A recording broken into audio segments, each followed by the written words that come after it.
Alright, so in this video, I wanted to try to create Crona's sword from Soul Eater Ragnarok. I've made this a ways back before 3D printing, and I've been wanting to make a new one. So this time, let's go ahead and get rid of everything.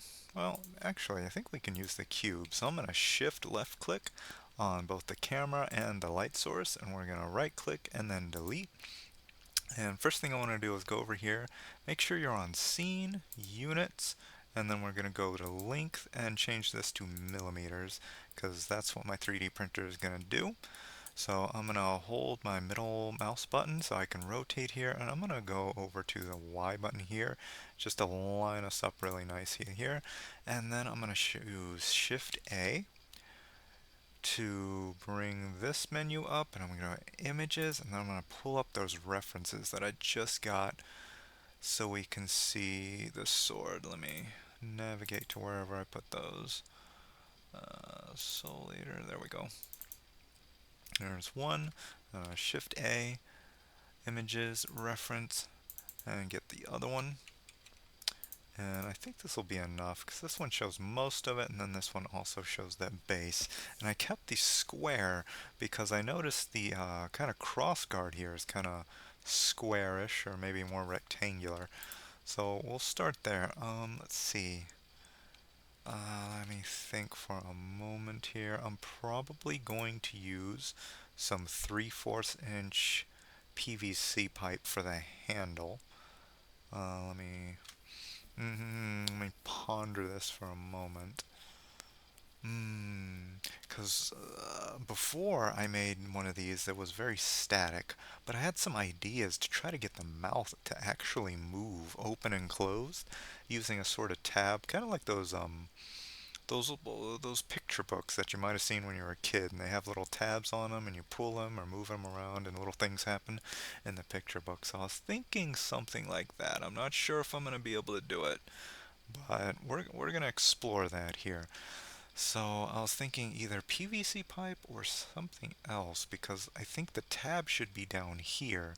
That way, while you're holding the sword's handle, you can also control the mouth. And if that's the case, the roundness of the pipe might get in the way. It might be better to have like a flat handle. So, so you know what? We'll just start with the crossguard right now, and I'm gonna take a measurement to see how wide we might want that. So that's about fist wide maybe. So I'm gonna go with 80 millimeters. So let's see where we are here. I just clicked on the cube and then went into tab to go into edit mode.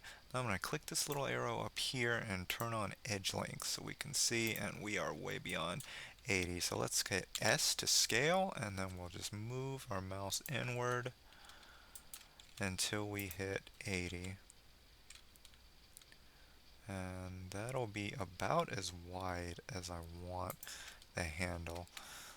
Let's go up here and go to 3D cursor as our pivot point. That way when I'm left clicking and then shift left clicking on these two images to hit scale, and since we got our 3D cursor as our pivot point, we can hit scale and it'll go down based on that pivot point.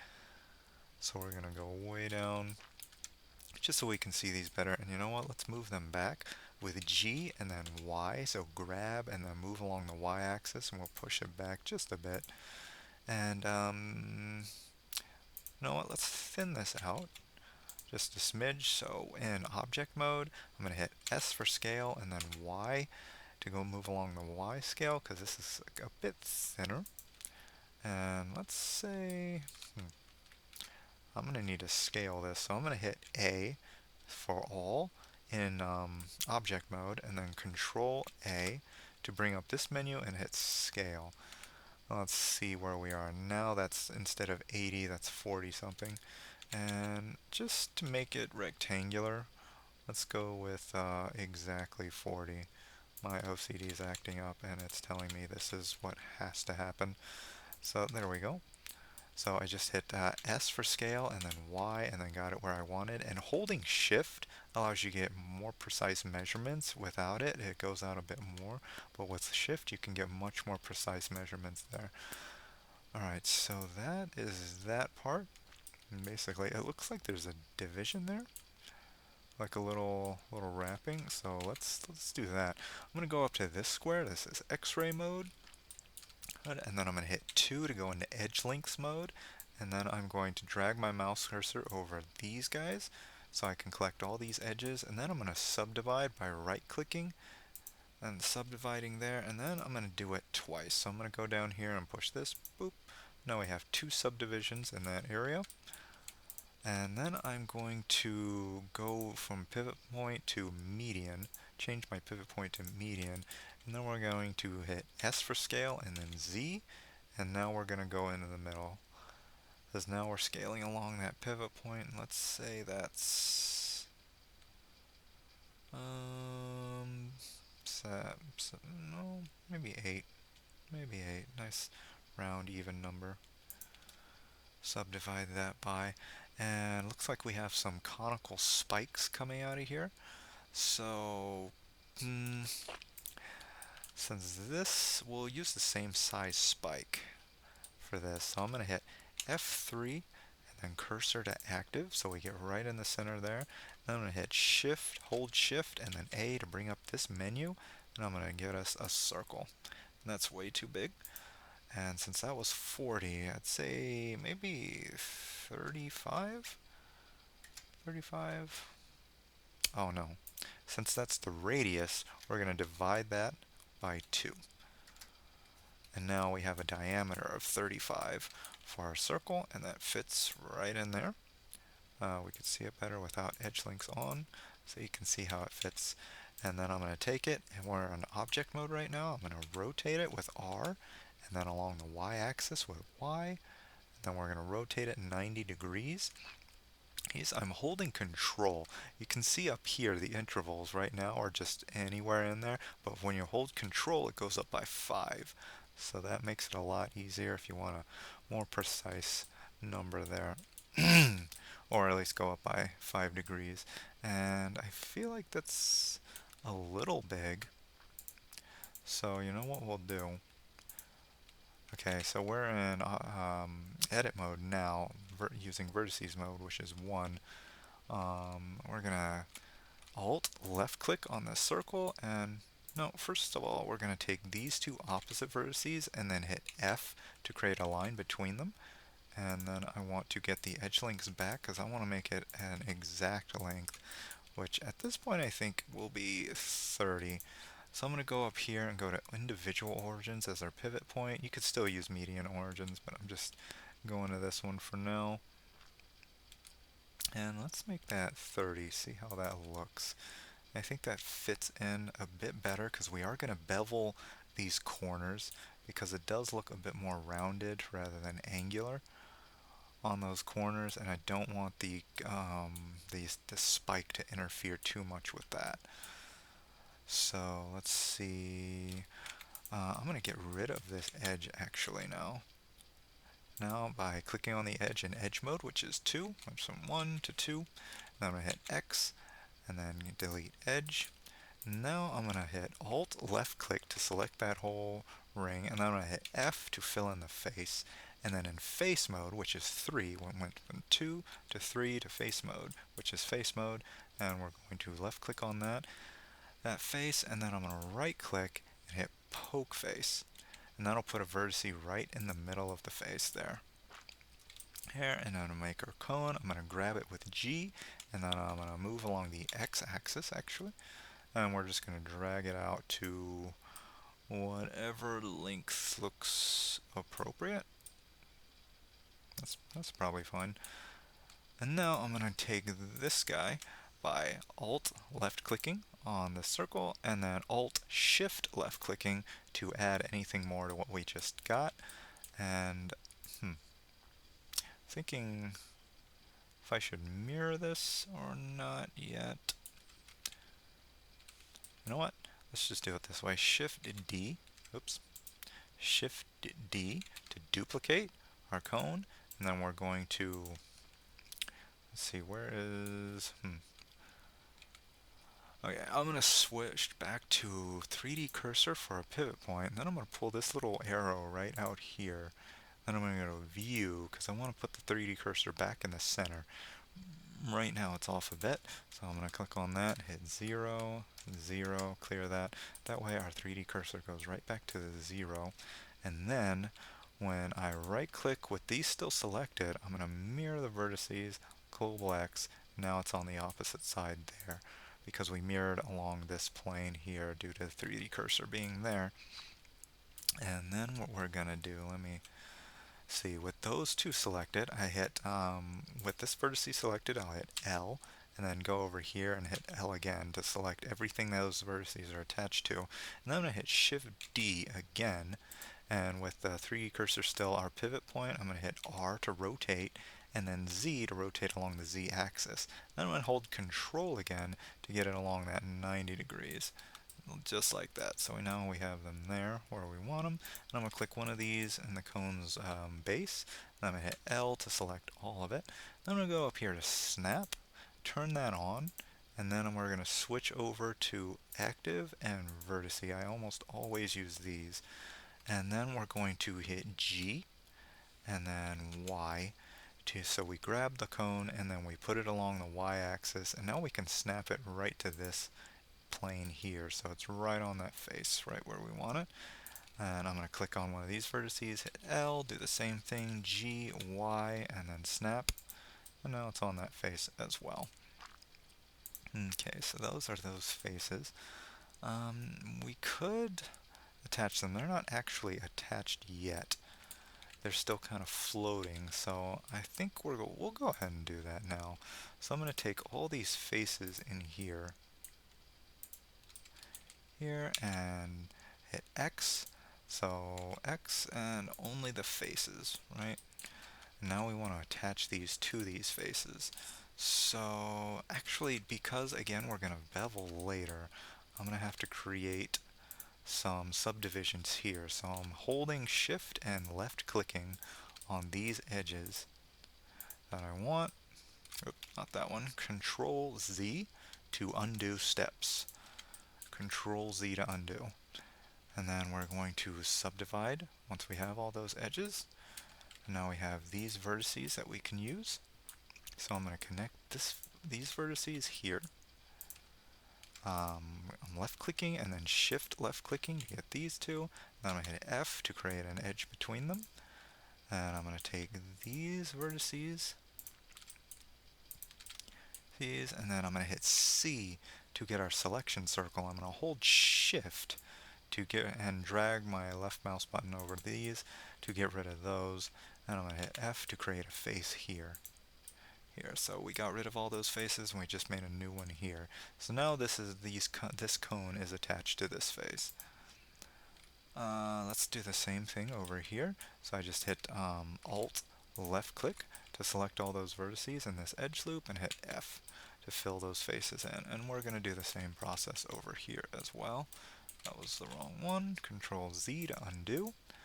And then I'll hit left click and then shift left click, F to create the edge. Then left click, shift left click to create the edge, and then F to create the edge. And then we're going to collect all these vertices to make our face. We're going to hit C to get our selection circle and hold shift to deselect all these vertices that we don't need, and hit F to create that face, and then Alt left click and then F to create this face. Okay, and we're just going to do that all the way around. So collecting these, this, C to selection circle, shift left click to get rid of those, and then F, then Alt left click, F, click on these, F, click on these, F, click on all these, and then deselect, say C for the circle select, deselect all of these, then F, and then Alt left click, and F. So now our cones are attached to those faces. Okay, so now I'm thinking, what exactly do I want to do? Do I want to do the PVC or do I want something else? Well, I guess we could do the beveling now. Is there anything on here? Oh yeah, this band. I almost forgot. whole reason we created this guy. So I think I want to extrude inward, so I'm going to hit E. Wait, we got 3D for... yeah. So I'm going to hit E and then S for scale. And then I'm going to hit Shift Z. So we get rid of that as an axis. That way we're not going up and down. We're just going along the X and Y axis. And then I'm going to push it in just a little bit to create that band that we have going here. I actually want these to be a bit more even. So I'm going to left click on this face. We are in faces mode, which is 3. And then shift click on that. And then we're going to hit scale, for S for scale. And then pull out along the X axes. Just a little bit, just so that little rim is a bit more even around there. Alright, having done that, we can select all these edges. I'm hitting Alt and then left click and then Alt Shift left click to continue adding. And then what we can do is right click and then bevel edges. We can go in as far as we want to without getting interference from the cone. You see how it's messing up a bit there. That's why we made the cone smaller, so when we bevel. And we want to give ourselves more edges, so I'm going to roll up on the mouse wheel. And we can go down to reduce it, but we want it to be nice and rounded. And as wide as we can get to make sure these edges aren't too sharp. That way it feels decent to hold in the hand. We might actually want to dull up these points a bit. Just so they're not too stabby and pokey.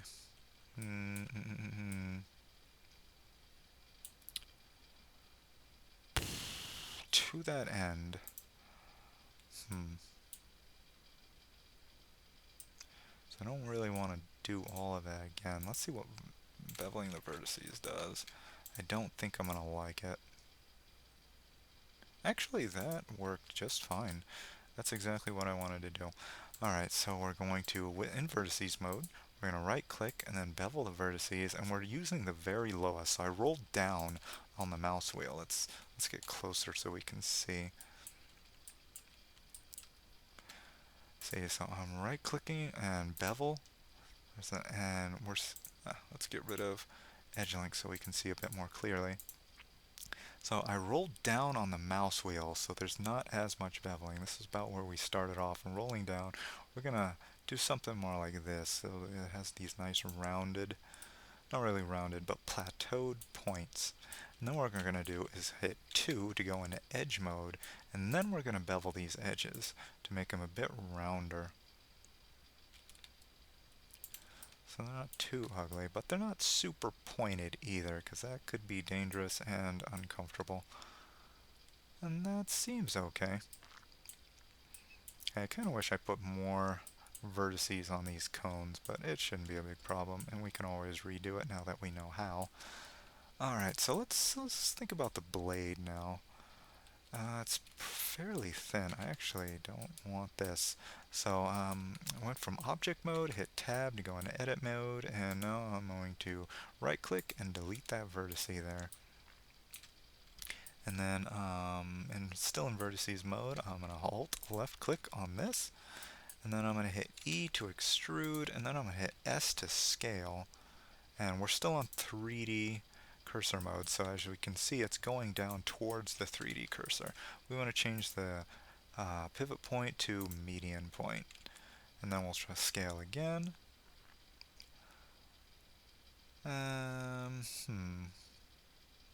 Maybe out there. Yeah.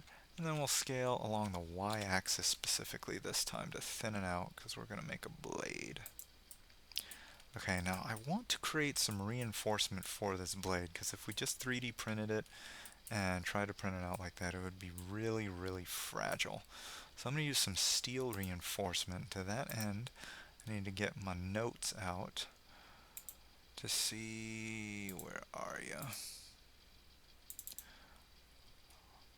Let's let's see. So I'm going to use these 1/8 inch steel rods, which are 3.7 millimeter holes necessary. 3.7 millimeters. So what we're going to do is say, where do we want these? I want the holes pretty far off to the sides, as far as we can get. And maybe over here. So I'm going to see where this is. Click on both of those in vertices mode and hit F. And then I'm going to subdivide that to give us a vertice here. And then I'm going to hit F3 and then cursor to active. That way when we shift A and open up this menu to get this circle, it'll pop up right there, about where we want. And it was, what, 3.7 millimeters. And this is radius, so we'll divide by 2. And that should be the diameter we need. 3.7, right? Oop. Let's get edge mode, edge length, yeah. 3.7 is the diameter that we're looking for these steel rods I'd like to put in here.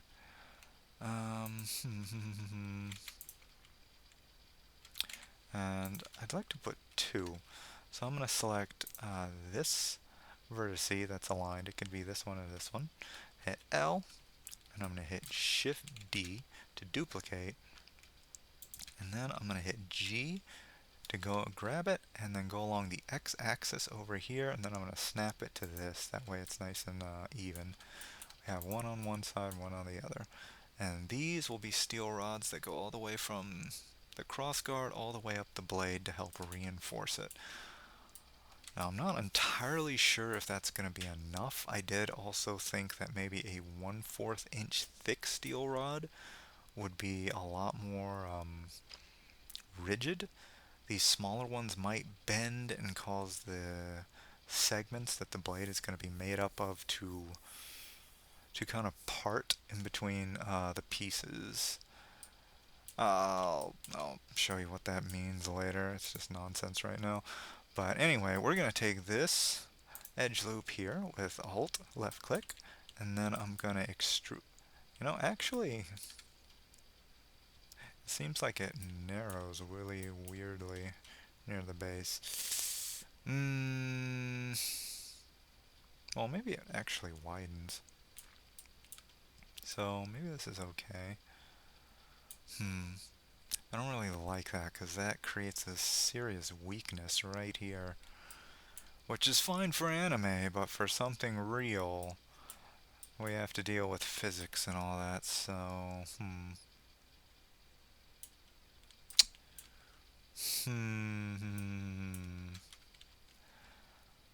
I'd kind of like to close this just a little bit more, because even, well, you know what? This is fine. This is fine. It'll be fine. Alright, so what I'm going to do is extrude with E, and I'm going to bring it up, like so. And then we're going to hit E, extrude again. And then I'm going to scale it along the x-axis, so X and then S for scale and then X. Oops.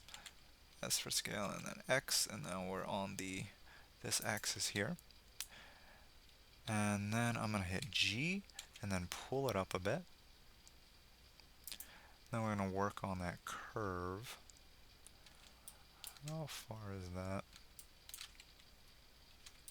that? Maybe this will do.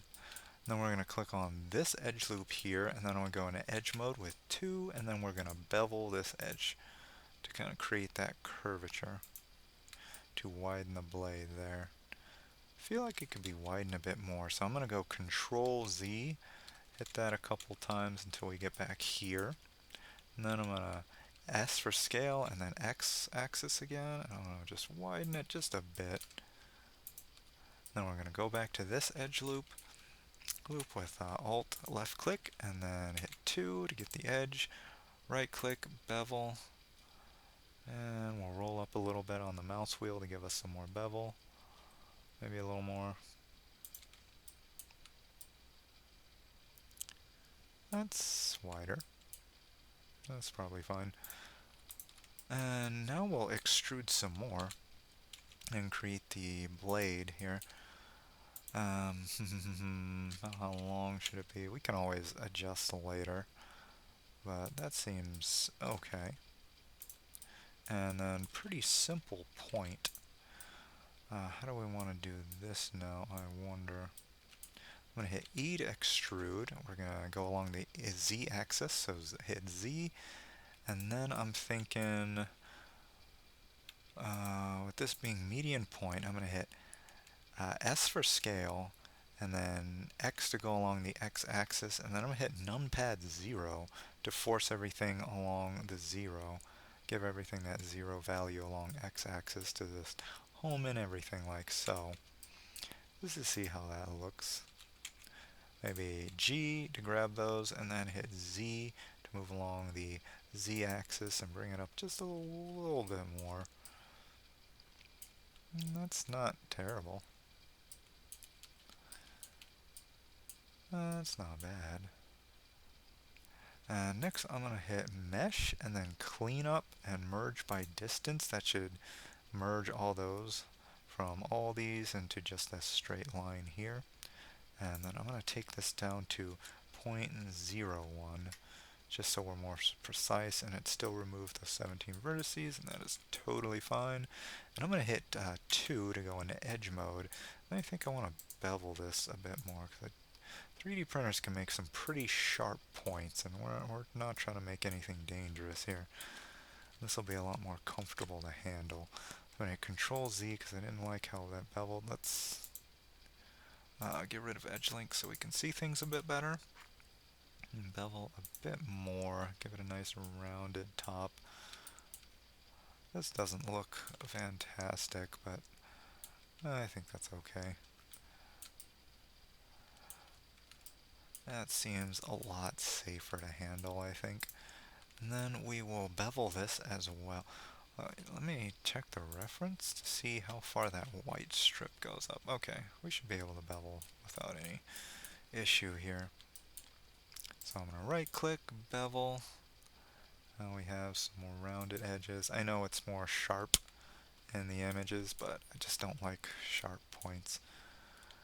That can poke and be uncomfortable to handle. Because again, we got to deal with reality. And we're not looking to make actual weapons here, just toys, just things to have fun with.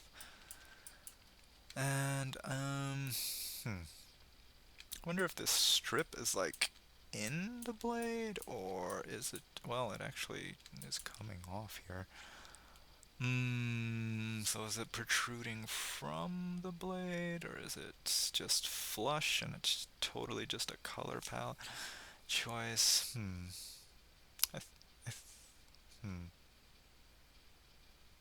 I think we'll just leave it, and then just use some painter's tape or something to paint that on there, rather than having it like indented into the blade or anything like that. That is quite thin.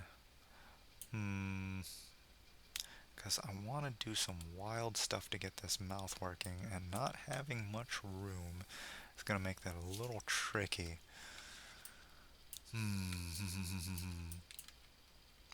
And I kind of want to bevel this. Another little sharp edge bit here. So I'm going to hit bevel. We don't need that much bevel. Just a little bevel. Just a little bevel. There we go. Oh, that's a lot rounder. A lot nicer to handle.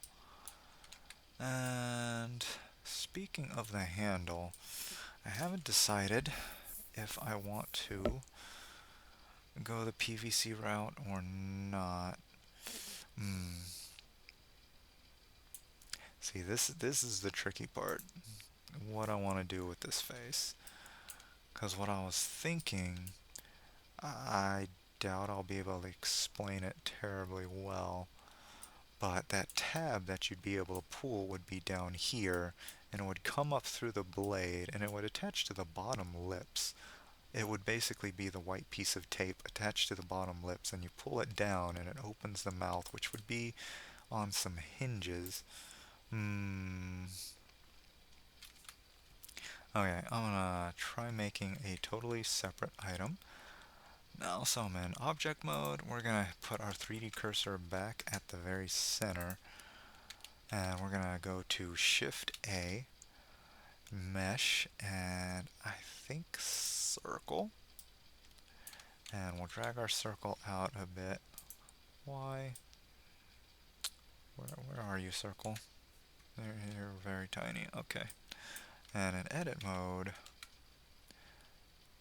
actually, just so we have the scale we're looking for, I forgot how this works. Let me check this guy.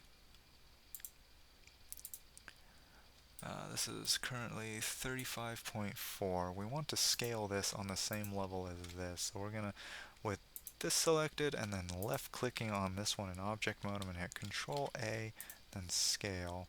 That didn't change. Good, good.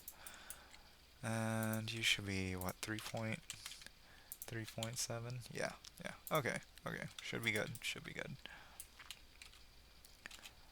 Alright, so let's actually go back into object mode.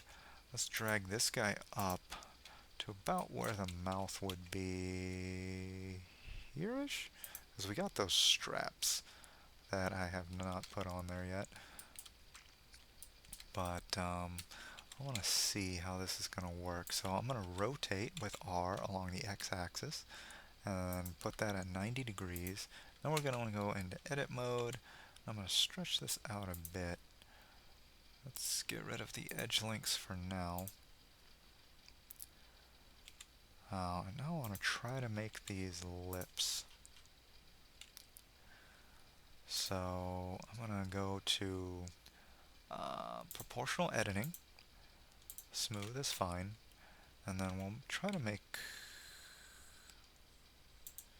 It's going to go one side over here. Actually, we're going to want a centerpiece, and then we're going to have the sides. So it'd probably be easier to do the sides right now. So I'm going to hit G with this, and I'm going to scroll in with the mouse wheel, because now we have proportional editing. So however big this circle is, the more it's going to influence or less influence this bit here. So I'm going to try to make the lips kind of like this. We don't need this edge. And so in edge mode in 2, I'm going to hit X and then delete edge. And then go back to vertices mode here. And I'm going to take snap off so we're not getting interfered with. And I'm going to try to make something that looks like some lips. Or at least half. And then this might come down further.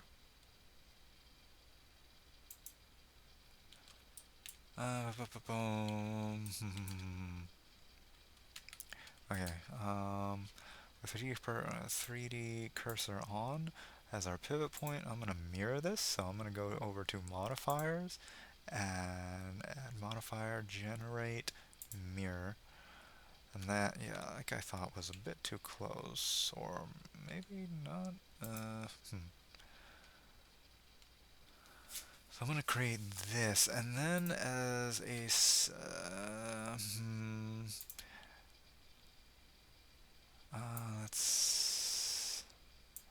let's take this. I'm going to hit Shift D to duplicate. I'm going to hit P, and then I'm going to hit selection, separate selection. So I'm going to put what we just duplicated as another object. See if I can select it. Yeah, we got it now. And how is this going to react? I kind of want this to be more of a circular shape at this point.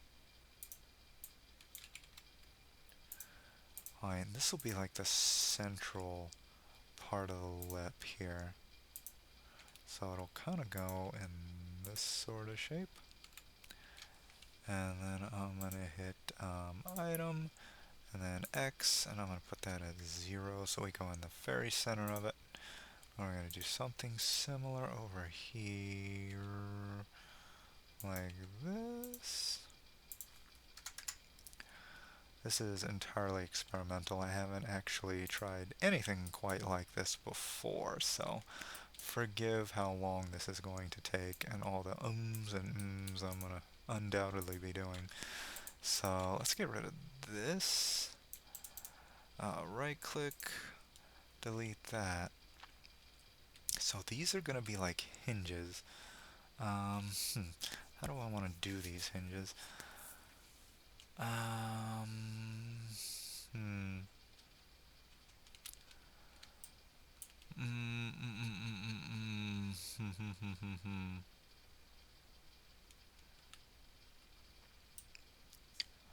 Because they're going to be layered on top of each other. So I'm thinking, should this be on the outside and this be on the inside? Maybe that's how that will have to be.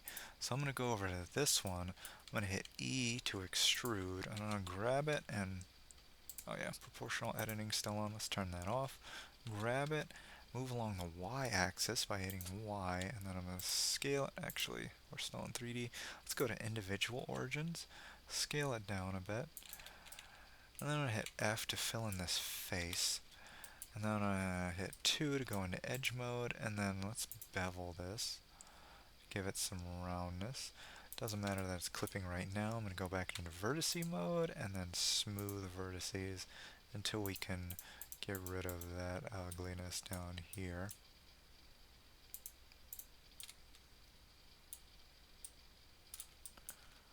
It seems okay. I kind of want it to be rounder.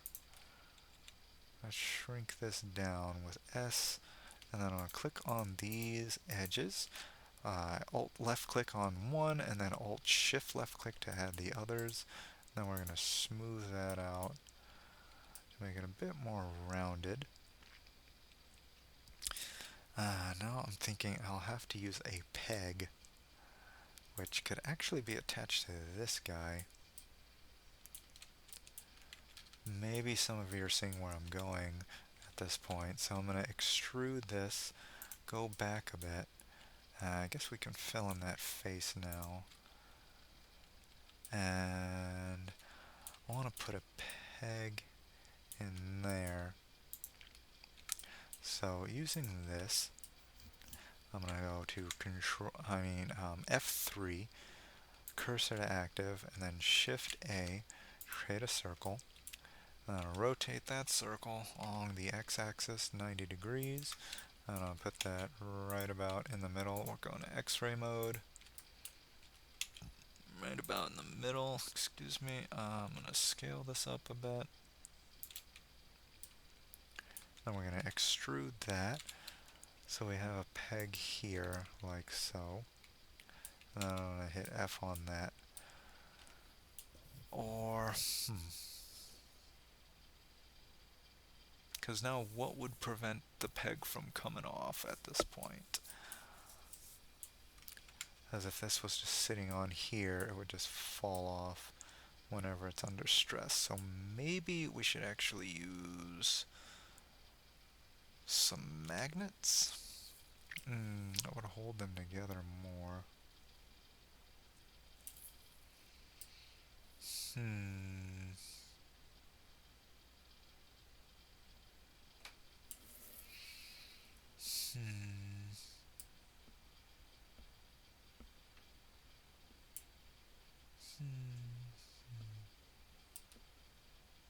Let me check how big my smallest magnets are. I think they're in my notes.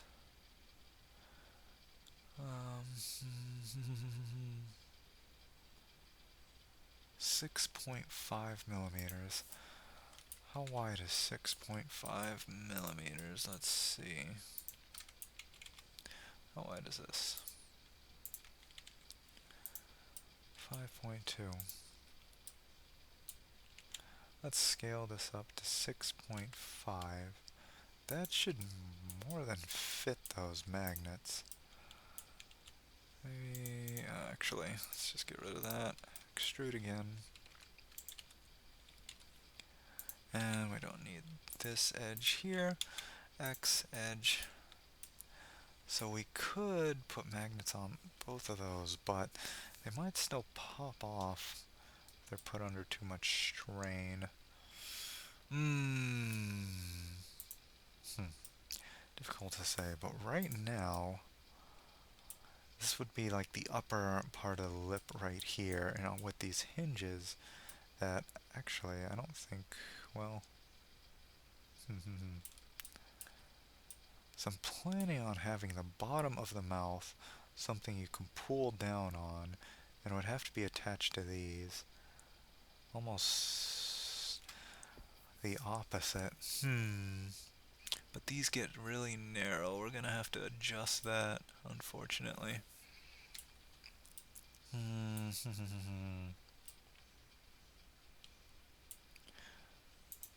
Okay, what I think we're gonna have to do is just round these out a bit more, because right now there's not gonna be enough room to put anything in there that we're gonna need to put in there.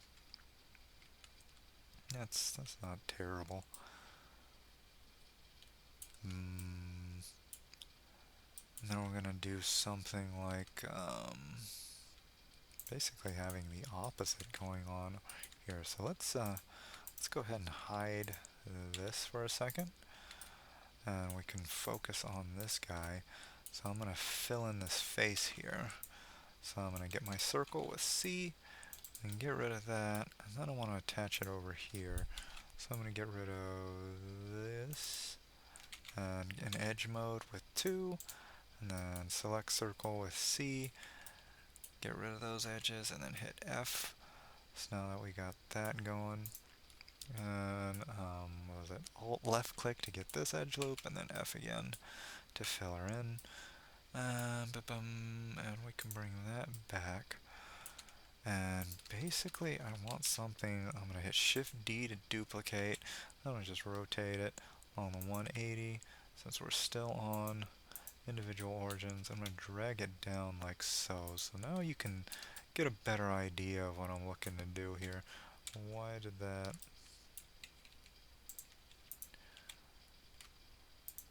Right? Ah, different angle. I think that was the problem. Okay, so this side is going to have to be, we're going to have some arms over here to attach here. But basically we're going to have a tab that pulls these guys downward. Let's...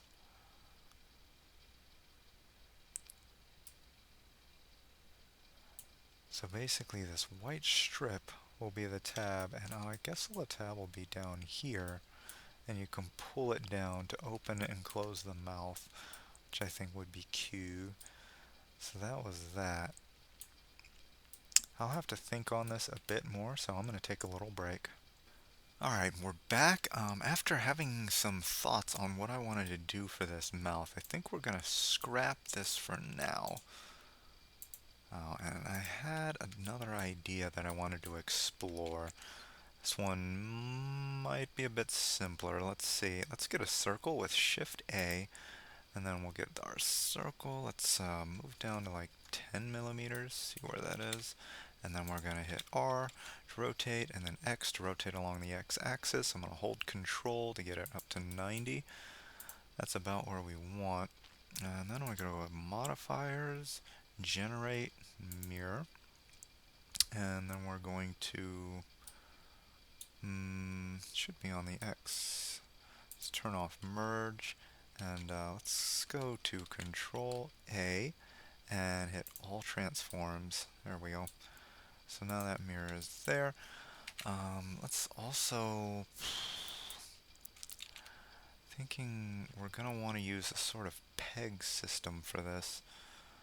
And let's see where that's going to be.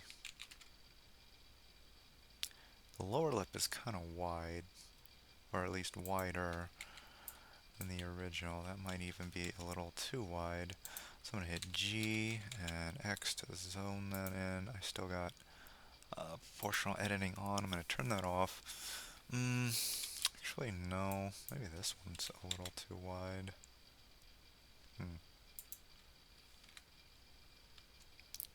And I think we actually want these to be equidistant from each other. Like, Okay, well anyway, we're gonna need to put some pegs in here for these parts to function the way I plan. So we're going to go up to pivot, transform pivot point, go to individual origins if that's not already there, and then I'm going to extrude with E and then S to scale downward to create these holes here. And let's see how wide these are. Let's check on these, because the pegs will have to be small, but they'll also have to be durable enough to actually handle this motion. So I'm going to click on both of these, and I'm going to make sure scale's alright with Control A, scale, and check on that. It's still the same. Okay, so that should be fine. And 8 millimeters should be plenty. Should be plenty thick.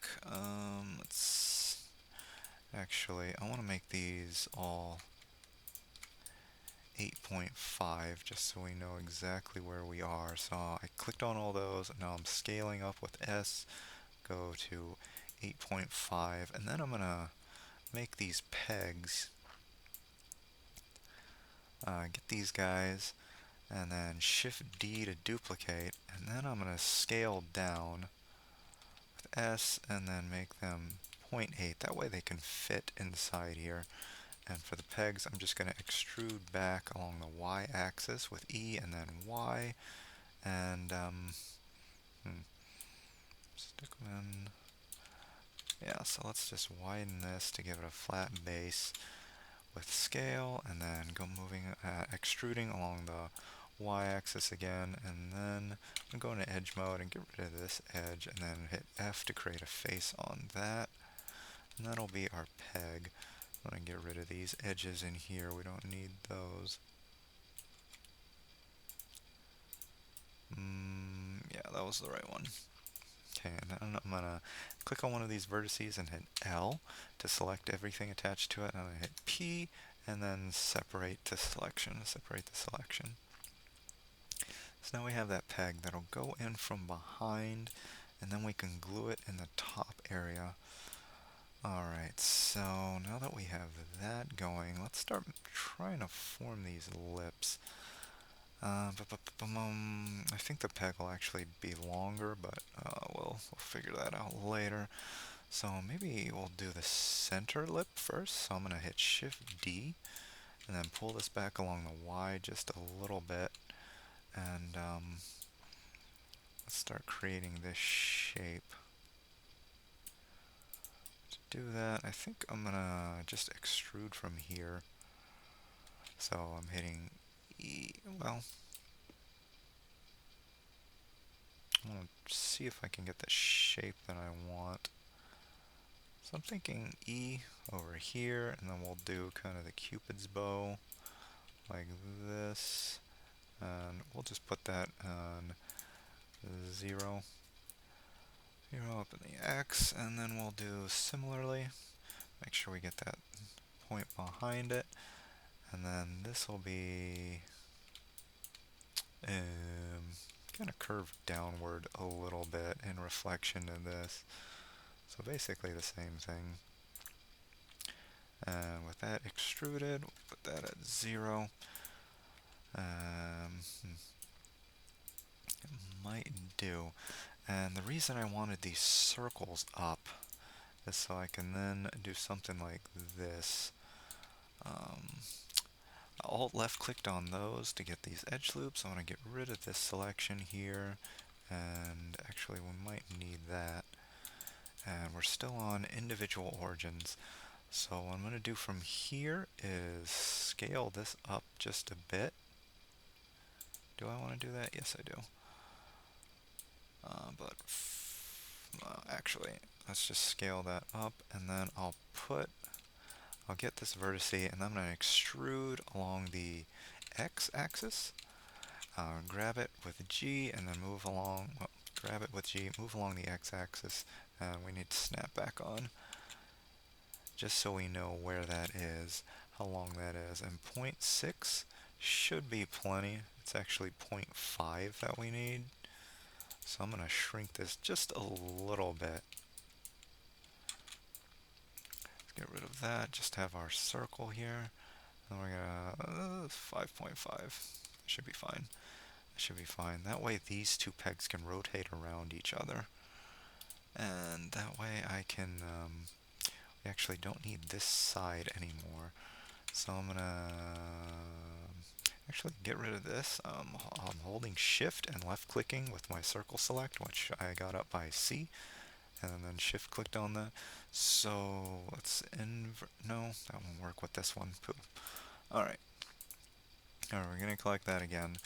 And then C, circle select, and hold shift, and I'm left clicking, not left clicking, but just left click dragging, I guess you can call it, along these, deselecting those, and we actually need this one, and then I'm going to right click and delete vertices, and that'll be that section there, and I guess these two need to be connected. Was it before? Control Z to undo. Should not have clicked on that one.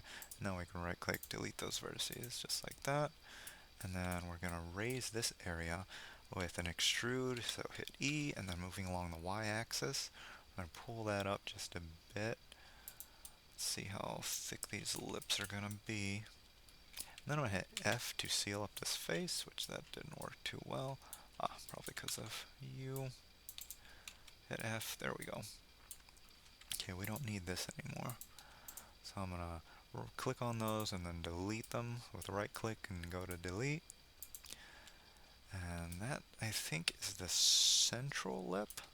And now we have this pivot point that it can move along. Is that going to be enough? Enough movement here.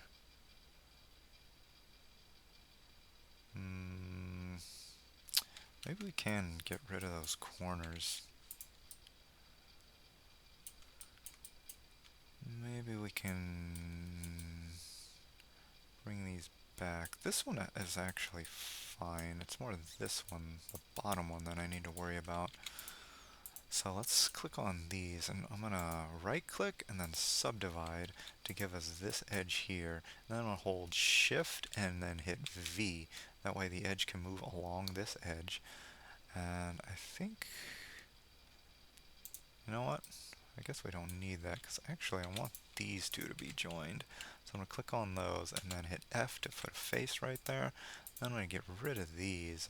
I clicked on one and then held shift and then just left clicked on those. Right click, delete vertices. That way this lip part can move a little more freely.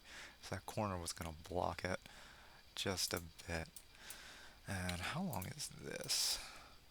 5.7. That's not too bad, but you know, the very corners of the lips are very, very thin. But we don't want it too thin that it's fragile. So I think I'm going to take this into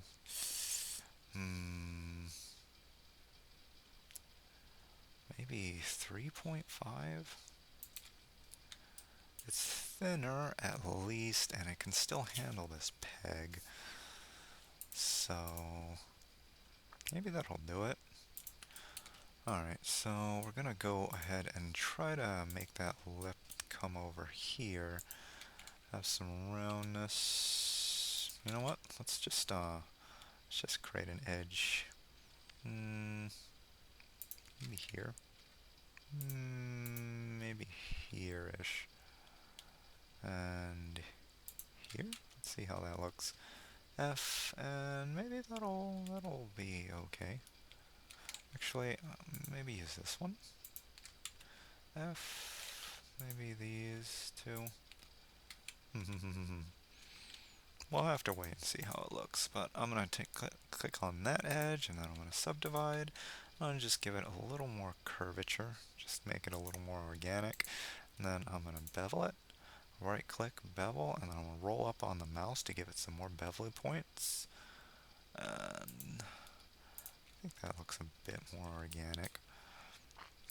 And then we're going to do similarly to this one.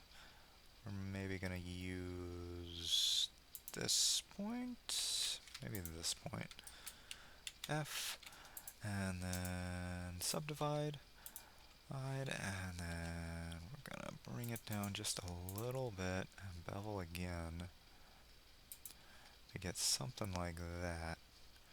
And maybe you can start seeing what I'm going for here. If that's one point, and then we have the pivot.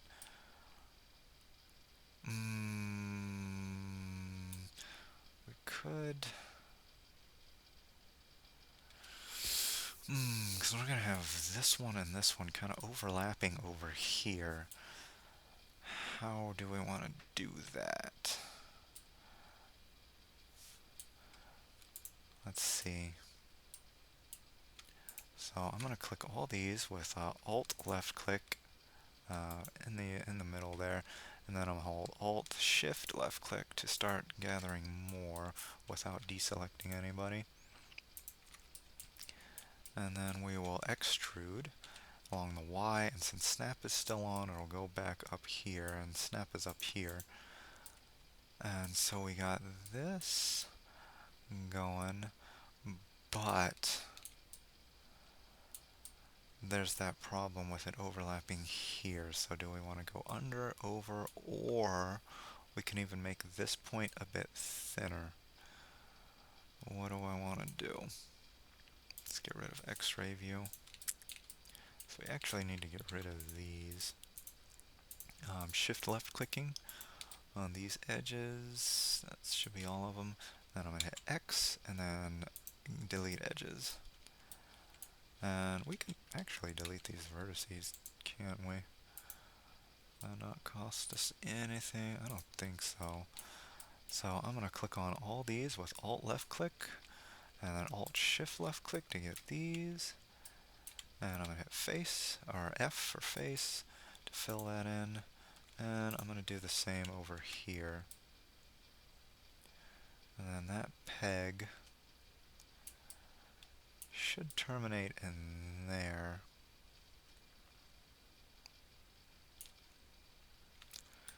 And I'm actually going to want to round this out to make it a bit more organic, but I think we'll worry about that in a little bit. Actually, Control Z to undo that face, and let's go ahead and make this insert peg. Make this little recess for this peg. So I'm going to extrude that loop, and then I'm going to move it along the y-axis to bring it out just a bit. We don't need this edge.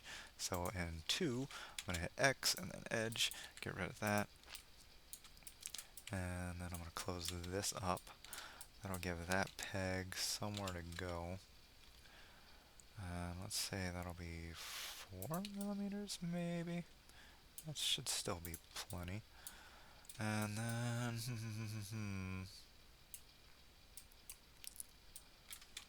maybe let's go ahead and get rid of this face as well as all these vertices. Right click, delete those. Thinking maybe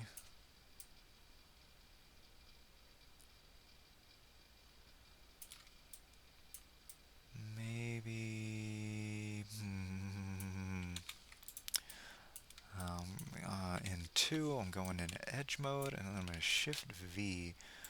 Let's go into X-ray mode. Shift V to move this up a bit. And then I'm thinking we can take all these vertices. So I'm going to hit in vertex mode, which is 1, and then I'm going to hit C to get our selection circle. I'm going to select these and then pull them back a bit with G and then Y to pull them all back on the Y-axis. Put them at 4. And with this discoloration, I'm going to hit A for all and then Shift N to recalculate the normals. And that just tells Blender which faces are faced outside of the object and which faces are faced more inside the object. And now we have some awkwardness with this face here, so I'm going to go ahead and click on this face in 3, and then X, and then delete the face, and then we're going to need to put a new face over here. Actually, that's going to be kind of awkward to do now that I deleted this area. Okay, not a big deal. Let's get this central point here. I think it's between these two. Hit F to make a face. Then I'm going to subdivide that edge to create a pivot point, and that'll be our active element. I'm going to switch the pivot point to active element. Then I'm going to select some of these. Face. Oh wait. Instead of active element, let's go to 3D cursor and then hit F3 to make our cursor at the pivot point. And then I'm going to collect these guys in face mode, hit 3 to get into face mode, and then shift click on some of these faces here. And then we're going to shift D to duplicate, and then since we're in 3D print mode, 3D cursor mode, we're going to go over here and then rotate and just bring those around.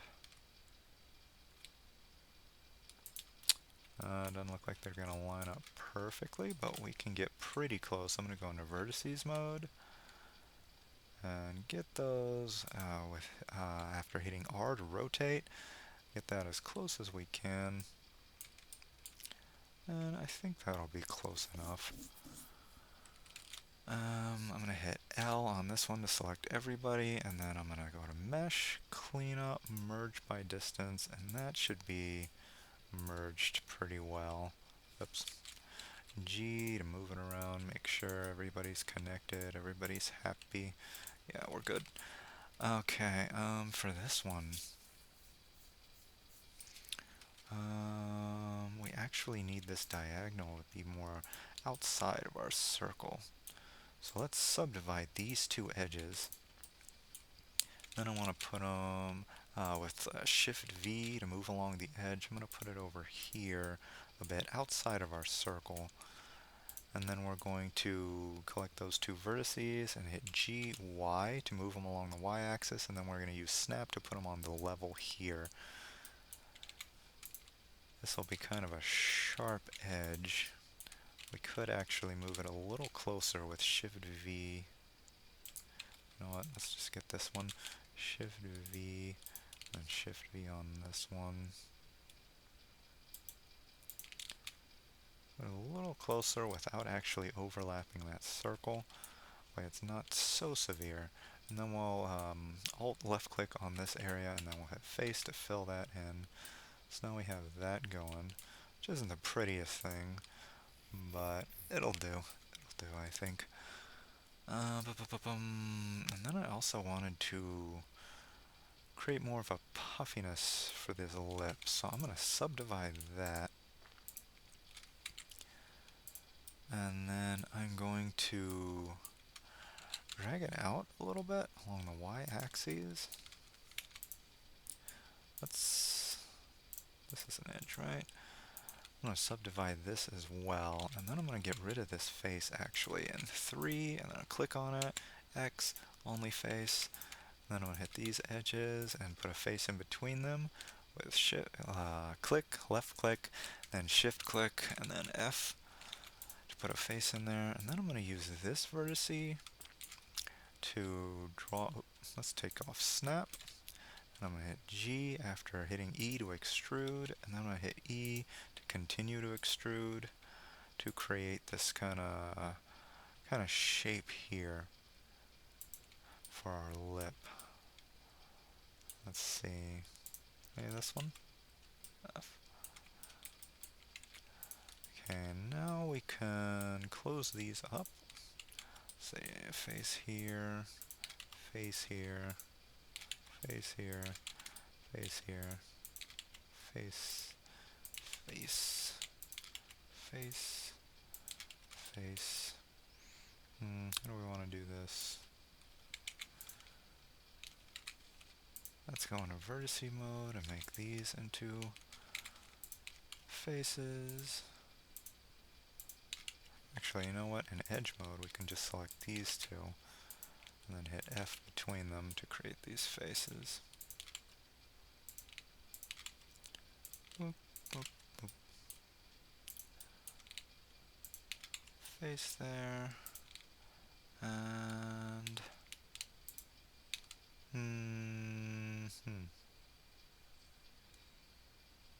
how do I want to do that?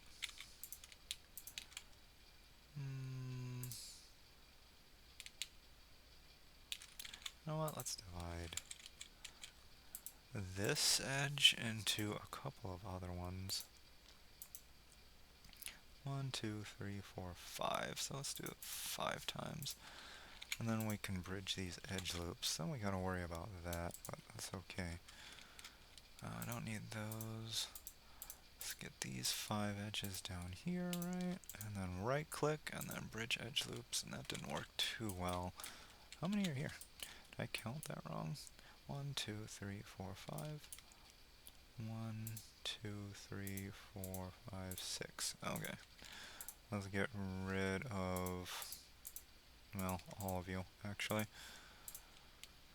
We'll try that again. Let's get this closed. And then this, subdivide 5 times. And now we can see we have 6 edges. Okay, Control Z, subdivide again. Instead of 5, let's do 4 subdivisions. And now we have 5 edges. Okay. Okay, and we'll shift left click on these edges. Right click, bridge edge loops, and that's a bit cleaner. Okay, so let's click on these. Collect 5 of them, do basically the same thing. Right click, bridge edge loops, and then we'll just complete this. F. And so it has a bit of rise. Let's put a bit more in there. So collecting those, I'm going to hit G, Y, just to lift it up just a bit more. And then maybe we can even bevel. Make it a little softer.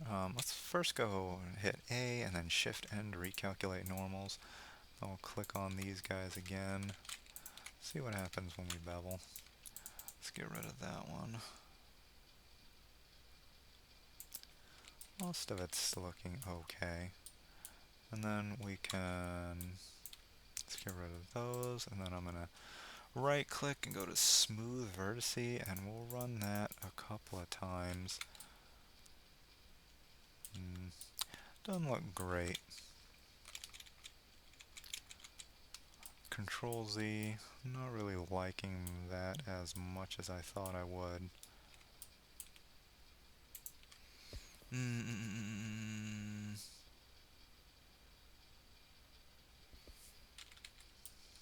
I mean, it's probably fine as is. It's such a small detail, but I'm going to click on those, go to individual origins, and just twist them a little bit. Let's see if we can't reorient these a bit. Let's subdivide here and get rid of these 2 edges. Actually, and then we'll put faces over here.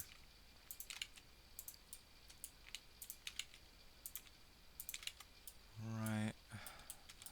Then maybe I should continue on with this. Instead of all of this, maybe X to get those edges out of there. Then maybe we can stretch this along.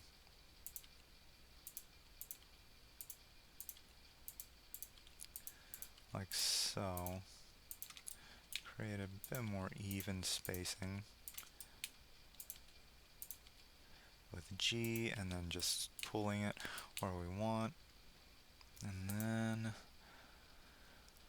1, 2, let's see. So 1, 2, 3. Let's see if we can even this out a bit.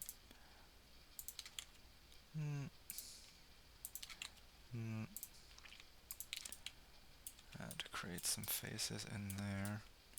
Let's see how this looks. F to fill these in, I have to click on these edges. And then I'm going to extrude once more. Extrude once more, there we go.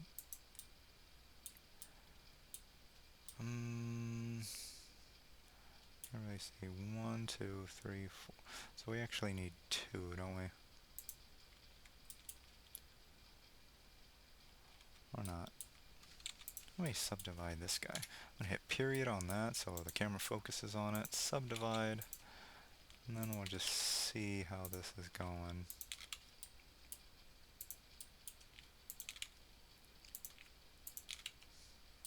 And that's hole 1.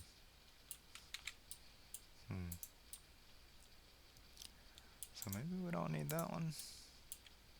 Or, wait, oops. Let's get these two edges, F to fill the faces, F to fill those faces as well. And now let's try to smooth these out.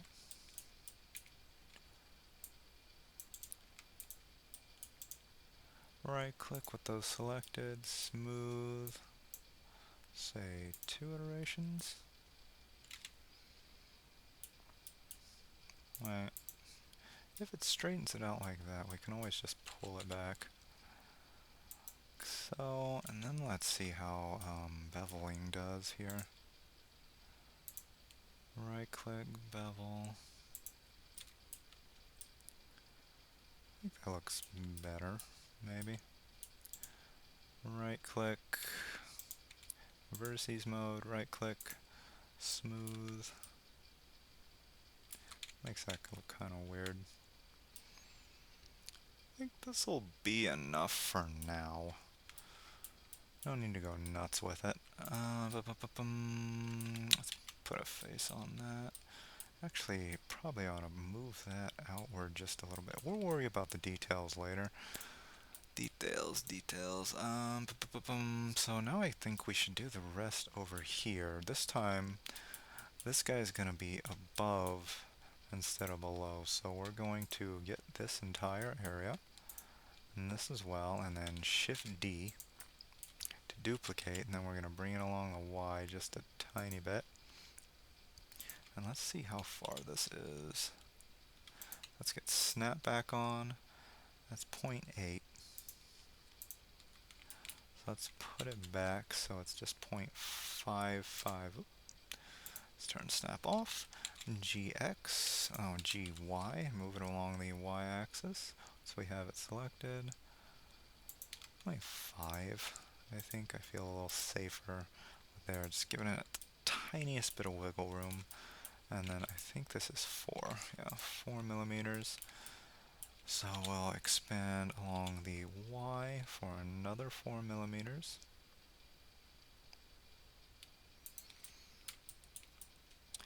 How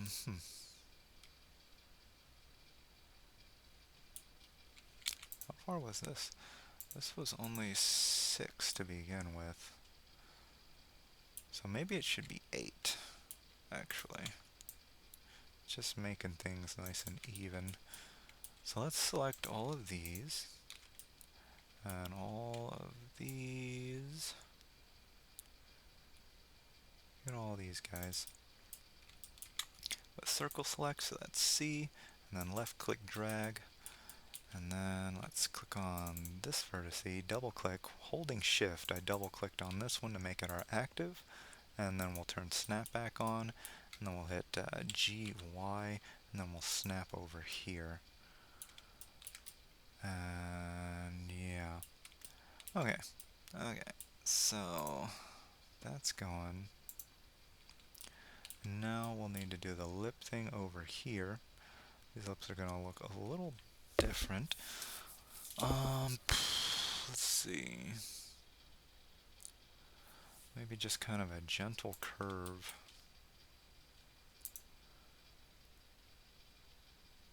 From here maybe to, let's say, here.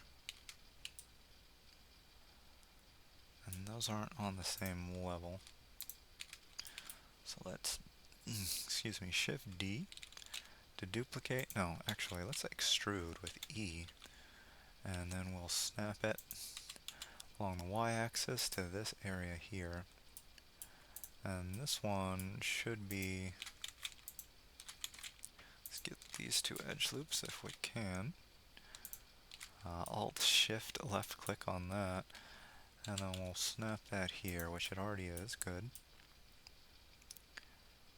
And then this is,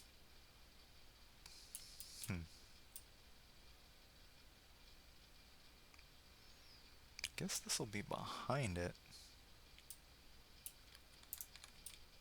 So basically we'll need this guy. I'm jumping around here, but I kind of want to complete this area. Let's get rid of these. And then Shift D to duplicate, and then GY to put it on the Y-axis, bring it back a bit. So those are on this level now. And we can connect these two. Actually, this one, hit period to zoom in on that. That's part of this lip, right? Right. So let's Shift D on this, GY to bring it back here as well. We don't need this edge. And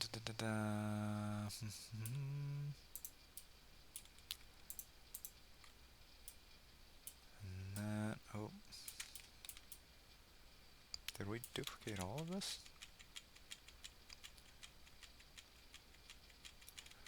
Control Z in through all this. Yes, I do believe I duplicated all of that. Alright, that's okay. Let's just get rid of these 2 points. Where, I guess that's the closest one. Those 2 points, right click, delete the vertice, and then we'll click on this one, hit L. That'll select all of those that were attached to it, and just right click, right click, delete vertices, yeah. Alright, and now for this one, let's take this whole... I don't think we need those, because this will be just a flat face here. So let's get rid of these. I'm hitting C, and then holding Shift, left clicking,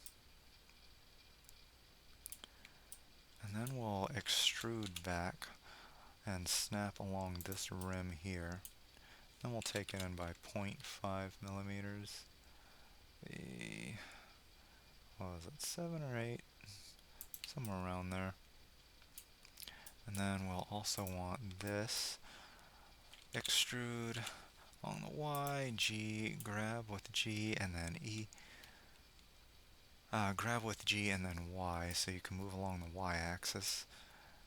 And then we'll create faces over here. Create these edges and these edges. And then we'll select all of these with these two edges here. Then we'll deselect with C to pick our circle. And then get rid of these, get rid of these, and then we'll put a face right there. And then we'll shift click on these eyes, and this one's not connected yet. Shift click on those, not that, on these edges there. And then we'll hit F again to seal up that face. And then we'll hit A to control, select all, Shift N to recalculate our normals. And let's hide this peg so we can see what we have here. So with that peg going in through here, oh, we need to make some faces in here, but these two should be connected. And hopefully, when we use this tab that I'm going to create out of the bottom lip, it should go down here into the guard and be around here so you can tug it to make the mouth open and close. So that's what we're going for with this whole process here. So I'm going to hit L on this guy, P, then separate selection. Then I'm going to hide this guy so we can fill in these faces here. So what I'm going to do is collect these, F, and then let's say these aren't connected here. This also needs to be a face. And then with those connected, let's get this, and we'll select all these, And then deselect the ones we don't want, which is all of these guys. That's circle select with C and then shift left click and F to seal that up, and then alt left click on that edge, and I think that's all we want. F to seal that up. That should do it. And we can shape it a bit more later. Right now I just want to see if I can get this function going. So that's our peg. So let's name it peg. Double click peg. And then this is our lip sides. Let's do lip side upper. And then lip upper. And now we're gonna work on the arms that'll go down to the bottom lip over here. So let's see how we want to do that. And we'll basically need another one of these, just wider. I wonder if we can make this a little easier with a Shift D to duplicate. And it's not going to work perfectly.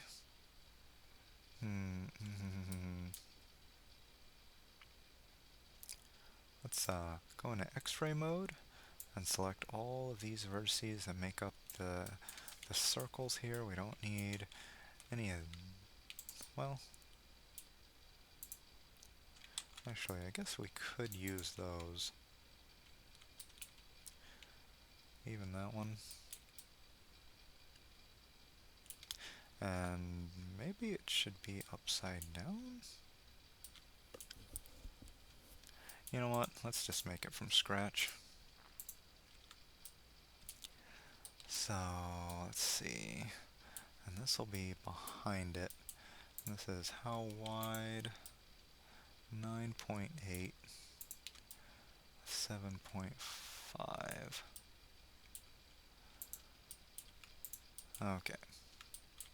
So we are going to duplicate this by selecting these with Alt left click and then Shift Alt left click and then Shift D to duplicate, and then we're going to pull it back just a bit. Let's go ahead and snap it to this one so it's all on the same level with G, Y, and with snap on. And then we will take this guy and extrude it back. Again, snapping it to the original GY, so now we know how far back it needs to go. And then, how are we going to do this shape here? So, it's kind of a curve, but lumps at the bottom, so, you know, I'm going to separate this. I'm going to hit L on one of those vertices, P, and then separate selection. Oh, we can hide this for now. Yep. Now, so let's see. Let's say it goes downward here. Then let's go to 0. And then this one kind of goes downward a bit, but then it goes back up.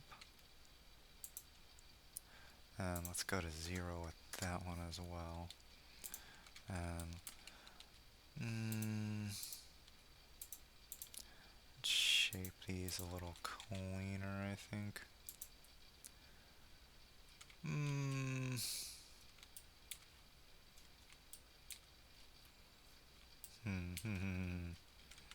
I think that'll do for now. We can always worry about the shape later.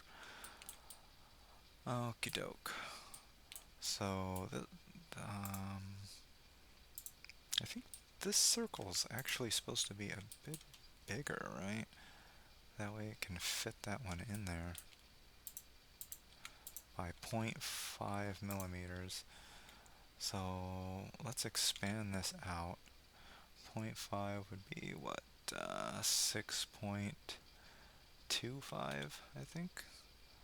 So let's scale out this. 0.25. Should be about there. That way the one that makes this one up will be able to fit right in this curve here that we're going to make. Let's actually get everything. Click on one of these, hit L, and C to circle selection, and get rid of the ones we don't need. I think that'll be a little bit faster. Don't need any of those.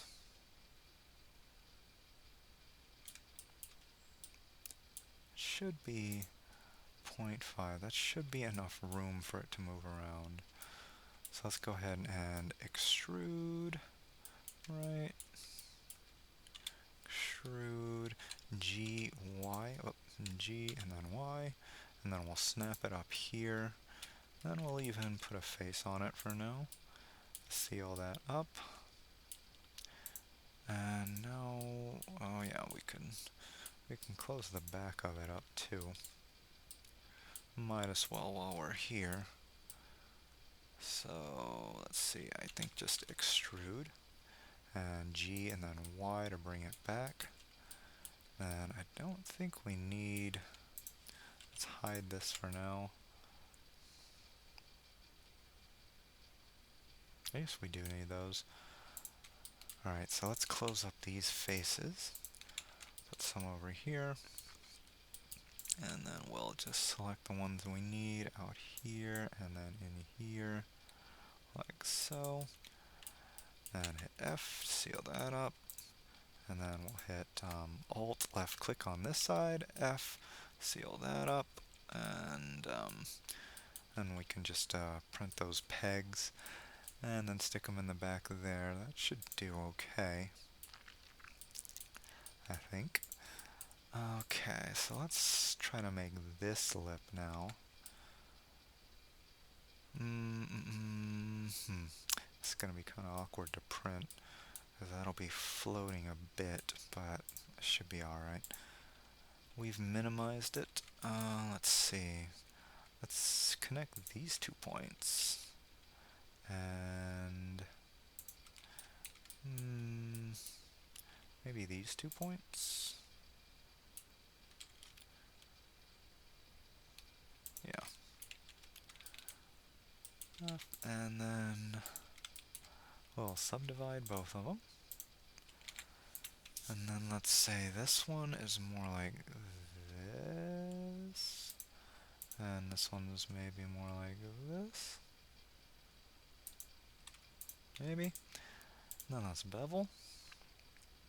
Make them a bit rounder, a bit more organic. Well, actually, if we're going that route,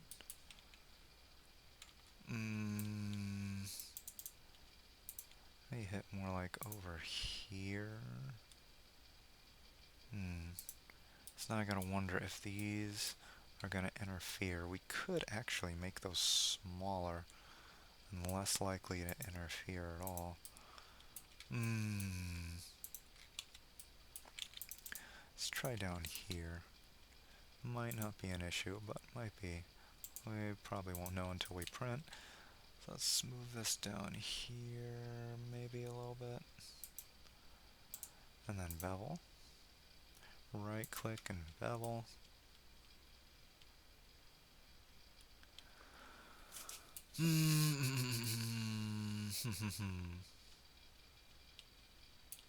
I guess we'll basically do this same thing, but let's just Shift D to duplicate, and then we'll put it back over here. G, Y with those selected, snap it over here. I guess we deleted a vertice there. That is unfortunate, which might actually limit us to using that one instead. So maybe use this one. Okay.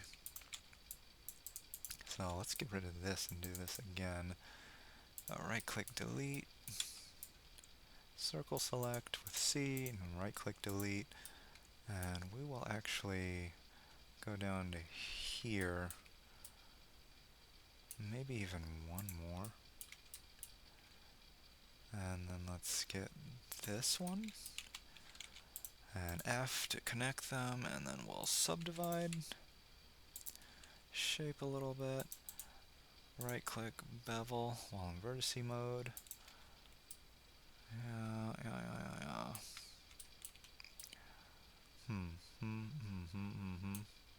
And for when we want to shape it, probably, I guess we don't need to worry about that right now.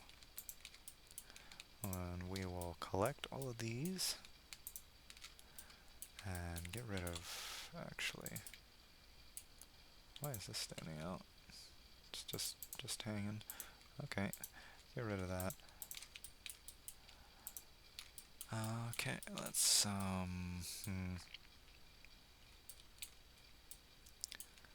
Okay, so this is the part that's going to be protruding a little bit to give it a more lippy shape. So we'll actually select these and then Shift D, then GY, snap it back here, like so. Okay, we must have missed some. We didn't get these vertices. Yeah. Get these, get those, and also these. That'll make it a little easier. Shift D, GY, and then let's put it back there. And then we'll hit A to select all, then over in Mesh, clean up, merge by distance. So we'll attach those vertices that we just snapped on there. And then actually these, let's subdivide here and drag this guy up around here, because these will actually have to connect down here-ish, because this part is for the upper lip, this part is for the lower lip, so this will have to be more like this and this. Okay, so let's get rid of these edges here.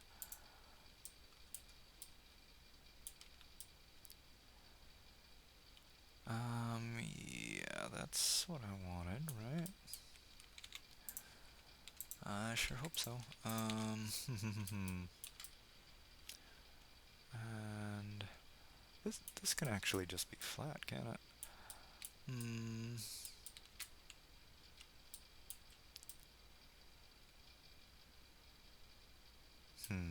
If we did that, these would interfere with each other.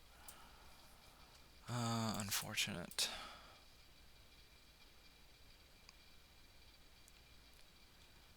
How do I want to do this? Let's say that's in the center there. So maybe we can take this. Take this. Now let's go into X-ray mode and get rid of all these out here. And with this point being our pivot point, 3D cursor, we can scale outward and then hit Shift Y, right? That way we just have the X and the Z, and then we'll scale it outward just a bit. So that will hopefully not interfere too much with what we're doing.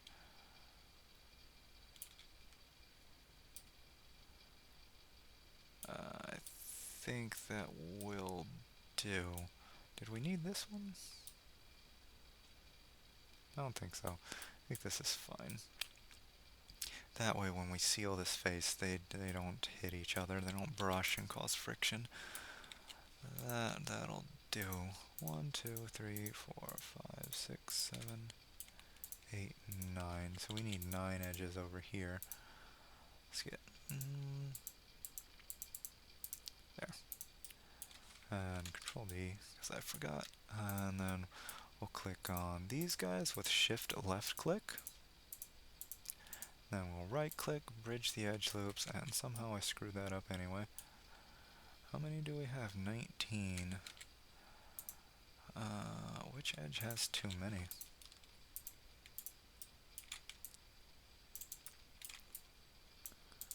9. So we need to get rid of one of these edges. Actually, dissolve one of these vertices. And then we will smooth this out. Right click, smooth. That should be plenty. Let's click on those edges again with C. Left click, drag. And then, that's fine. C, and then Shift, left click, drag to get rid of all those. And then let's try that again. Oh my gosh. Okay, get rid of those. And we're still seeing some weirdness. Even though I have 18, oh, that's vertices, but 16 edges, that should be good. Huh, why is it like that? Shift N to, after hitting A, Shift N to recalculate those normals. Do we have to do this manually?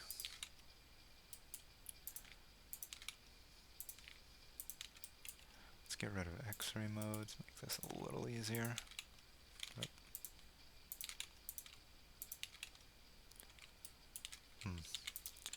Seem to screw it up here somewhere. Let's move these over with Shift V so we can move along these edges. And then let's create 2 more vertices here by subdividing twice. And just to give this some nice faces. Hopefully those joints don't rub up against each other. And then since this is going to be flat, we can just collect these vertices over here, or edges, go into X-ray mode, get rid of the ones we don't need, just this face loop here, these 2, and then hit F, clean that face, and then we'll hit A, Shift and recalculate our normals. And that should be that bit there. I'm going to hit F on those to close up these faces. Is that what we want to do? Yeah, I think that's what we want to do. And then let's close this one up as well. Close these faces. That looks more appropriate. We should be able to do these bridge edge loops. Right click, bridge edge loops, fine. Okay, bridging those edge loops as well. How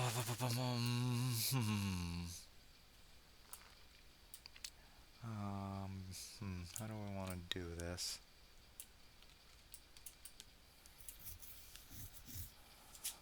So, for the last one, kind of came up here and extruded.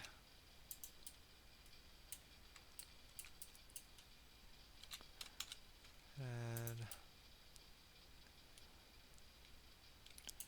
over to this, and then just one over here.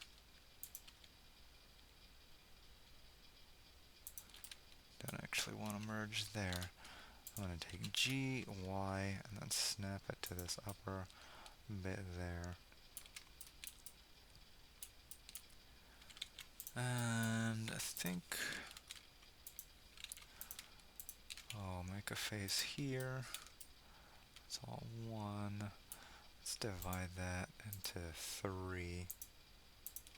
Subdivide, and F to insert the faces. And let's subdivide this one as well. Let's give us some more faces to mess with.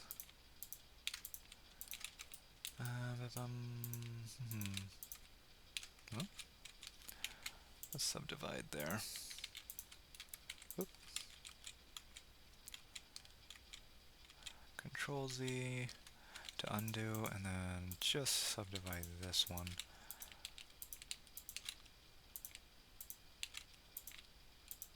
so. And how do we want to do this?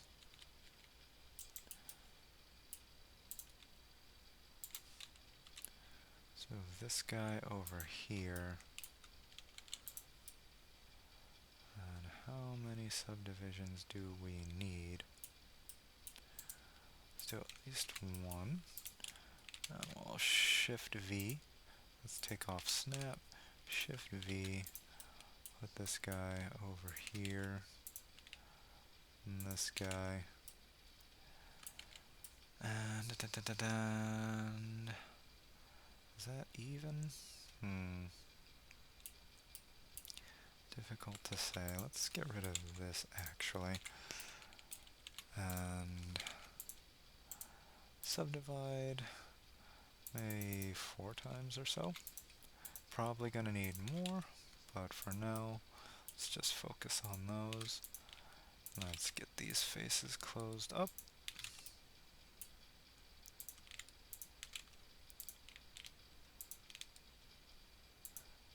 Smooth out our lips a bit.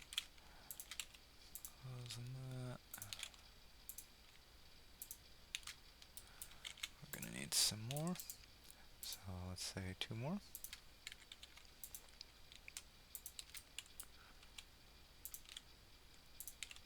Making a little roof here.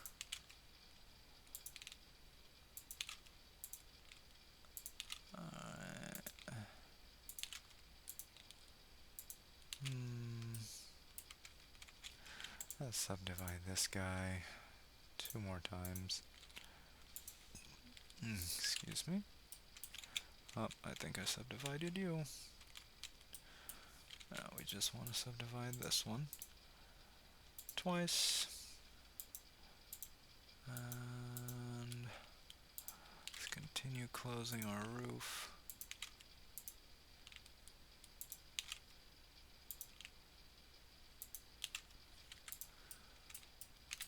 And then we have 5 more. So this is going to be like a triangle. And then we'll subdivide this one once more.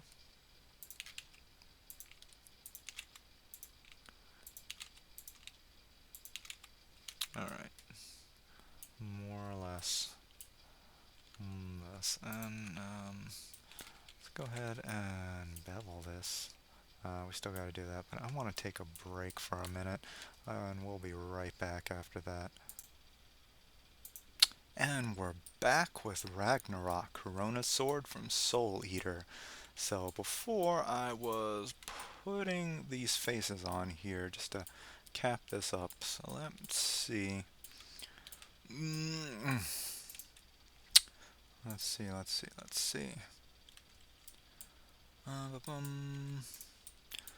Let's start over here. I think these are opposites. Maybe. It's hard to tell sometimes. But let's put this guy over here a little more. And I'm going to go 1, 2, 3, 4. So let's subdivide this 4 times. Actually, that's 3, but it creates 4 edges. Okay. And this.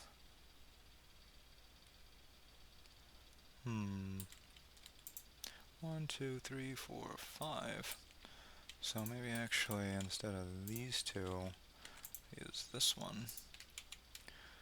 And see if we can bridge these edge loops.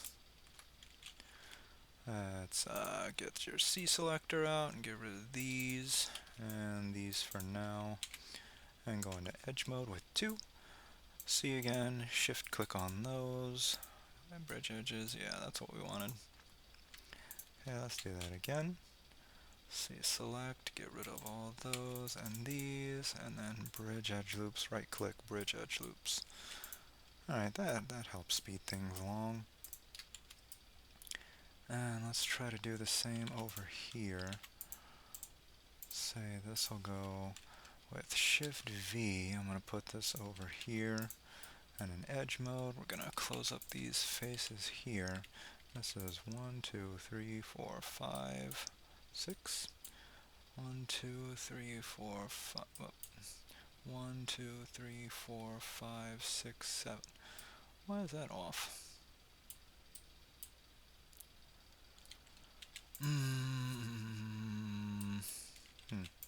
Well, let's go ahead and get this going. Say 6, 7. Getting rid of that. And these two, and then we'll try to bridge those edge loops. Ugh. Okay, what am I doing wrong here? We only have 13 edges. How many are here? 1, 2, 3, 4, 5, 6. 6. Okay, Helldivers just download again. 1. How many edges is that? 7, and this is what again? 6, right? This is 6. Okay. So let's dissolve that vertex there. Now let's try this again. Get rid of all these. Edge mode. Circle select to get rid of these. Right click, bridge edge loops. Okay. Bridge edge loops. Ugh. There, you like this? Okay, 13 edges being selected here. How is this not even?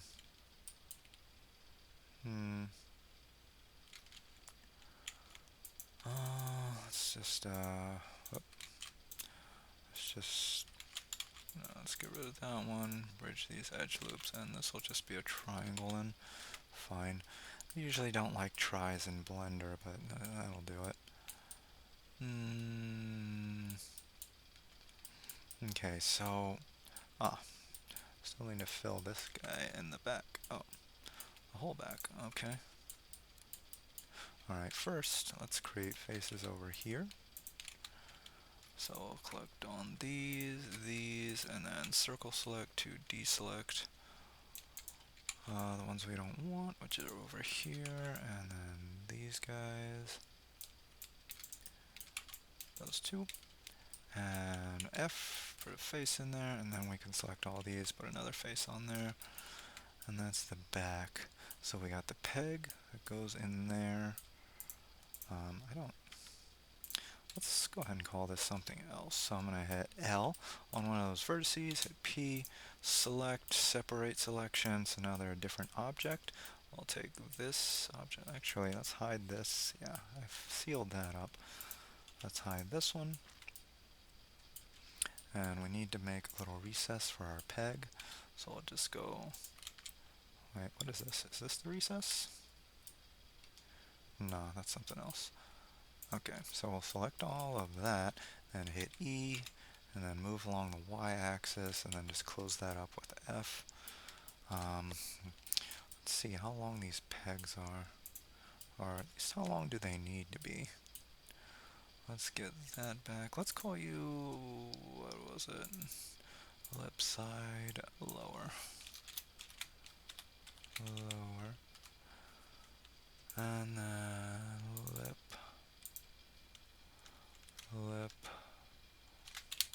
Lower. Okay. Alright. So peg-wise, let's see where this is going. I feel like we should make it as long as possible without it protruding anywhere, so maybe 6 millimeters. Then get this peg up here to about there as well. Let's get snap on and GY to move it along the y-axis, and it should actually be 0.5 shorter than that. So with GY, we're going to go down to 16 point, take snap off, GY, and 0.6 should be enough to fit in there. And those pegs should be, well actually this will need just shorter pegs, because these are both shorter. So I guess we'll just make some more. And does this have a face? does have a face. Alright. So let's Shift D to duplicate, and then we'll just maneuver that down over here. And we don't have to be exact because we already know the size. So we're just going to move this G, Y, moving that over here. We're going to select this area, put a face on that with F. And we're going to go in here, shortening it with GY. And it's not going to be a lot holding it on, but we can hope that'll be enough. Okay, let's actually separate this into its own thing with P, with all of it selected, P, and now we will call this small peg, or maybe short. Just short versus the regular peg. And these pegs should be good for this area, so I don't think we have to make any changes there. We have these pegs. Let's make sure this is gonna fit here. See, the peg starts here. How far up is that? Let's just snap it and there, and then just take away 0.5 millimeters. So that'll be 7.9-ish. Right there. And that should fit into that hole. We can line this up a little better, I think. Let's just put it over here with G to grab, and that should be okay. Alright, and then we need some more pegs. I'm probably not even going to worry about that. I'd like to test this out. See if these actually work.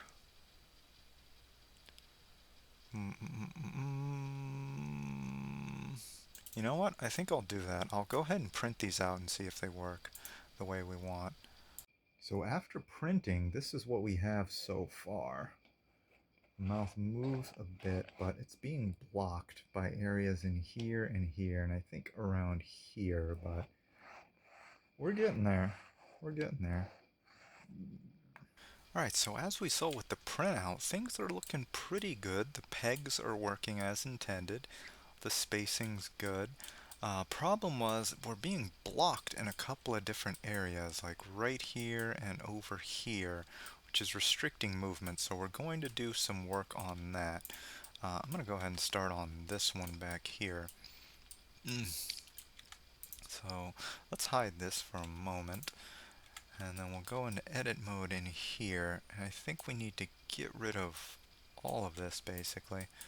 So let's get rid of these points, and we'll right click, delete, and then we'll close this face up, and then we'll create a face over here, and then recreate the face over here with alt left click to get those edge loops there. And I wonder if I should get rid of this too, just to make it rounder.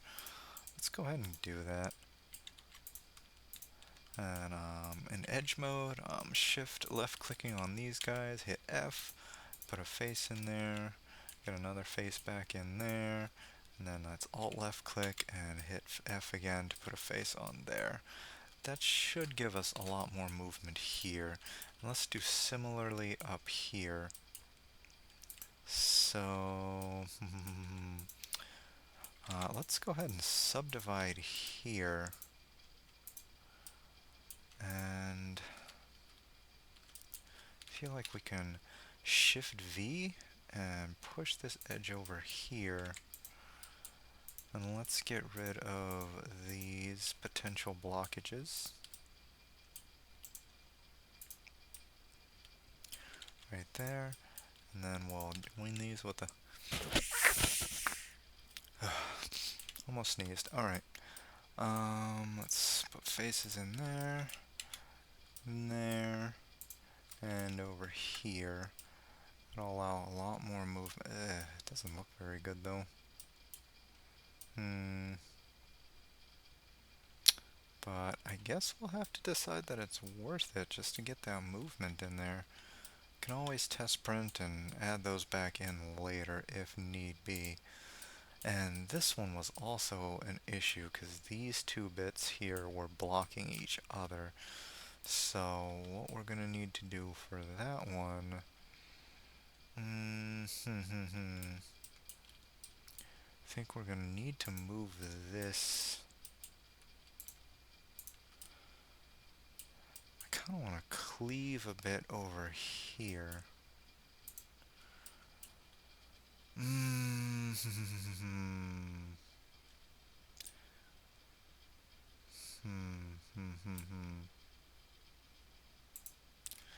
Now what we could try to do is in X-ray mode, clicking all of these guys, and maybe even these, and just pushing it all the way back here, trying to keep it relatively aligned. We've lost a little of the roundness, but that's okay.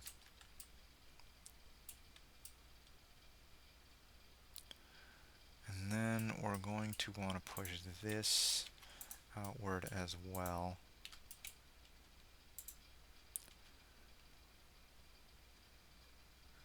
Oop, I got snap on. So let me turn that off, and with G we're going to push this back a bit, and the individual, let's go median point, and then scale that out to correct that little bit there. That should give us a little more room. I think we're going to do the same to this side as well. So let's see. I guess we can just move this whole thing like so, and we'll rotate it just to get those joins away from each other a bit so they're not blocking too much. And let's move this guy down here a bit, and we'll scale that down. Turn off X-ray mode. That doesn't actually, ooh, what is going on over her? Let's get this, and I think not that edge.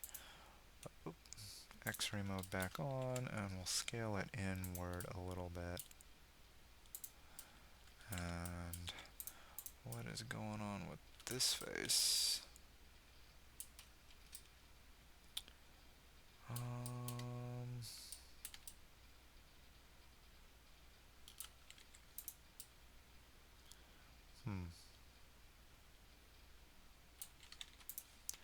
Let's get rid of this edge. And,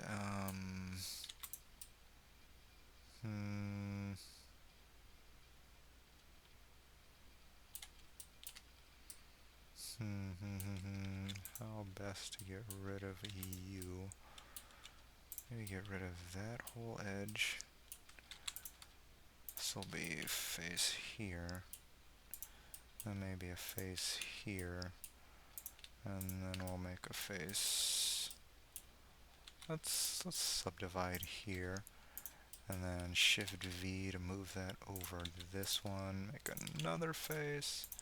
And then another face. It's not the cleanest thing, but I think we need to test a bit more.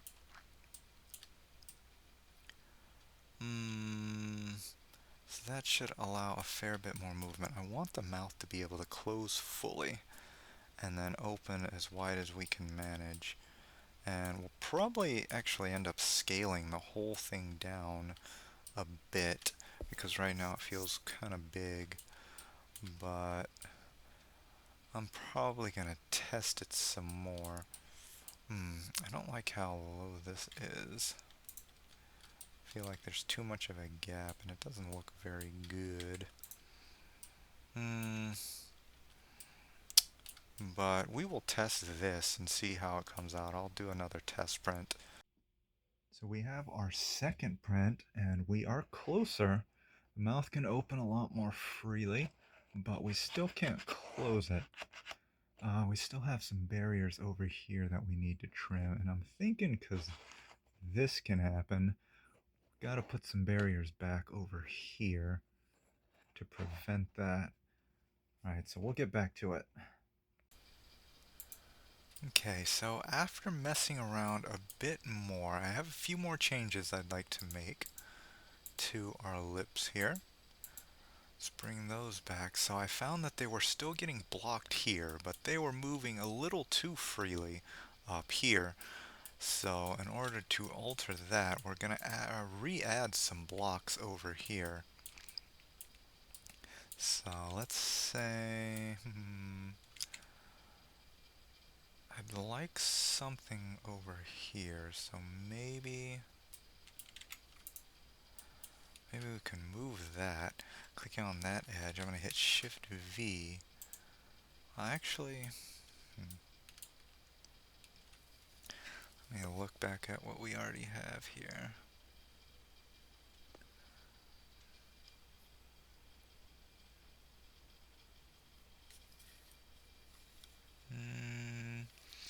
Yeah, actually, I think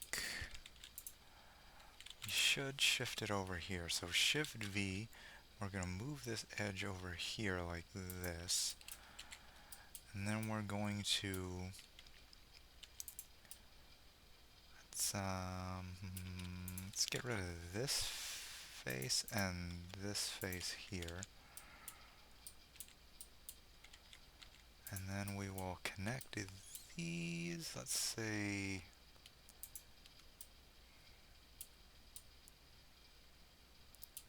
you know what? Let's actually create another edge here, like so. And then we'll create a subdivision here, connect these two, put a face over here, and then from here I think we'll create our new bit. So I'm going to turn snap back on with G, Y. I'm going to extrude from that to create this new area. And then we're going to connect these two, and then these two, and turn these into faces, hitting F to create the face.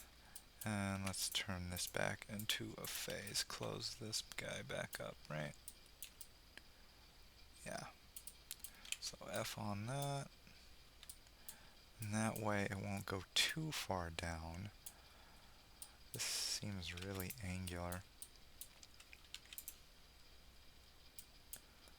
So it still feels like it might go a bit far down. So I'm going to hit Shift V and try to pull this guy back. Okay, it doesn't want to do that. So I'm going to subdivide here and give this a point to go back to.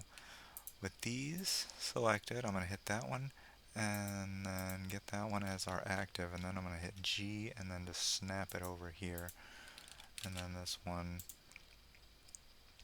I'll hit G and then Y, G and then X to get it over here, and then G and then Z to line those back up, like so. And then I'm thinking we can push this out along the x-axis like that. That shouldn't interfere too much, and that should block it from going too low, because that's what I wanted. Maybe I should just go all the way over here. Maybe that's what we'll do. And let's get auto merge back on. And instead of over here, I'm going to move this back over here. We'll dissolve that one. And let's extend this one, extrude this one out along the Y instead of this one over here. We'll get rid of that. Do we need to get rid of that? No, that's fine. make this into a face. That is not a face anymore. We'll put it here instead. A wall, and then I kind of want to bevel this. Right click, bevel. Just make that a little rounder, a bit more organic. And let's collect those in there, put another face back in here. Whoop. And we'll put a face on that one. And there seemed like there were some doubles over here. So let's get rid of that. We'll give this another vertice. G, and then X, and then G, Z to line those back up with each other. And we'll just put some faces on those. So that should definitely block it from going too low. Like, ignore this side since it's mirrored, but that'll keep it from going like this, which is what was happening before. But now we can block it, so it should only go around there.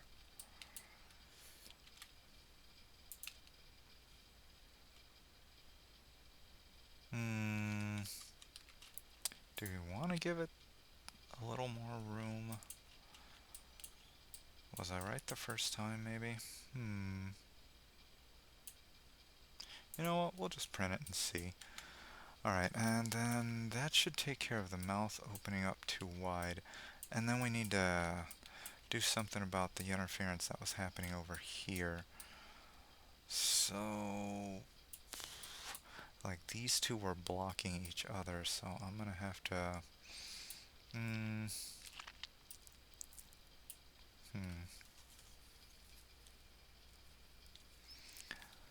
Some...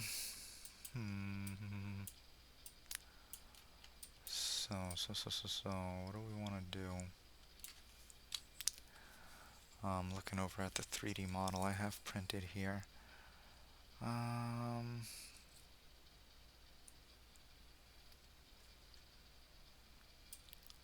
Is this upside down? Why is it like that?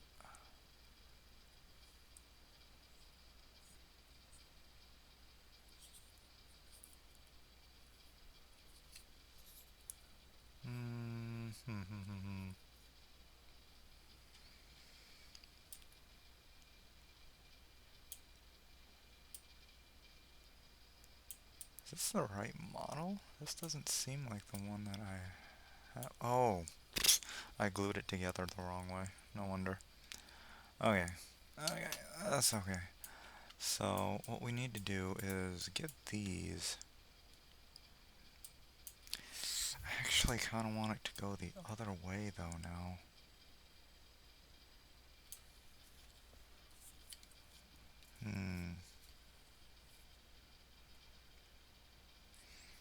Yeah, so what I did was I put these up here and these down here. So it's not exactly what it's supposed to look like, but I think we still would have the same issue. Because these are blocking into each other.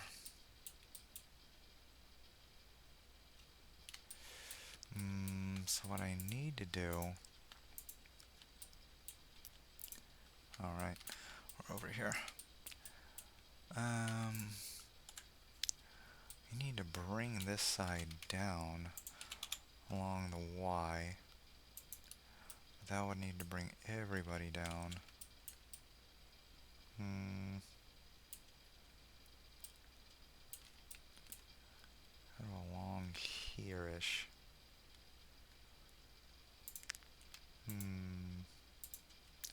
Maybe if we get rid of these, we bring these down along the Y here, and give it more room. But it's starting to look really distorted at this point.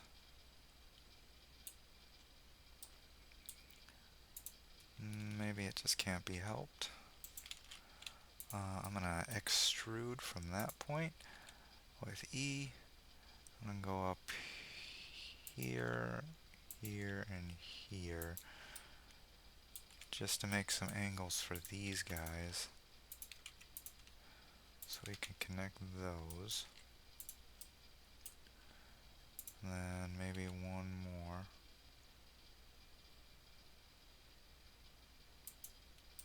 And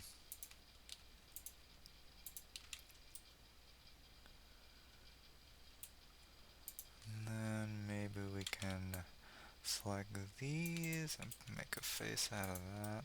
And that's the back face, right?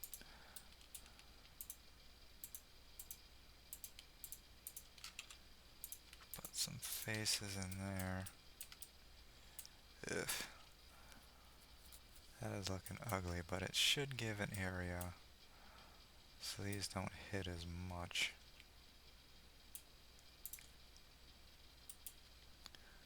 I could move these.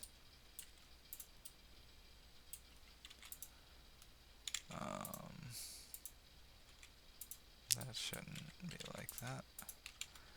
Should include all of you. Creating a face there. I want to bring this up a bit. And give this one more room to move.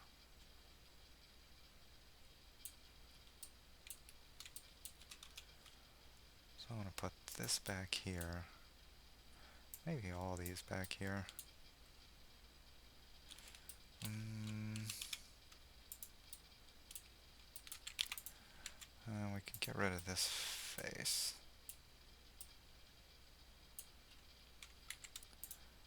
And maybe even this one. Push that back.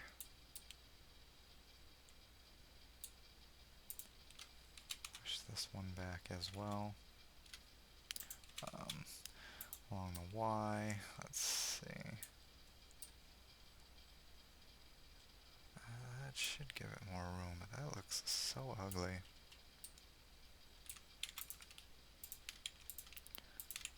But maybe that'll give us at least the room. We can beautify it later once we actually get it working.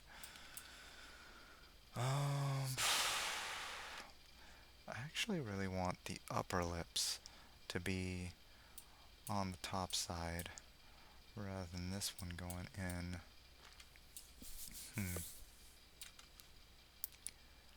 And I have been wanting to redo these to thin them out a bit.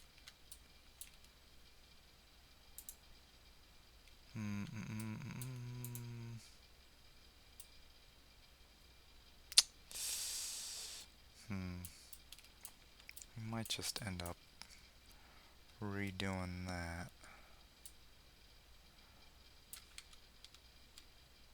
I'm gonna Control Z through all of what we just did.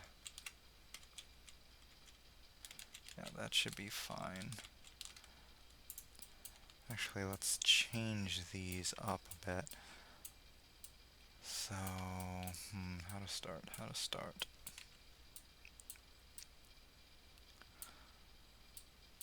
So let's get rid of...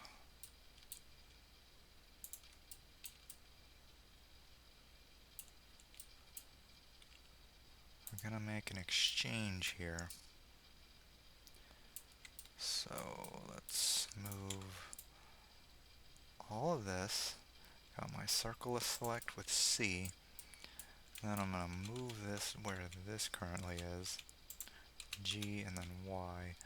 And snap that about there.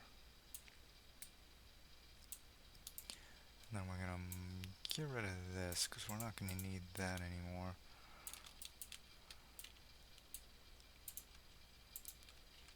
Let's get rid of this. Delete vertice there. And let's get these guys. Not these guys. But move it down where this is. And then we'll basically do the opposite for this one.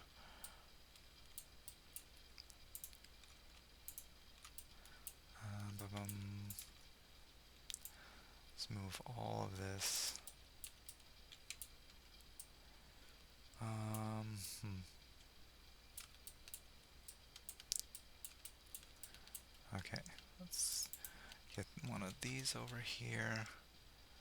And where is this one? So right here. And then I'll move it about 0.5 away from that back one. Let's see if that's there. Almost.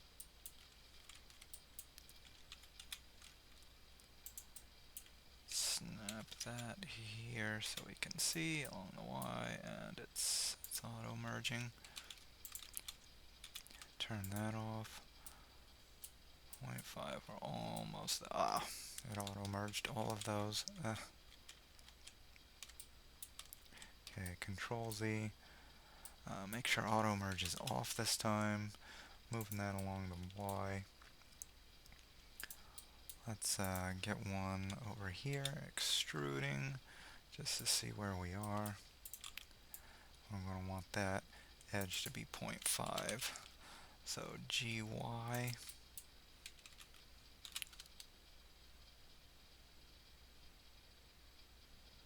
And that should be close enough.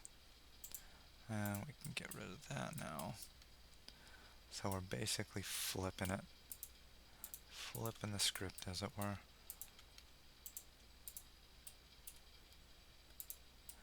And now that's back there. This is up here. And I also want to make these edges a lot smaller. So they're like the corners of the mouth. So let's see.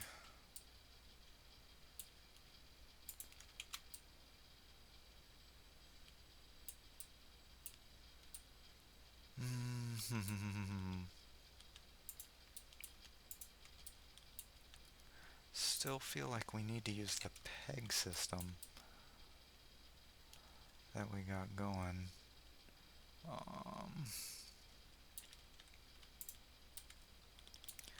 Got the pegs over here too. Let's get all of this. And then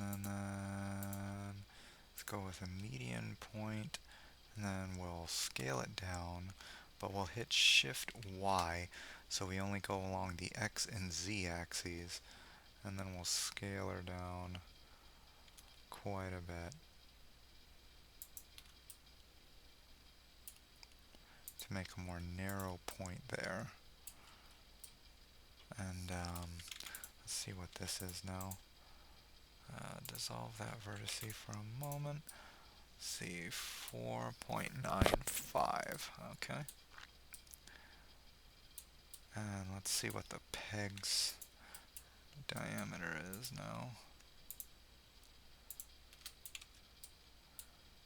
9.5. Alright, we'll need to shrink the peg just a bit. So 4.95 minus 0.5. So that'll be, let's go scale, and then Shift Y. So we're only along the X and Z axes. And from 9.5 minus 5, so that'll put us at 4. 0.45. That should be enough that it still fits in there nicely. Alright. So with that done, Dad, let's try to close these up now. I kind of want to cover this peg. Let's get rid of these edges in here.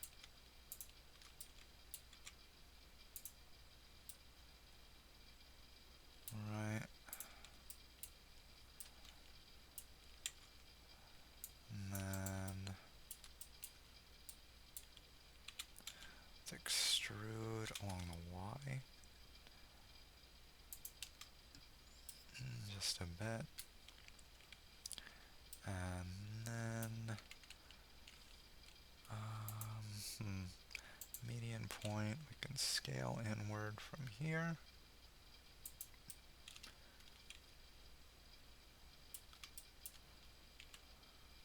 Scale inward some more.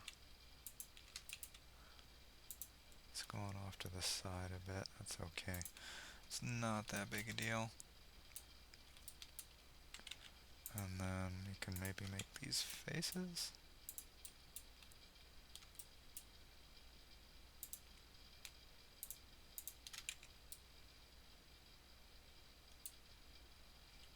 Ba-bum. Let's put an edge in here. And we need 1, 2, 3, 4, 5 edges to sync up with that. So we have 2, 3, 4, 5.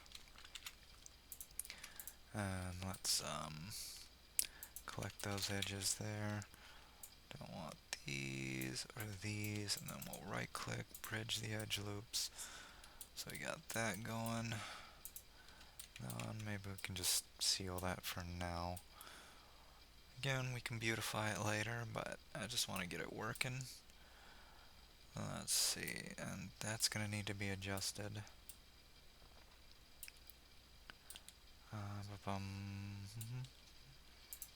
And we need to come in here with this too. So let's subdivide these, and we'll bring them down to this level with GY, and then we will, let's hide this for a moment so we can focus here, and let's hide the peg too. A freaking auto merge to all of it.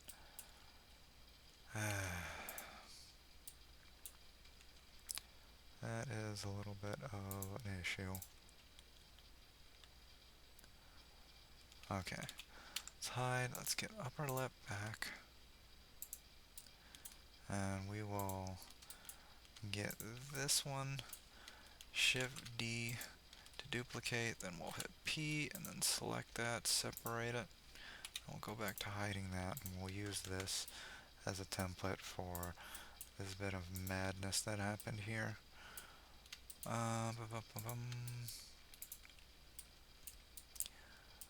Okay, first let's not have that selected, just this one. We'll hit circle select, we'll click on that, and we will delete all of those. Then we will use this, get over here, have both of these selected. I'm going to hit Control J to join them, make them one object, and I'm going to line these up here. I'm going to Shift D to duplicate that, GY to put it, snap it back here. Auto snap still back on, and let's start joining these two.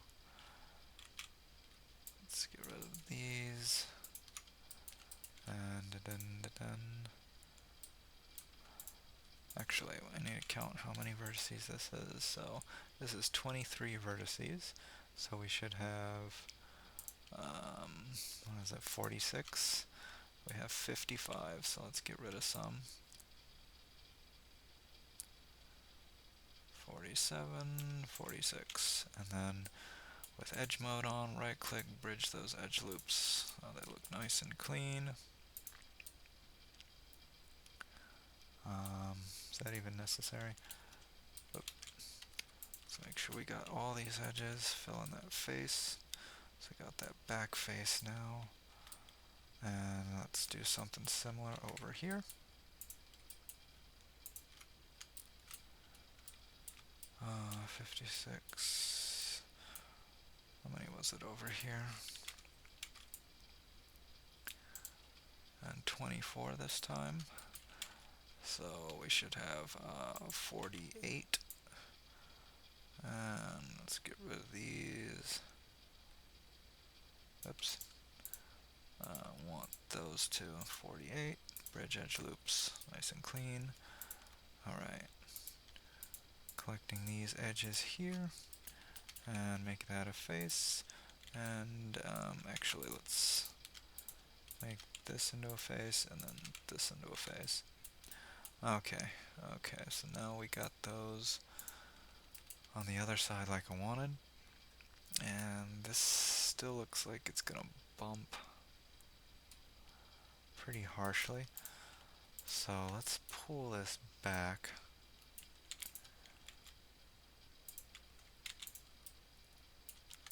Let's hide this for a moment with H. Let's,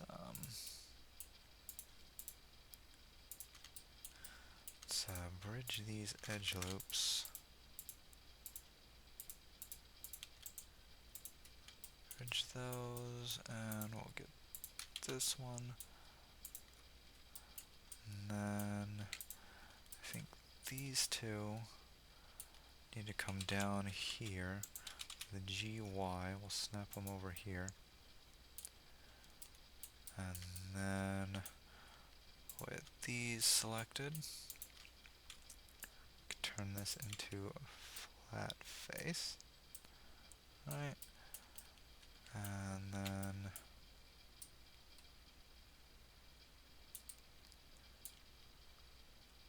these selected, not those, but these selected, those can be a face and that can be a face. Let's see, try to predict how this is going to move here. These will still bump into each other. So we'll move this with Shift V. Actually, no. I'm just going to move it. Both of these, this whole edge.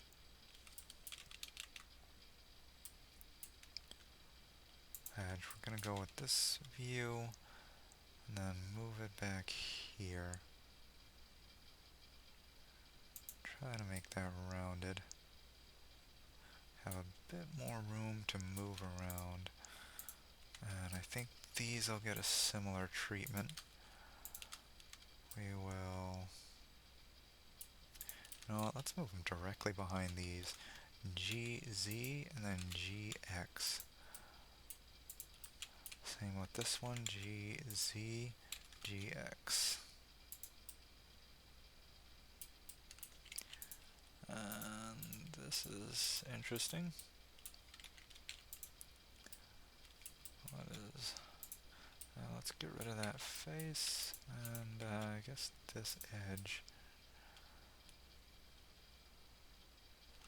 Don't really need that anymore, I guess. And then let's put a face over here now, just to close that up for now. And honestly, we don't really need to worry too much about that side. So it's the upper side that's going to conflict with the lip. So I'm going to Control Z that. Let's Shift V this back over here.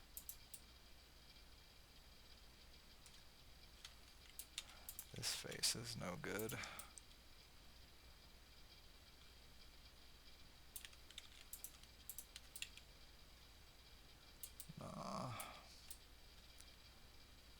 That's not flat. Let's try to move this guy down here.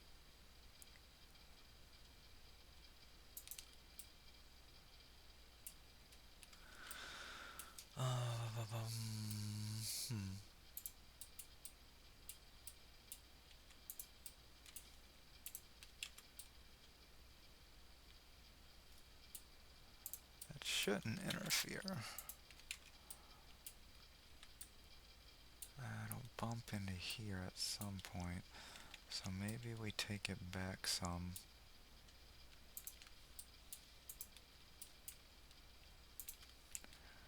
See if we can Shift V. No, it doesn't want to move along that one. Shift V, taking it back. Yeah, it went down. So I want to create a bit more room for those to close up. Just kind of guessing where it's going to bump. So I'm Shift V on that. And these tries are hideous.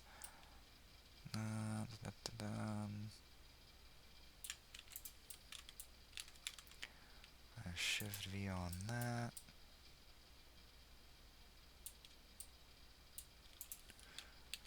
I'm going to take you back here.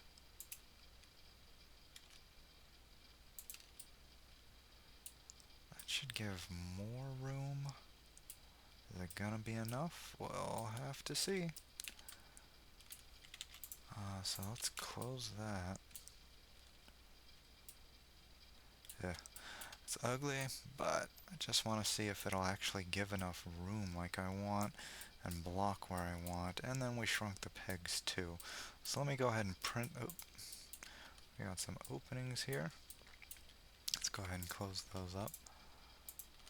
No problems. With the inside and outside selected, we got back to edge mode with 2, and then bridge edge loops. And now that's sealed up. Make sure this, let's hide that for a second. This is not closed. So let's put a face right here. Alright, so I'm going to try to print this and see if it's where I want it at long last. Alright, so we got the old model and we got the new model. So this was a problem with the old model. It would do this, which would be very awkward to do to see on your props. So with the block we now have this. It won't go in that far and we can close it a lot further. It's not fully closed yet, but it's getting there. And I was thinking about trying to add some teeth at some point, but we're getting there. Alright, so we're back with Ragnarok, Crona's sword, and we have some more modifications to do. So I think most things are working pretty well, though I want to get rid of this blockage here so we can fully close the mouth. It's actually over here because it's mirrored. But let's get into this. So what's blocking is that these two edges are hitting each other, so we need to fix that. Let's see how I want to do this. Maybe we can drag this over here with GY. And these can actually be risen a bit. Like so. Well, GY, and we could snap it over here. Actually, GY, is that? Actually, no, let's move this back over here. And this, let's also put this down over here. And probably this as well. Okay, this needs to go down here.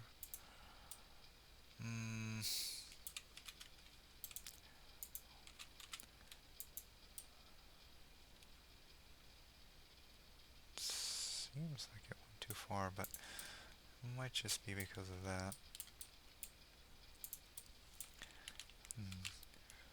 I want to open this up a bit more. So I'm going to slide this down here.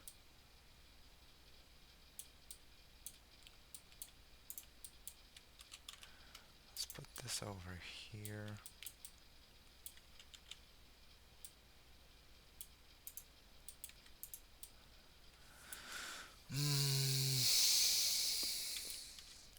Now we could put this back up here. I feel like we can subdivide these. And, actually, you know what? Let's just merge these two together.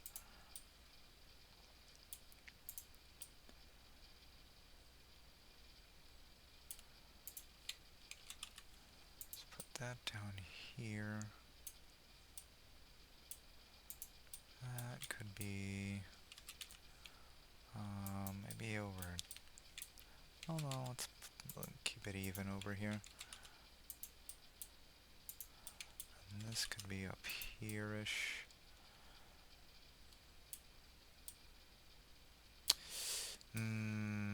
Actually, let's put it back down here. Why does that look like it's... Yeah, that's more what I was going for. Now let's put this on this same level because we need to flatten out this area a bit.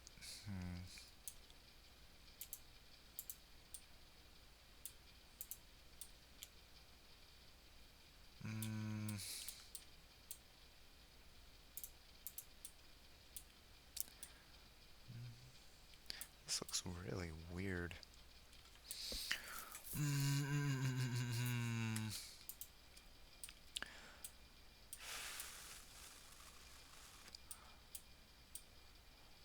That might even be enough. Let me Control Z and just see what we've changed here, what room we've made.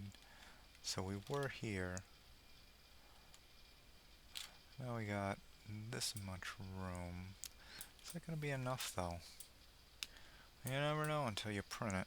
That's the problem. And I feel like these could be subdivided. So we can bring this up a bit. Like so.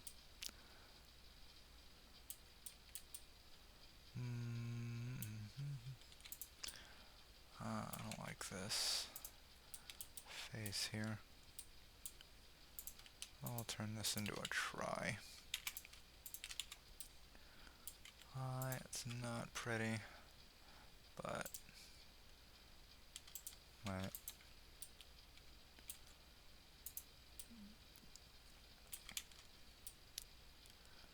I feel like this needs to be tucked in a bit over here. Maybe all of these do. Because we definitely don't want to clip into that anymore. We're trying not to. And then we got this to deal with. So I'm thinking maybe we can subdivide this. Maybe even twice. Just like down there. Actually, it won't matter because it's in the back, so nobody's really gonna see it. So let's connect these two, F. Then we'll get rid of this face, and then we'll put it. Collect these vertices, deselect these. I got C, circle select. Get rid of those. Make that face there, and then we'll pull these down. Oh, just wanted these three. We'll pull them downward over here. Actually, might want to subdivide again. I'm gonna align this one with a GX and then GZ. And then we'll get rid of this face, put a new one here and here.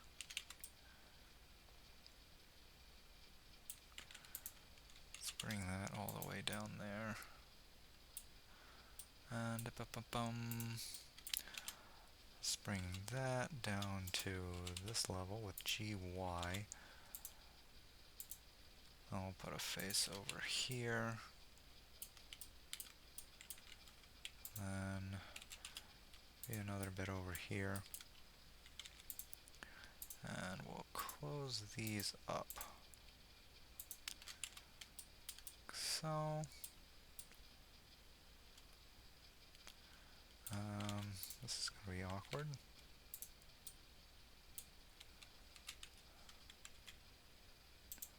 Do I want it to do...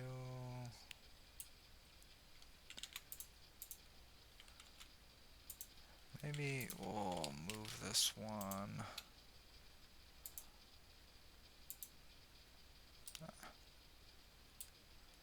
Yeah. Can't get the angle that I'm looking for here. Why? Let's move the reference image over. And I'd like to make this whole thing just one face.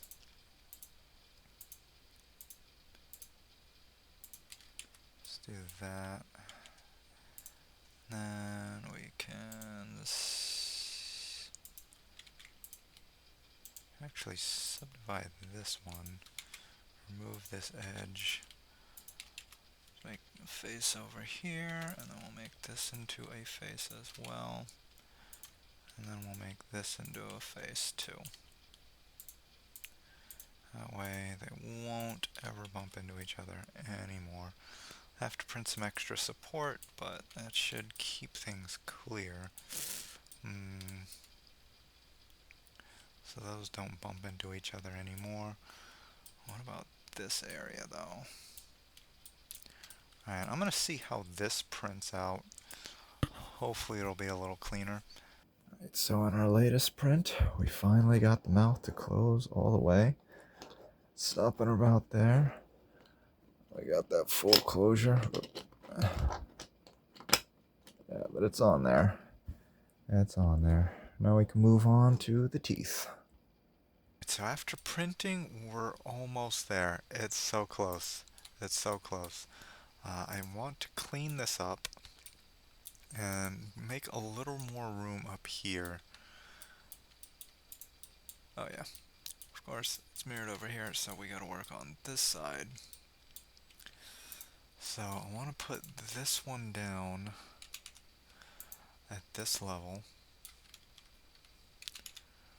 Right, that should be enough, I think, at long last, but now I feel like I gotta be sure. Let's put this guy down, and I'm looking at my model that I printed, and I think, actually, you know what? Let's subdivide these two and just put another one here, just to be sure. Put that one down, another subdivide there, that one down, get rid of this face, which is kind of weird looking now. Face, face, close those up. And, yeah, I want this to be...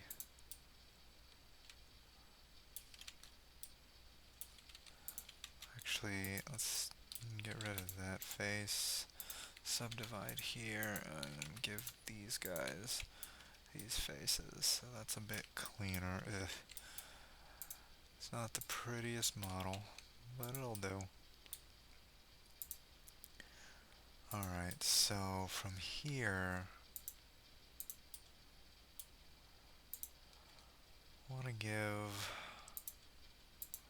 just kind of a slight area here, because we don't really need much on this edge. I'm gonna Shift V and put you over here. Even put you over that.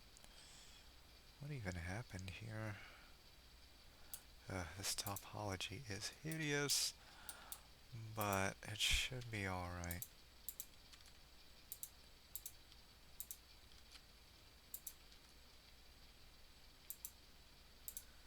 I really want to try to smooth this out a bit.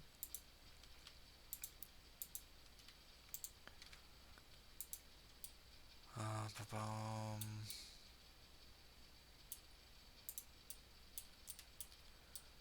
Hmm.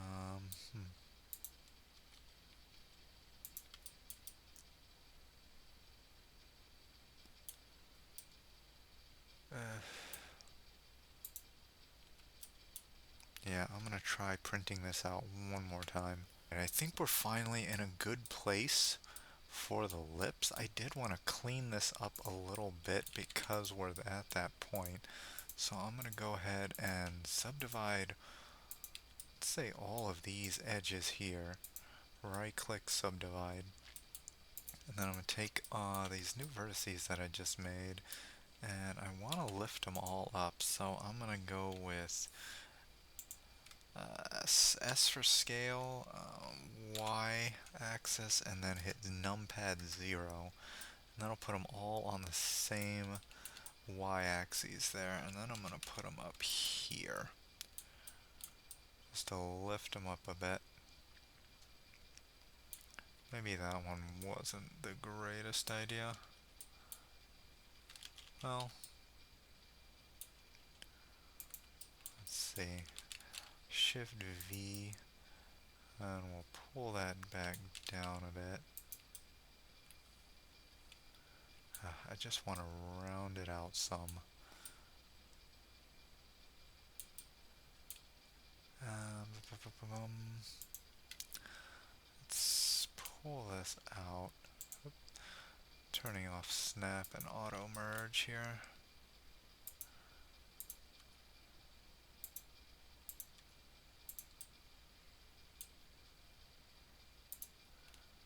And we'll take these out like so.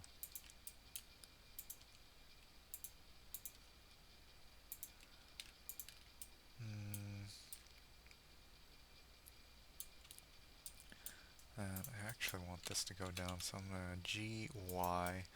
I'm just going to manually put that in there just to round things out a bit. I think that'll do it for this part. I am exhausted. So next we'll probably try to focus on the teeth that I want to get on here. So I'm thinking some teeth up here and then some down here and on the bottom too, and they'll kind of recess into each other. But that'll be for next time. So with that, the lips move in the way we want. Now I'm going to try to put some teeth on here, because that does seem to be a feature we have. But I was going to put some here, here, here, here, here, here, and all of the segments, but I think that'll just get them to run into each other kind of awkwardly. So instead, I think I'm going to just put it on the bottom and the top. And then we got to worry about how they're going to fit together, because I still want the mouth to close. So I was thinking we can create spaces. The top ones would be kind of forward, I think. I want those to go over the middle, so we're going to have to make some good use of this space here. Let's see how I'm going to do that. So I'm probably just going to divide these into... let's say I'm going to take these guys. I'll collect these edges here, and then I think I'm going to subdivide them twice. And then we're going to turn this into, let's say, a 0.5 inch. By scaling along the Y, we're going to put that around 0.5 just to make sure they have enough space to fit. Let's raise that up, and that'll be close enough. So basically,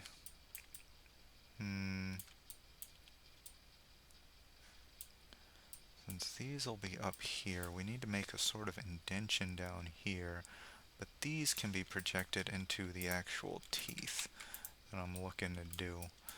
So I'm thinking something like extrusion over here, and then we'll hit SZ0 on the numpad to create our teeth.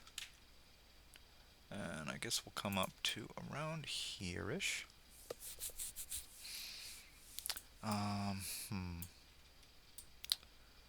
Well, actually,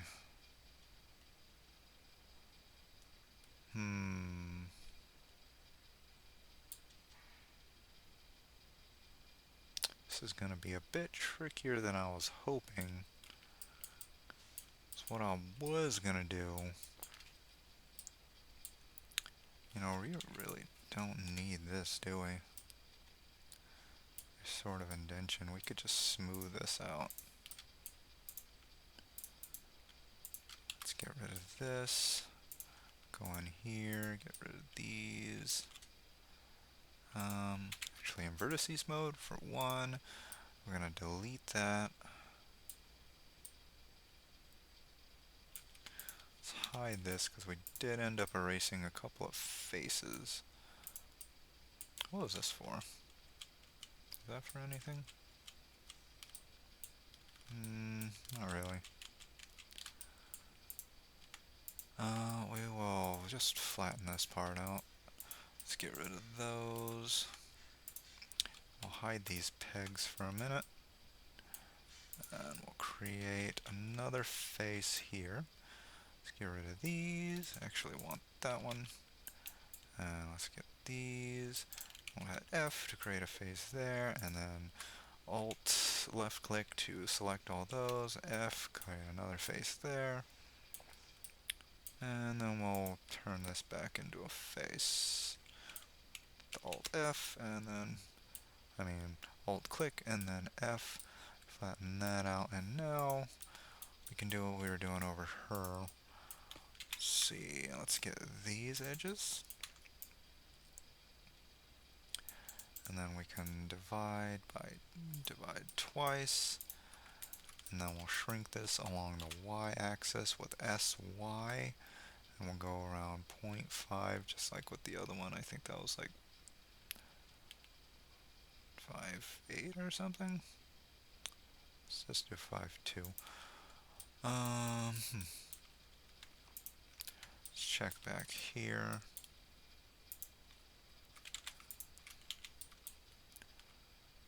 5.08. So actually, let's get those as even as possible, which means we're gonna need all these.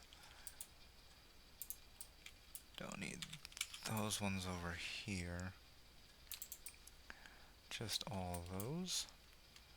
And then this line here.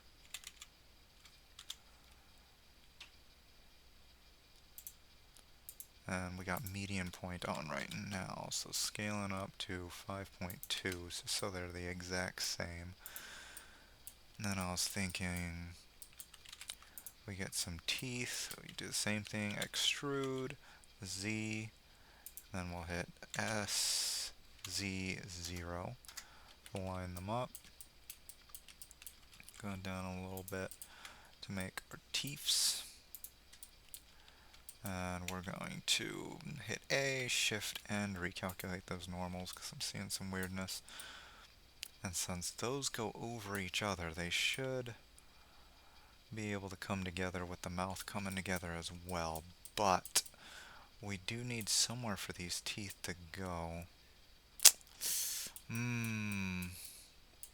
Fortunately, there's not much room up here. Like, this area would have to be significantly flatter, which we can do. Going with circle select and face mode and get the ones we got over here. And we can SZ0 with that too. Hopefully that didn't screw too much up, did it? Let's check the inside. Oh, looks okay. And then we'll need to make a space for those. Basically... see how this is. 8.2. Let's see if we can bring that up to 8.2.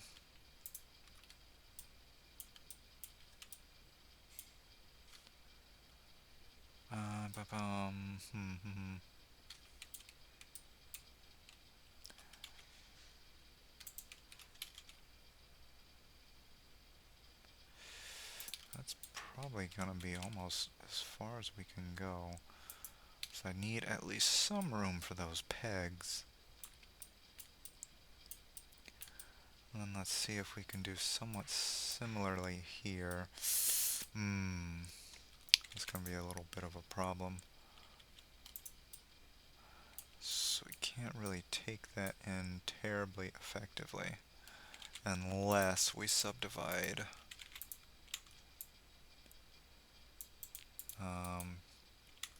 Yeah, just this row, I think, is what we need.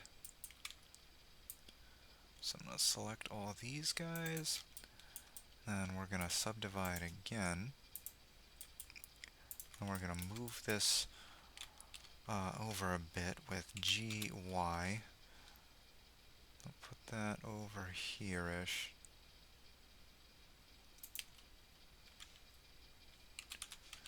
Let's make that exactly 5'2". So, that way we should be able to extrude this and then flatten it out with scale Z0. So we get something like that to create a recess for the teeth. Might need to clear out some space. Do we need this?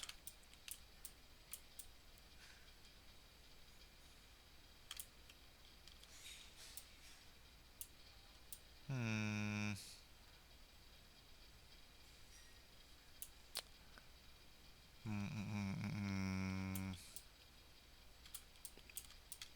So we definitely need it to go down in here, but this is going to prevent that, because we got the pegs that need to go all the way through.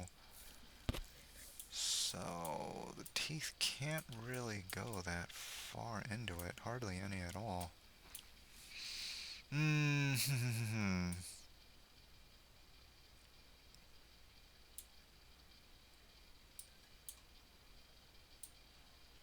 a shame. We might have to forego the teeth. I hate to. Now, something else we might be able to do. So, rather than having the lips closed completely, we can just have the teeth kind of in the way, so it's got kind of a permanent toothy grin. That would allow us to keep the teeth, but it wouldn't allow us to close the mouth all the way.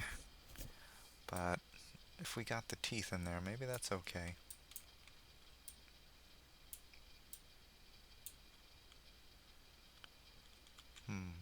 So maybe you don't need it that much, because then the top teeth will only come down here, because this would get in the way of that. The bottom teeth would be able to go all the way up, or fairly far up. So that wouldn't be a problem, but these top teeth are going to bump right into there.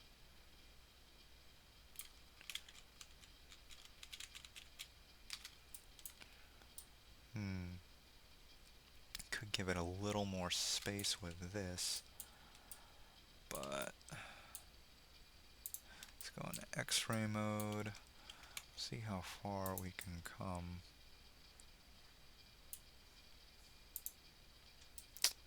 It's about as far as we're going to be able to go.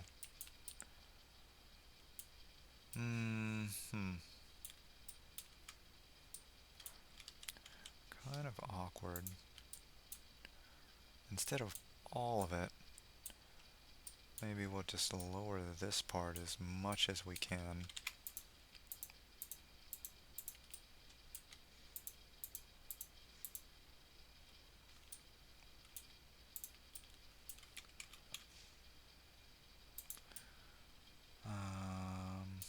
Try scale Z0 again.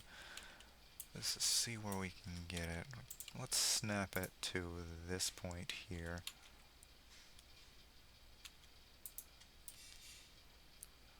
So that's about as far as those teeth are going to be able to come down, but that's not bad. That's not really bad. Let's get rid of this, and I gotta change that. So let's go into View, Clip Start, and then let's set it to 0.1. That way when we zoom in, it won't clip so early. And let's fill in these faces. In edge mode, I'm going to go in here, plot those in, and then this will just be a regular face. Should be okay. This concerns me a bit. 0.52. So we're going to need to shrink these by 0.52. Ba-bum. So let's subdivide this. Okay. Actually, let's just grab this. Subdivide.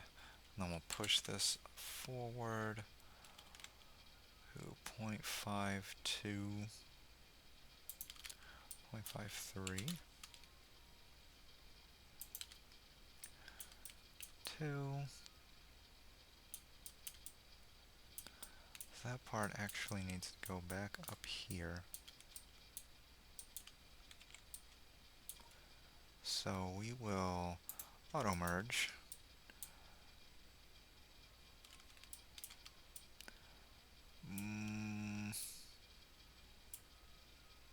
Actually, what we need to do is get rid of these.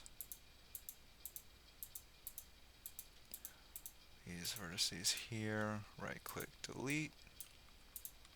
Now we'll take these vertices. Why are you still here? Get rid of that one too. And let's get rid of this edge. And we'll take these vertices here. And I don't think we need that one. And then we'll extrude, and then we'll snap it along the y-axis. Oh, let's set auto merge to 0.01, because that just auto merged them.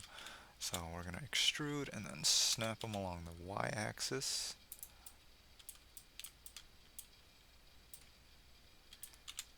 Extrude, snap along the y, there we go. And now we will bridge these edge loops like so. So that's nice.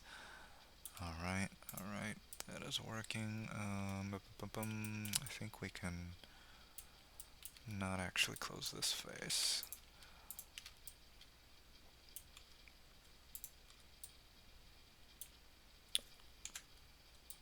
Is this all flat? It is not.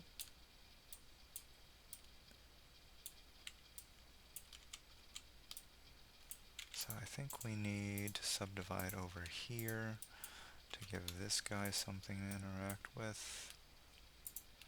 See if these are on the same level. They're not.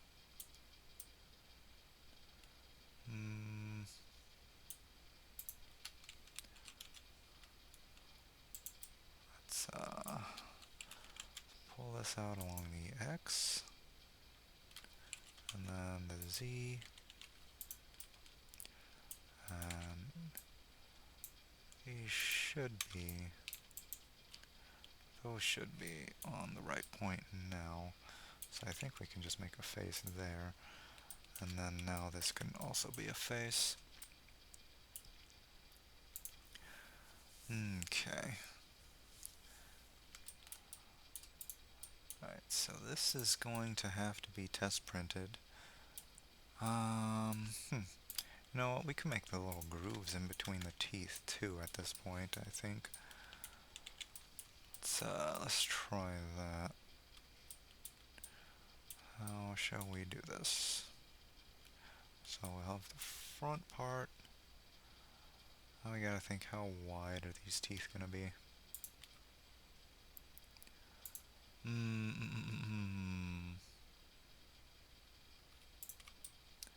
Maybe these could be a natural part.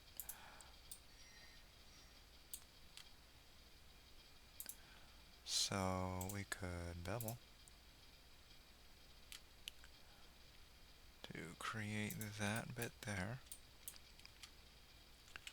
Then we could possibly take these in, and then let's extrude that down along the Z, and then we'll fill in these faces. That could be one. And maybe we can bevel this edge too. Create another one. Those too close together. Oh, we can adjust later. Maybe make another bevel over here. And this will just make it a little easier to paint. Kind of a guide we can follow. Extrude, z-axis, face, face, face. Not too bad. So bevel this one as well.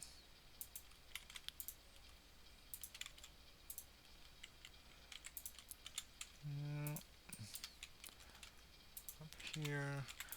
I'll turn these into faces. Oop, not you. Oop. Face, face.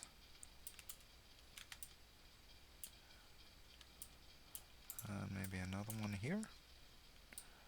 And then maybe the last one here. Bevel.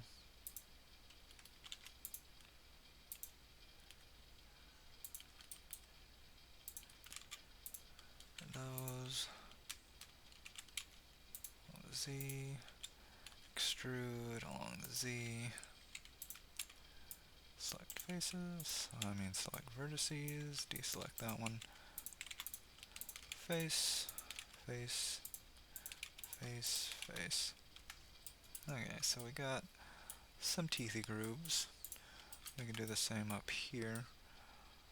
Say there's going to be one here, one here, one here, one here. Maybe that's too far.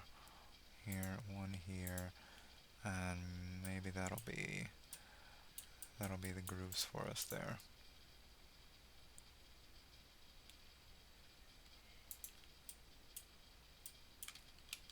Feels too wide.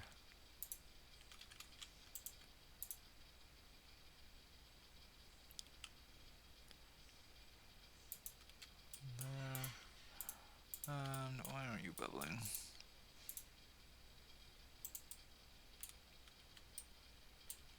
Oh, so there's nothing here. Okay, we'll do this manually.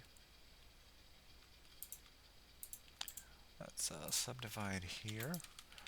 Take it over with Shift V. Then we'll subdivide over here.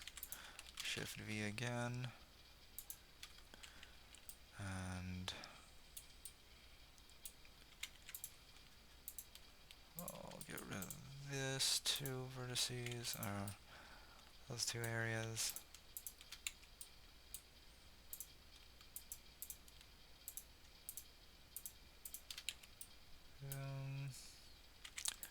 And we'll take this one, extrude, Z, and then we'll put face in there, face in there.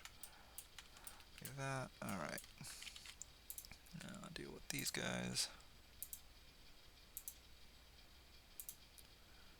Boop, boop, boop, boop, boop. Get rid of those edges, and then we'll extrude to here, extrude to here, extrude there, extrude there, extrude there, and then we will fill these in. Face, face, face. Right. Face, face, face. Face, face, face. Alright. Yep.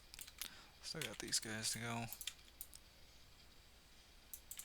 Face,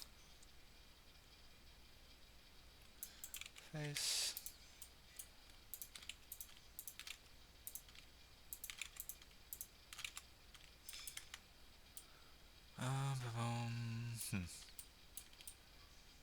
That's not going to be perfect, but I'm going to have these printed and see how that turns out. So we got our first printout with the teeth, and this is what we have now. You can see the teeth on the top and the bottom here. kind of a size difference. I think that needs to be cleaned up, and I'm not sure if I'm loving it. When it's open, it looks fine, but when it's closed, you got all this negative space around here, so I'm not sure if we're gonna keep it. Maybe I'll just make the toothless model and this one available at the same time. But I mean, it's not bad.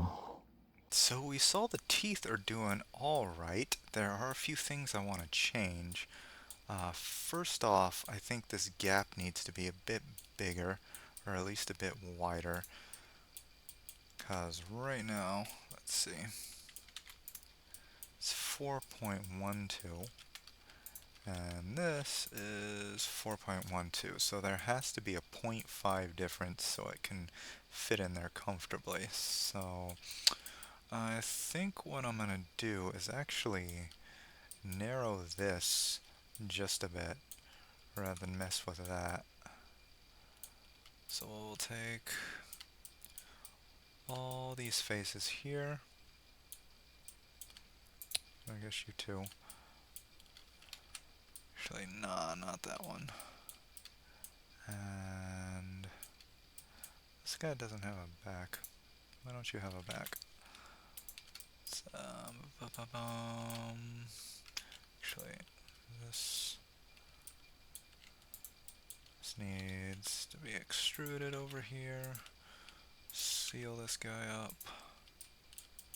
And now we can create a back here. Oop.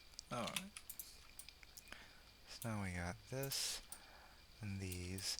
And we're on a median point over here for our pivot. Turn off snap. And then we'll go our longest line should be thinner. That was 4.1, so we'll do 4. Let's go 3.5. That should be thin enough to fit into there. I think that'll do it. And I also wanted to get rid of some of these teeth over here. I'd like them to be kind of more even. So let's see where that would be. It's right here. So let's cut it off at this point then. I'll leave that up there, don't need that. I already forgot where it was, my gosh. Alright, alright. So we'll get rid of these right here. Let those go down. Let's put a face right here. And seal these up. Don't need this anymore. You know what, let's carry this over here. Let's get snap back on.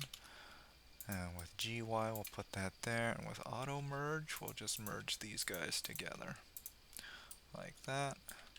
And then we'll get these edges. Get rid of those edges. C for circle. And then right click, bridge edge loops. So it should be able to fit, the top row of teeth should be able to fit in there, so it'll close a little better now. And now the teeth are a bit more even.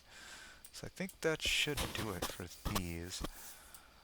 I also want to do something with these lips. I want them to come out just a bit more now that we've gotten most of it done.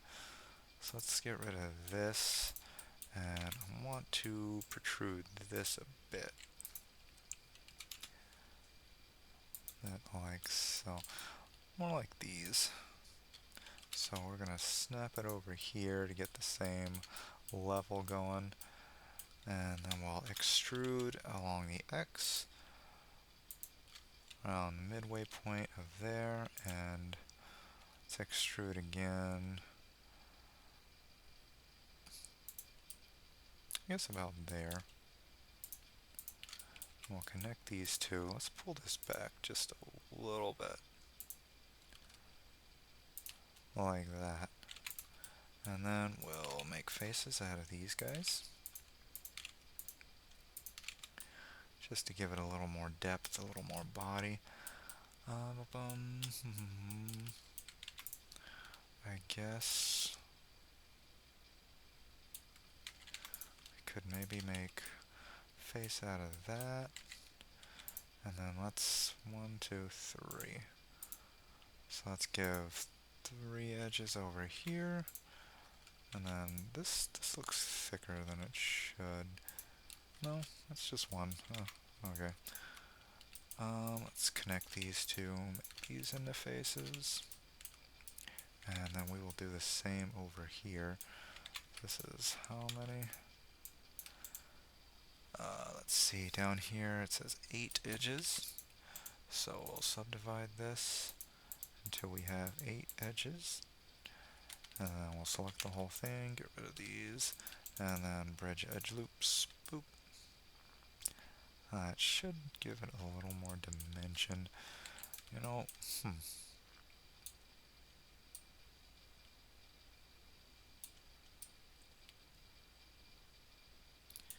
feel like it's just kind of poking out there now.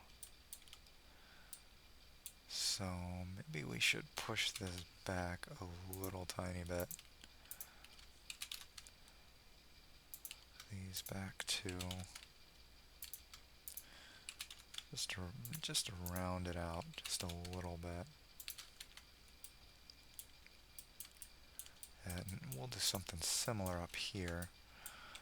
This lip, let's divide it and pull it out to about the height of one of these guys. Let's get snap back on. Around there-ish. We can get rid of this face. And let's pull it up a bit and then extrude and turn snap off. And like so. These parts are going to be a little tricky.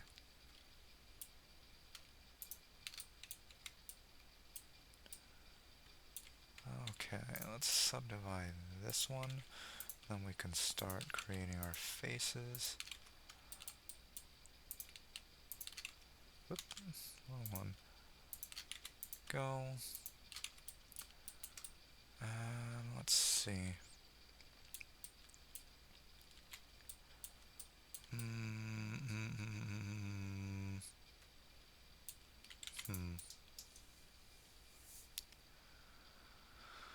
How do I want to do this?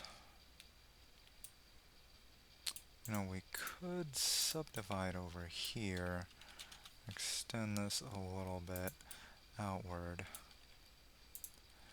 and then carry it on like this.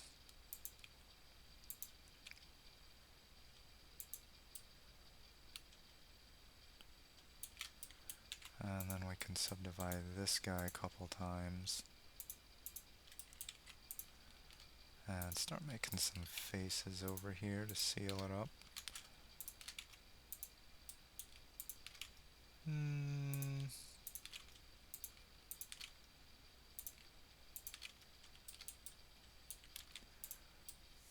The topology is ugly, but oh well.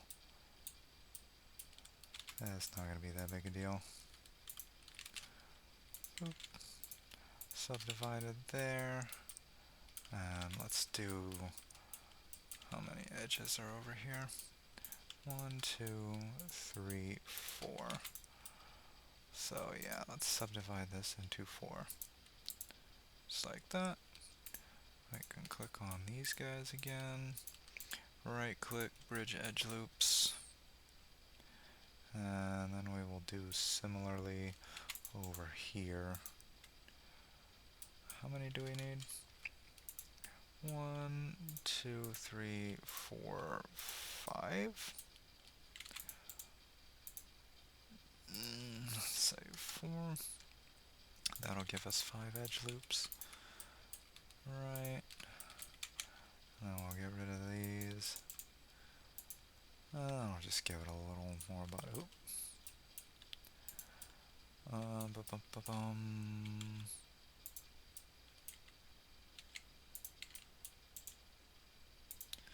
subdivide here. That should be fine. I think that's about it for this one, you know. I want to bevel this just a little bit and round this out.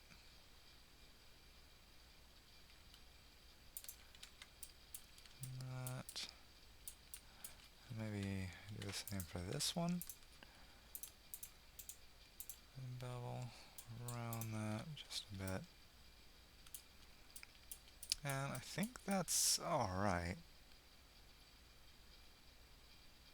That's not too bad.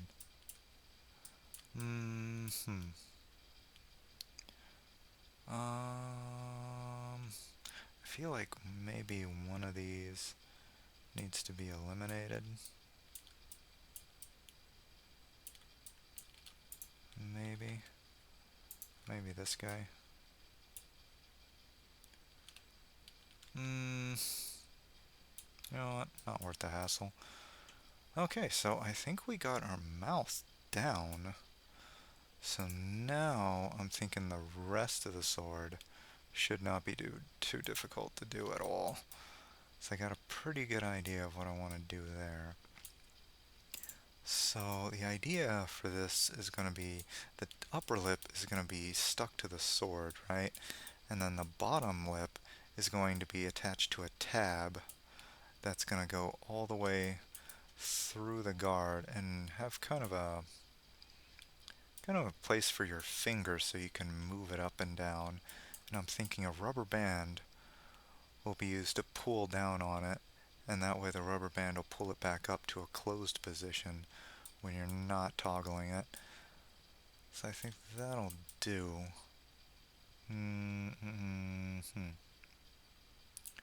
So I guess maybe the pegs could actually come out of the sword, and we can just stick everything on that. These guys will be loose, and then this guy will be attached.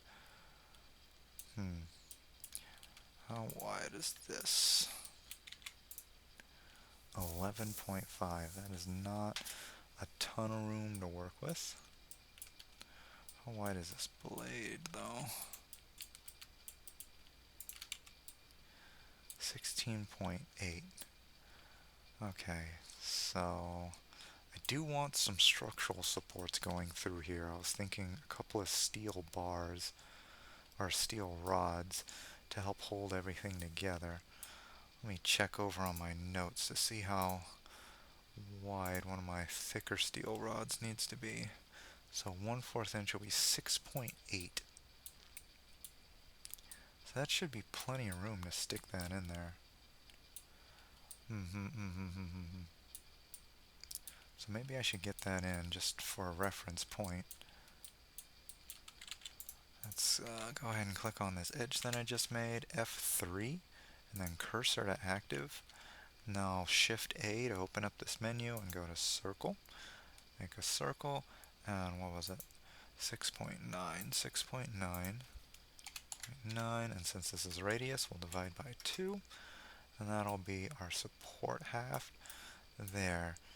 Now, I'm thinking the main steel support will go in the middle, maybe even off to the side of it, because the mouth is going to be, where that pull tab is going to be over here. So we'll push that back a bit, and then I think the smaller steel, which I think this was for 3.7, 3.7, yeah, so that was for the thinner steel support. So I'm thinking we'll just need the thicker support and then this thinner support here. So for that tab, how wide should it be? So I'm thinking for this, we'll actually need to subdivide these guys.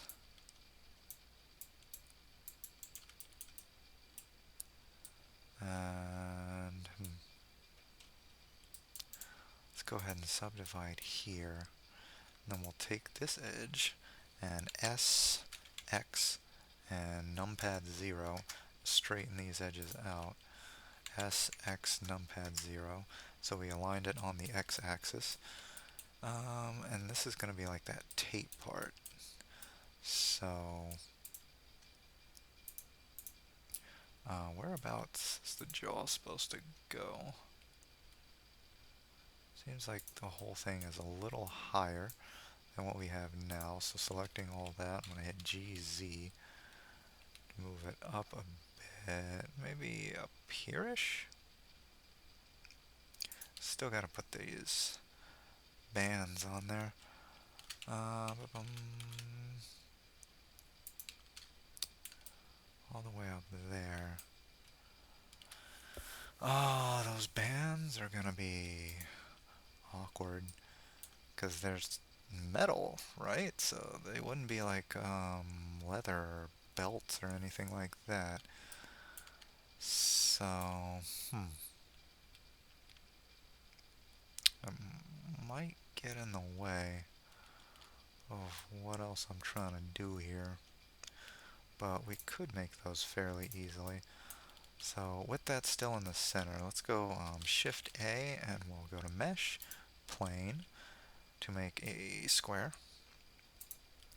And then we can shrink this to, let's say 30. Actually it needs to be bigger than 30. Let's say 160. 160, and then we'll, once I clicked on in object mode, we'll hit R to rotate and then X to rotate along the X-axis. Then we'll go 90 degrees. I'm holding Control to get it to go to rotate in 5-degree increments. And so we'll go to 90. We'll pull it a little forward with GY. Then I'm going to scale it down along the Z-axis because they're kind of rectangular. And then I'm thinking we'll put these rivety bits in there. So that'll be circles. So Shift A, and we'll put some circles. Bring that up a bit. Let's go ahead and join these. So with the circle selected, I shift left clicked on that one, and then Control J to join the objects together. Now let's bring this circle up. Let's pull it in front of our rectangle here. And then rotating it along the x-axis again, 90 degrees, enlarge. Let's get rid of the edge links. And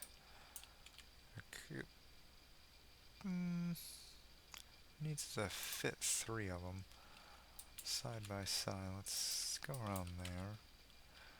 And let's say this one's over here. And then we can match that. Oops. With those two selected, I'll hit F to put an edge between them. And with all those selected, I'm going to hit Shift D to duplicate. And then with Snap On, we'll snap this one over here. So now we have 3 going across. And then we'll hit A, Mesh, Clean Up, Merge by Distance. Didn't even need to because Auto Merge was on. Forgot about that. And over here, there seems to be some protrusions, like this center point is further down with these side bits a little raised, so we'll do that. With pivot point on median points, still right? Median point, yeah. We got these 2 edges, and I'll scale them up. Scale them along the z-axis to widen this up a bit, like about there. And let's subdivide that just to put these in the middle here. With that one selected, I'm going to go GZ and then snap it to that one over there. Then we'll dissolve that. Okay, and now we'll actually separate this with the circle selected, P selection,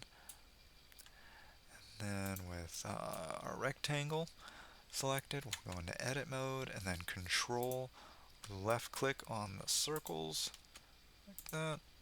So it's red and our square is the orange thing. Mesh, knife project. These diagonals are strange.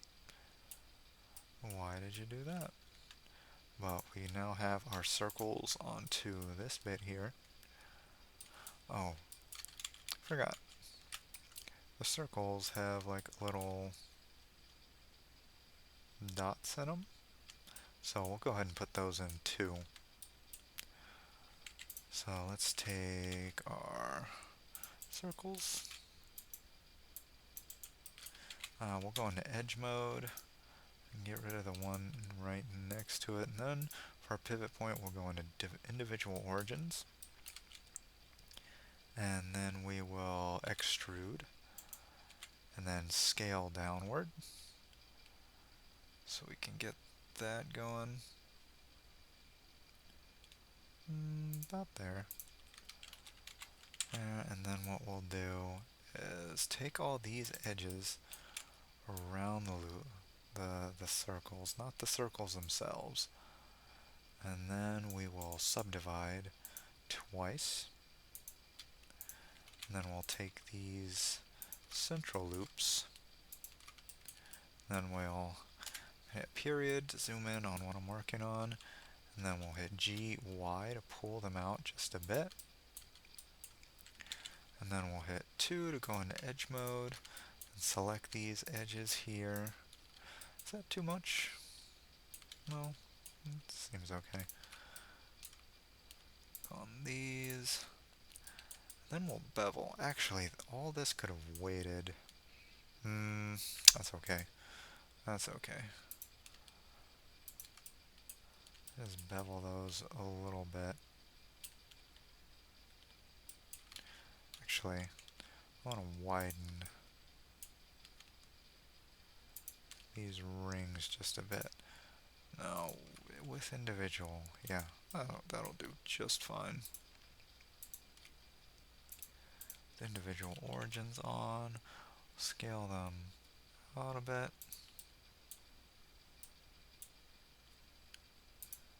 And I'll scale these actually inward a bit, like so.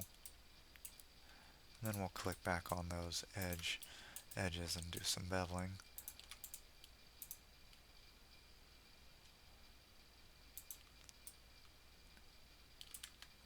And those should be pretty decent little rivet things. Okay, I'm going to go ahead and join these two now. And we can actually use this. I'm going to go ahead and get rid of those edges there. Should create some holes that should be exactly the same. GY and then snap them right on with auto merge. They are merged already. And we'll go ahead and seal those with a face.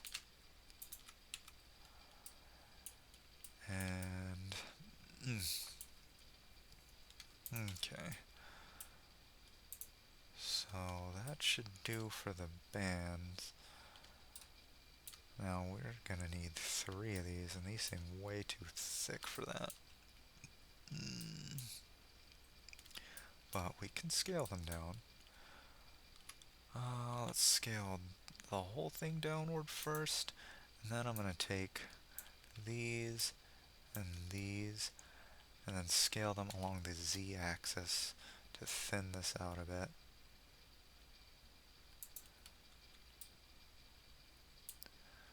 And then there's 3 of them, so kind of a Z pattern here. Kind of like this. You know what, let's shift D on that, and then I'll hide one of them in case we need it later. And then I'll call this the rivet bands. And then let's rotate on, let's see,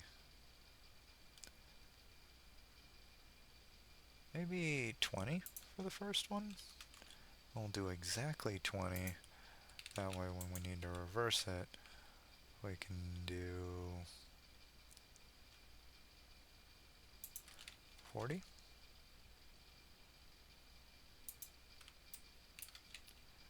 And then the last one is back over here, maybe 35. I feel like this one could be a little more. So I have one here. This one looks like, well, has two of them. So maybe we can move it a bit over here. And the rest, yeah, I have three. And look weirdly flexible, but this is unusual anime sword, so that's okay.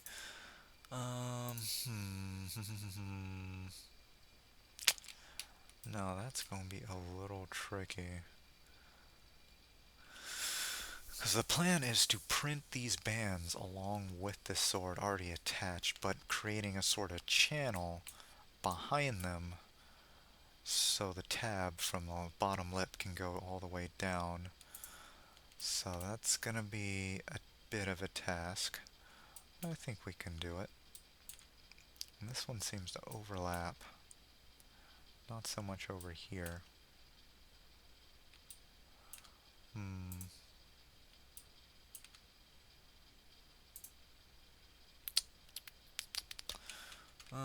Let's move you up.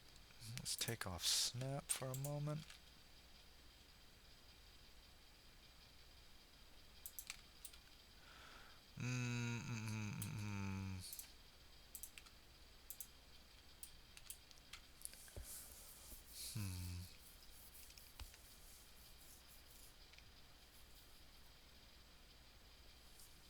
So I'm thinking, maybe the mouth should be moved up a little more.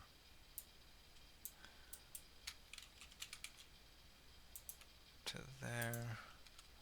And we can spread these out a little more.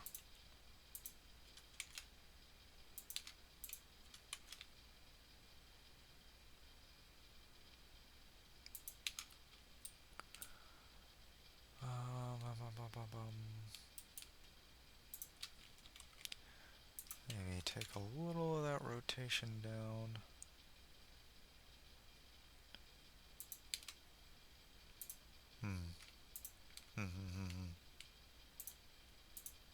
Alright, so what I was going to do with these is knife project them onto there. It kind of negates what we did over here, but that's okay. We did it once, we can do it again. But we're going to end up with a lot of little vertices in there to screw with.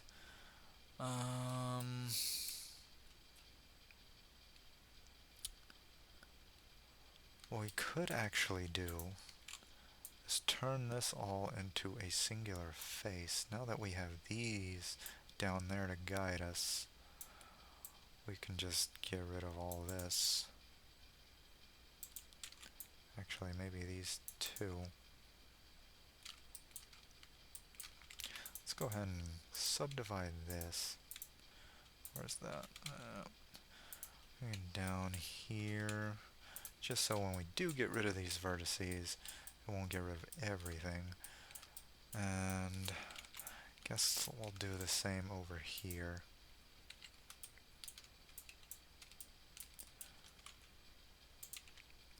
Let's get snap on.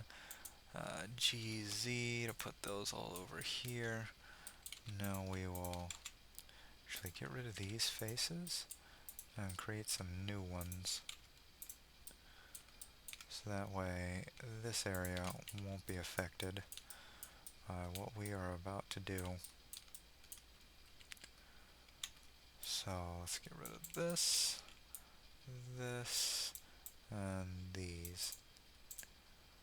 Right click, delete, and now we have a nice flat plane to play with. Where'd that go? Oh dear. Okay, for some reason we were selecting those, so let's try that again.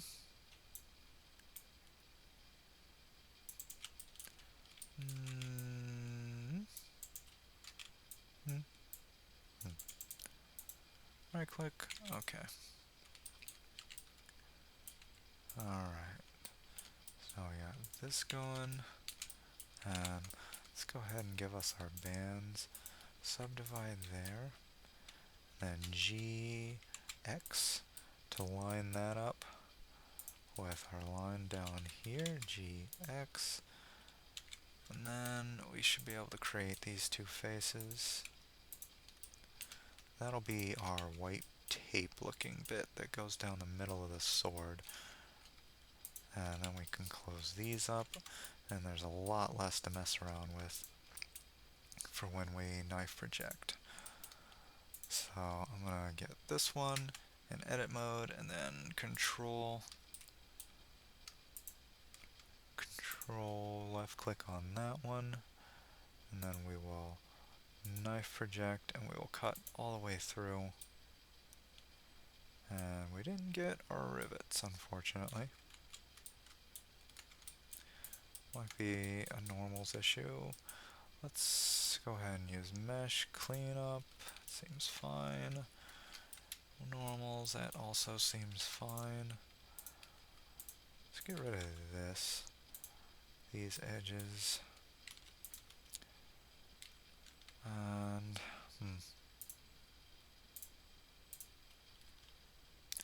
sure what else might be doing that. Control click, let's try that again. Mesh, knife project. Throw, that's better. That's better. Not perfect, but better.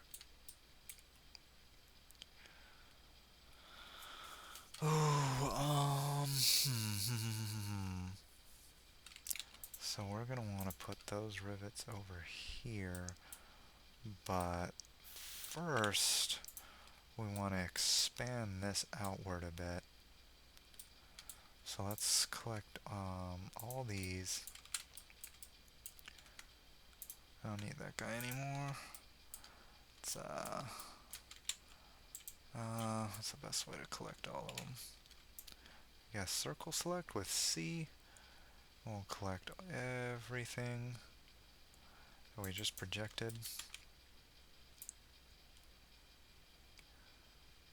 Dang, okay, and that.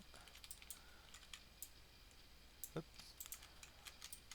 Control Z to undo. And we need you. Select all these. All these. All those. Yep.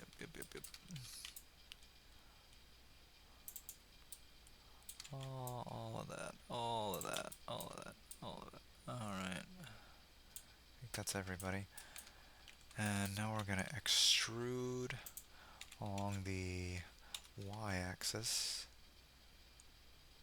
You know, let's go, I guess Shift Z, so we're just going along the X and Y axis.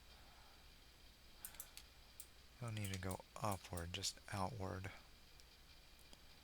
Seems like too much in one direction, not enough in the other.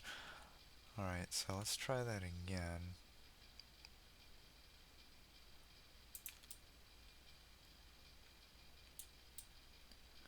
Okay, that's how much. What is going on in here? Okay, we forgot that guy. Alright, let's scale outward. Oh, why aren't you being... Oh, I didn't extrude that one. Okay, reselecting all those. Lostages. Reselecting all those. Then extrude. And then scale. And then Shift Z to negate that axis. And Control Z. And scale. Shift Z again. Oh, there. It's not, they aren't thick bands. So then I'm going to hit scale again, and this time we're just going to go along the Y. Try to even it out a bit.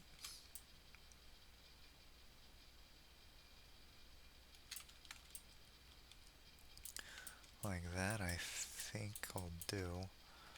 Now we're gonna deselect this center area here.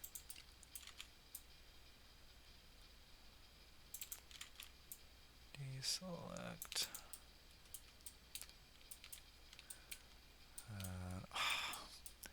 Looks like we missed these guys again. Somebody got left behind. Okay, got those guys now. Anybody else? I think I got it this time. Alright, extrude, and then scale outward, Shift Z, just a little bit, and scaling again along the Y, get the width. I think we can have a little more width.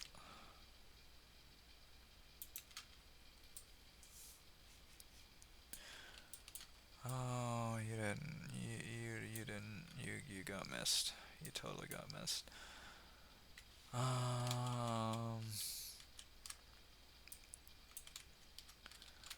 Okay, selecting all again, and then getting this guy, and then hopefully not missing anybody else. Anybody else? Oh, this one too. The little tiny shapes. Gotta catch them all. I hope that's all of them. Okay, scaling out again. Shift Z. Whoops. Why did I do that? Shift Z.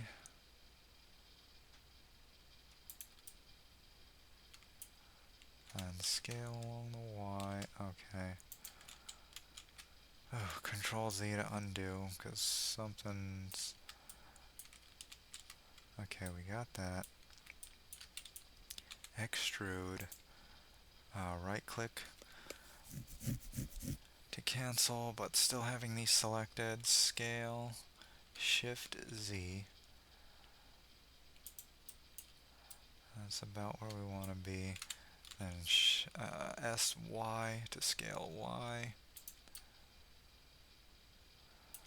It's about there. Then we will take these.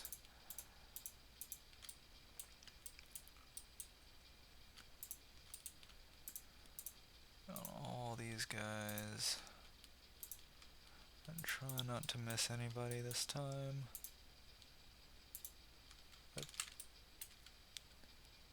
Get that.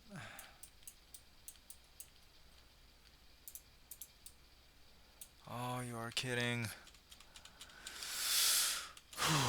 Control Z, Control Z, Control Z to undo. Make sure you get that guy.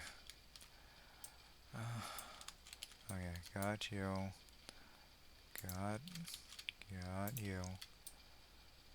Oh my gosh, these little tiny ones keep getting away from me. Okay. Extrude. Right click. Scale. Shift Z. Let's take it out just a wee bit. Scale. Y. Widened.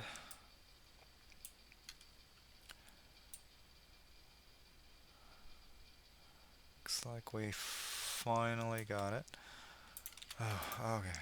Okay, we're gonna click on highlight all these guys. Make sure we get you. Highlight all these guys. Make sure we get you too.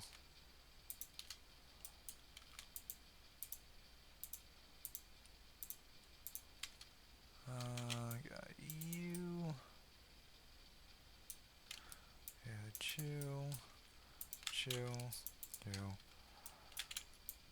These. Do not get these.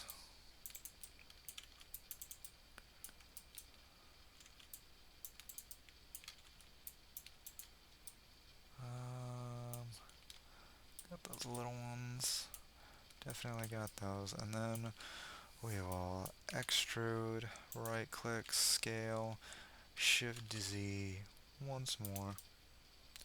Just to give that bit a little extra. And scale Y, widen that. So now we have that band, and we probably should have done it to the bottom as well. Okay, okay, Control Z, I mean, yeah, Control Z to undo, and then we'll get these guys. So that way we get the top and bottom, and they'll be extruded exactly this. No.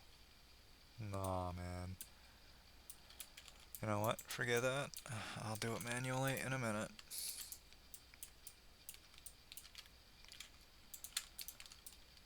Okay, okay. So scale, oh, extrude, right click, scale, shift, scale out, shift Z. Oh, okay, I'm losing my mind here. Extrude, right click, scale, shift Z. No, better. Scale Y to widen it. There, now we have those bands.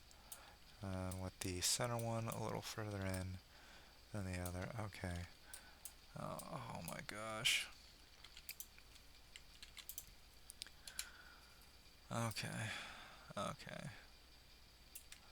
So I think this just extrude those points upward like so. Then we'll just seal these up. Wait. No. We don't need that one.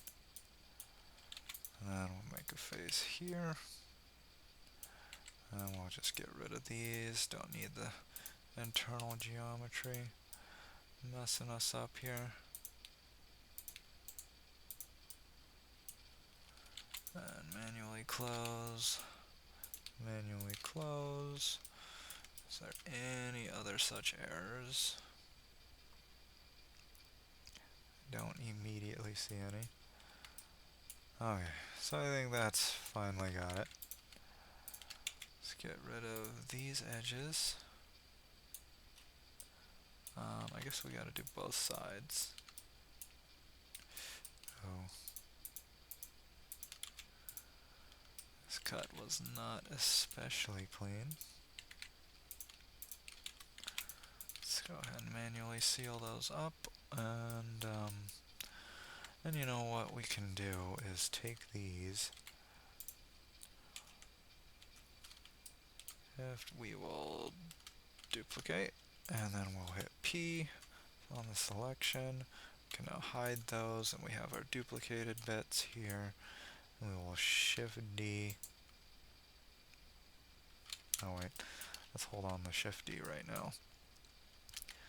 Let's gather those up, get these Control J to join them together, and we will snap these. Let's get one of the edge ones here, and then snap over here, GY to snap, and you're not perfectly aligned, which leads me to believe that when we did knife project it, the camera wasn't perfectly aligned, perhaps. That's okay. We'll do our best. Put these in here.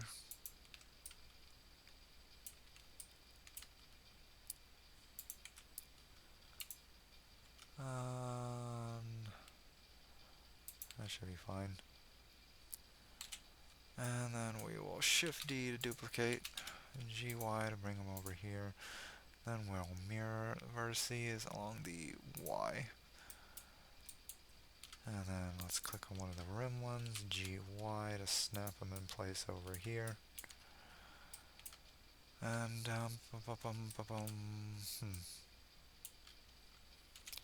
what we could do. Oh, this one already auto merged, I guess. Somewhere. Maybe this one, yeah. That looks like that's what happened there.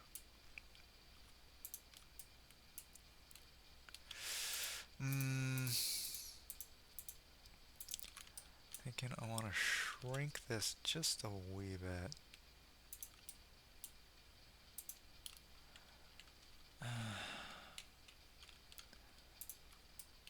Was gonna bridge edge loops, but since these decided to connect with each other, that's not gonna happen. So let's merge those two. Or merge you two. So we'll take these edges, cancel those edges, and let's see if we can bridge these edge loops good. Those are fine. We'll just close these up. Good enough. Good enough. Alright, let's shrink this one down just a little bit. And we'll take these two edge loops. Actually, let's merge the, nah,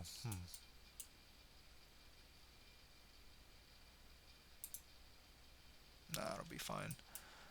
That'll be fine. Let's merge these two. And merge these two to the closest ones. So we can bridge these edge loops without problems. Nice, nice, nice, nice. And then we do the same thing over here. Shrink just the tiniest bit.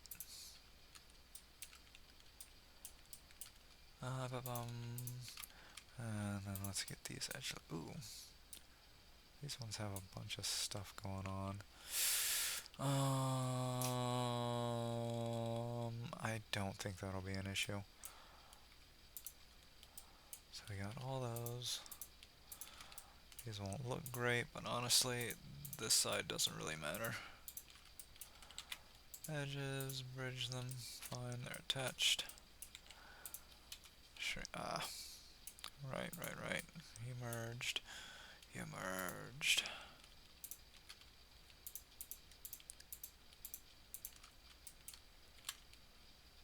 Shrink a little bit. Let's bridge these edge loops the best we can. Again, this tide's not really gonna matter too much. Grand scheme of things, it'll be fine. Bridging edge loops, filling in these faces. Okay, that should be fine. So that's one of them. I'm gonna go ahead and take a break after that ordeal. We'll get back to it in a little bit. So after printing the mouth again, I wanted to thin, let's see, I guess this area a bit. Or in this case, push it back, because while the top teeth do fit in there, they're scraping a bit, and I'm worried they're going to scrape off any paint I put on them later. So we'll take these faces here, and we'll take just all of this. Let's get in here, all of this. Nah, we're missing somebody. There. And don't need these back faces. We're going to let's get this too. We really need to merge these, but for right now I'm just gonna grab those up, and you two should be, this is what I should have done. And then let's move this back, just give it a little bit more room. Let's see, edge links, and let's say push it back to so that bottom value is 4. Exactly, that should be plenty. Alright, other than that, I think the jaw is looking pretty decent. Alright, so back to these. Let's start messing around here. Get rid of that one. I actually want to separate these two a bit, because they're going to overlap, and it's going to make things a little trickier. Or, we did simplify this yesterday, so maybe it won't be that big a deal.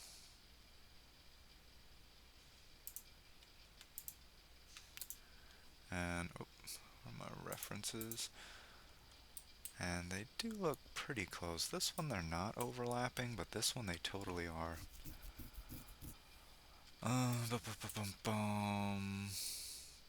So I guess we will do a compromise and have it partially overlapping. So let's go ahead and knife project onto this. We'll get this one first. So the blade is in edit mode, and then the band is our red outline. So then we'll go to mesh, knife project, cut through, and we didn't get our circles on there. Oh yeah, I think we gotta get rid of these edges. Get rid of that. And let's try that again. Edit mode for you, control click for you, and knife project. There we go. Got our circles. Bum, bum, bum. And let's go ahead and try to do this one over the top of it. Might save us some time, might make things infinitely harder. Let's see. Edit, control left click, mesh, knife project, cut through. We got that going. So now I guess we gotta decide which one's gonna be on top. Hopefully this will be a lot smoother, because there's a lot fewer faces to mess around with this time. Let's get rid of edge links for a moment.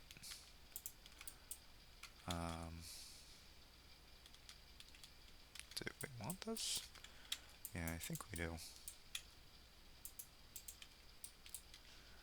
And we want all these faces in here, all these faces in here, and get all these. All these. All of them. All of them. Alright. And then we will hit E to extrude, but then right click without actually doing anything.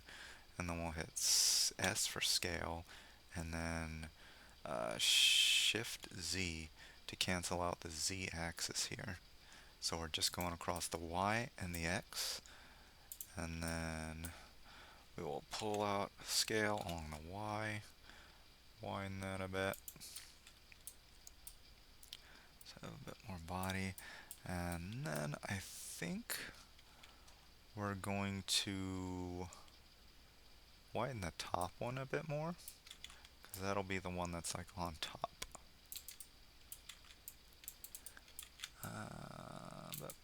So let's get rid of all of these, all that selection. And then we will extrude, and then right click, and E for extrude, then right click to cancel it out, and then scale, and then Shift Z, yeah.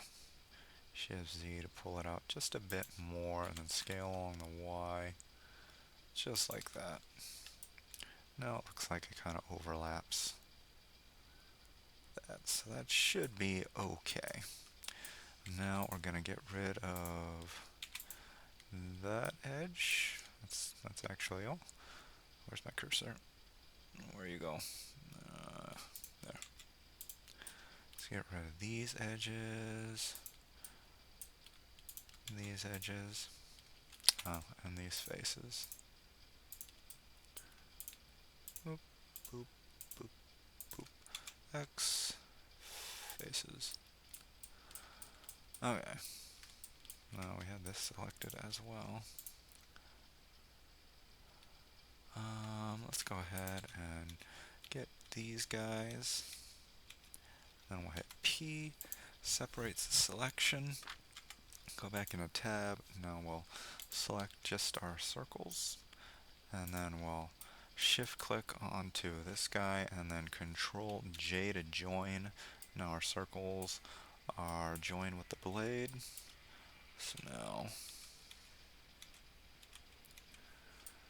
move these a little closer. Whoops, not that close yet. Okay, let's turn off auto merge this time. And you know what? We'll shrink them all just a tiny bit ahead of time. About there. There, and then I'm gonna shift D to duplicate. I'll move them over here, and then I'm gonna go into vertices mode with 1, and then right click and mirror vertices along the Y. So that just flipped them around. And then with snap selector, we're gonna go G, Y, move them in there. They're a little off for some reason. That's okay. Let's turn off snap, readjust with G to grab. We'll put them right in the middle, or as close as we can get. Oh, that's the other side.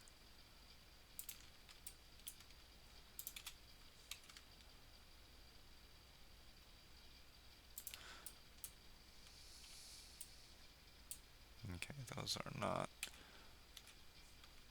snapped here. GY. Oop. Let's turn on snap. Y, that way they should be right on top. Okay, so now with these, we're going to select these edge loops. Right click, bridge edge loops.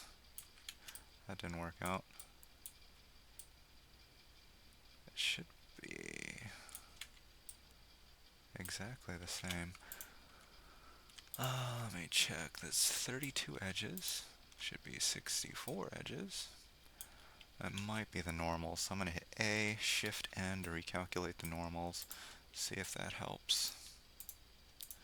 Sometimes it does, sometimes it doesn't. There it goes. Nice and clean. Alright. And we're just going to do that for all the other ones as well. Actually, we're going to need to merge these just so the edge loops are going to be the same number. Just make things a little cleaner, a little nicer. Edge mode, bridge edge loops, and we're good.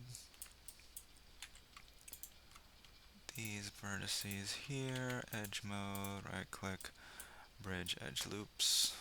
Let's go ahead and do this top too. Hitting L on that to select everything it's connected to. Moving it into the middle. Oop. And they're already lined up. Good. Edges, bridge edge loops. Should be fine. Yeah. L to select all you're attached to. I don't think we need snap anymore. For now. These edge loops.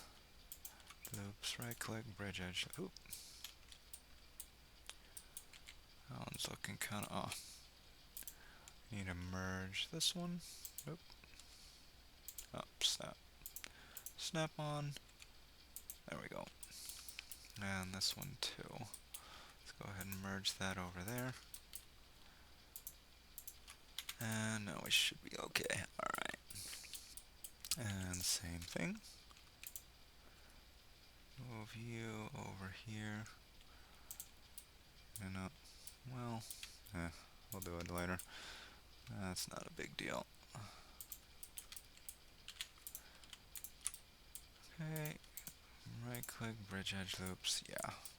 So it should be good. Oh yeah. We still need to do the rims over here. We'll do that in a minute. Let's get these guys and snap you over here.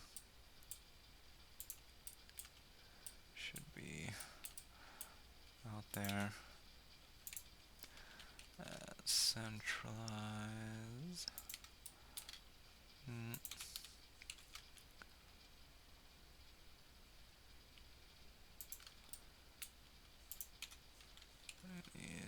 close to the middle as we can get.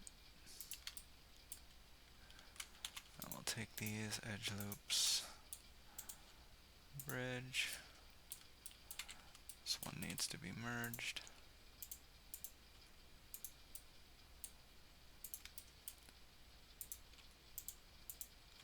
This one, merge it over here. Edge loops, bridge,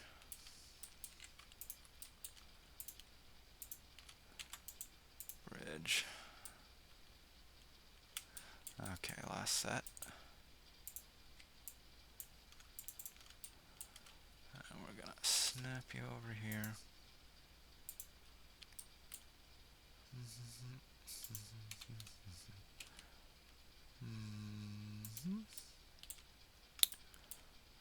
This one actually looks pretty okay. Let's move it a little bit.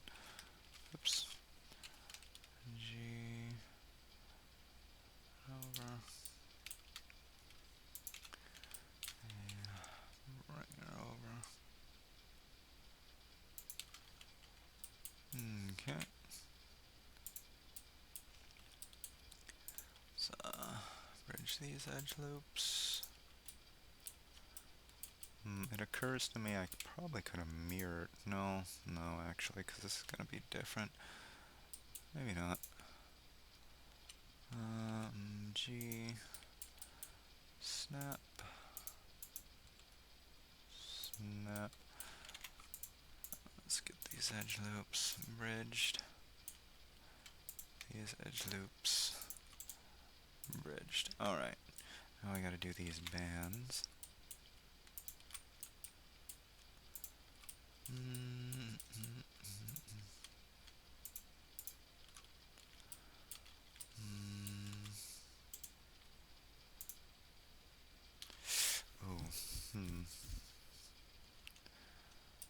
That might be a little bit of an issue there.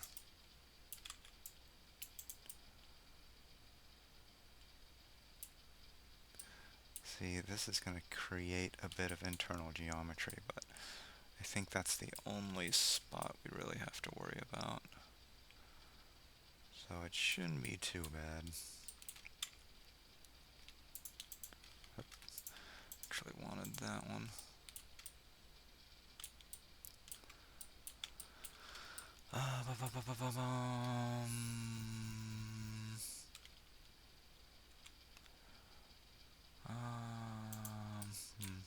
So I'm going to extrude,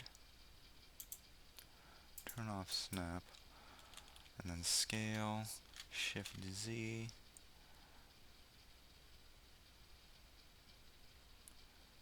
these bands, a bit to work with, scale Y, Y and Y. So now we got our bands. This is going to cause some internal geometry issues.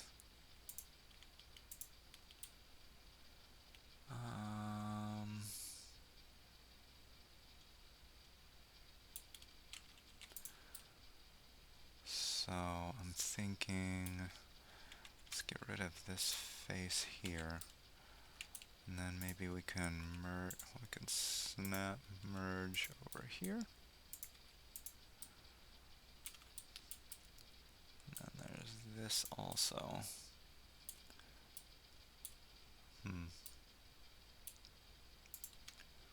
Not merge there. And then it causes this edge to exist, which I think that cleans it up. It's not the prettiest thing out there, but I think it will do. So let's do the same over here. Merging, merging. Get rid of this edge. Let's hit A, recalculate those normals, and I think that's pretty much it for those.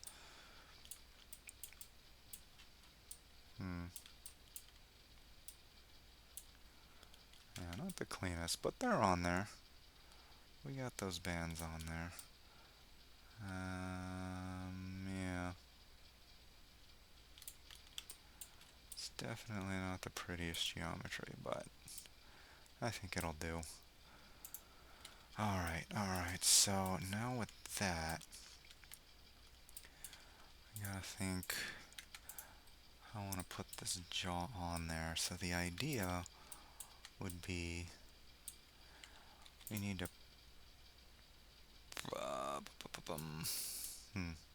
so if that's closed,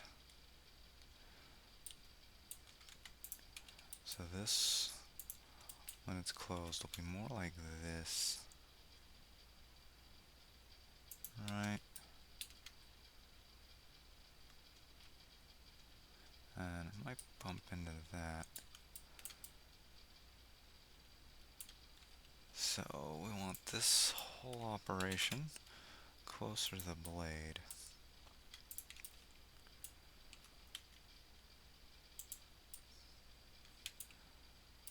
Um, hmm.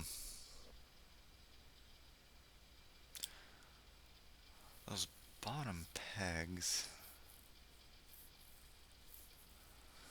Mm, you know, this might actually rest on the bottom set of pegs.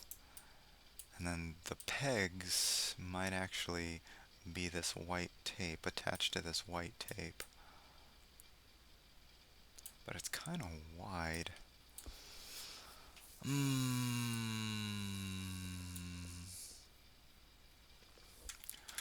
know what? I'm gonna call this tape pegs. And I think,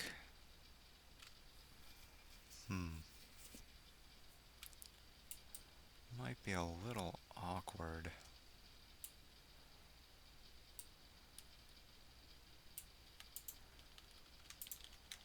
Because this tape is wide. Let's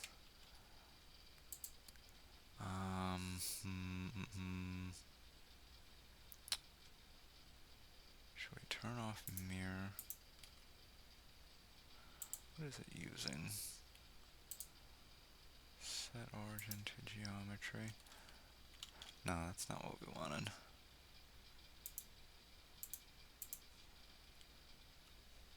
You know what? Let's just apply the mirror for this guy.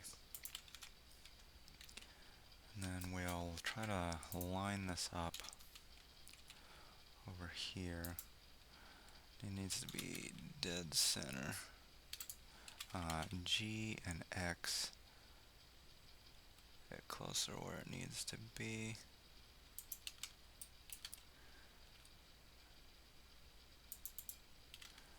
And then I'll snap it to here. And then we can snap this one. I'm pretty sure it's already there to G, so that's center. And then we'll do the same over here. Hitting L on that, and G, X to line it up here. And then take this one, L again, G, Z, and then we line it up here. That's dead center. Alright, so then hide this for a moment. You went kind of far back. Okay. G, Y. Now I want to... So I want the tape to kind of be inset to the blade, but these pegs are going to have to stick out just a bit, and I'm kind of concerned that the backside might scrape along the blade. I mean, it might scratch off some paint while it's doing that. But in any case, select both of these. That way we can figure out how wide this is going to be. I'm going to Shift D and bring those up.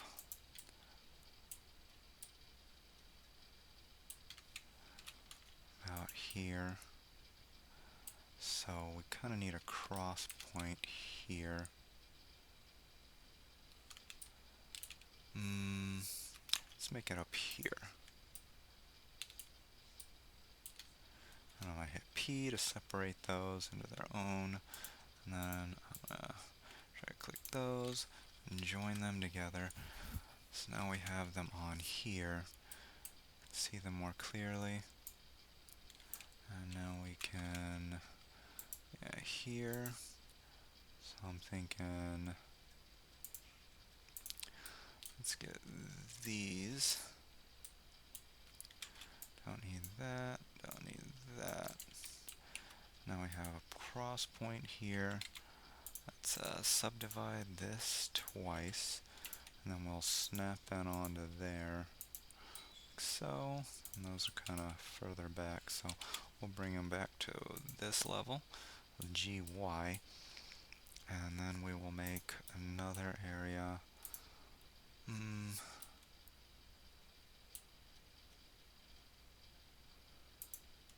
Say about here. I think that's, I can't really tell. That should be a, no, that is not a straight line. There. And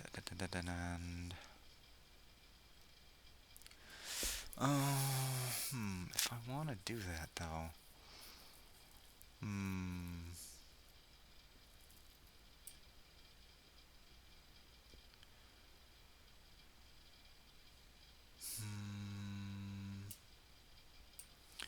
this will have to print with a little bit of support behind it, but we might be able to eliminate even this whole area.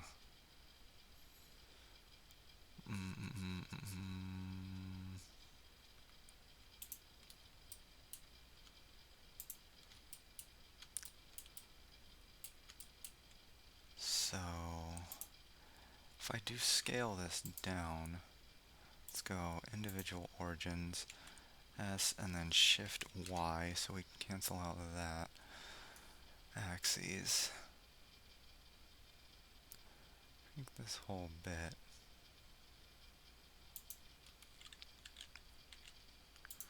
And then instead of over here, we can have this point over here, which isn't exact, but do we really need to do that? Does it make much of a difference? Control Z.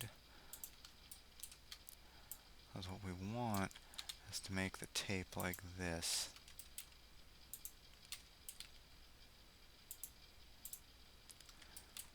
And this will basically go all the way down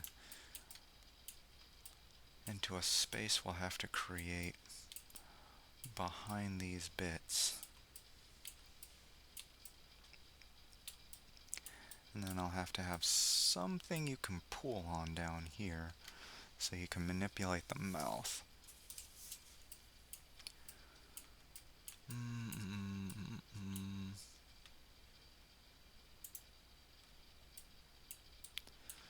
So you more or less have to come up to here,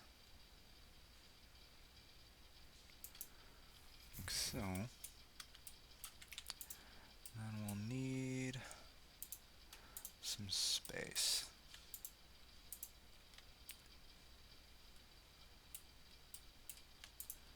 Let's hide that for a moment. Actually, that'll have to be a little thinner. Have to be 0.5 millimeters thinner, maybe more. So we'll put that to a 35.5, I think. So we're gonna shrink it down along the x-axis. Let's go median point, scale it down. X-axis 35.5. That should be able to fit inside this taped area because now it's just slightly smaller. So that should be okay. Now let's get rid of that, and then we'll indent this a bit, because I'm going to have to create a slot in here behind these bands so that tape can go all the way down behind them and then into the handle. That's going to be a little tricky. Let's extrude here, here, and here. And we'll go in E along the y-axis. Oops. Take snap off. G, y-axis. And make this say 4 millimeters thick.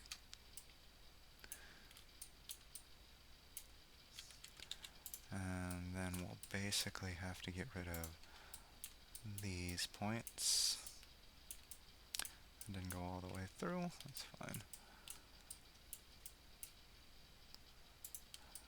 This, get rid of that, get rid of this, this, that, should be those. And this is 4 millimeters, right? Yeah. So then, we'll create kind of our channel. Hit period, focus on these things.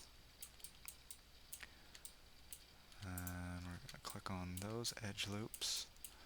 And then we're going to right click and bridge those edge loops to create our channel going down there. And then we'll basically just do that. Bridge the edge loops.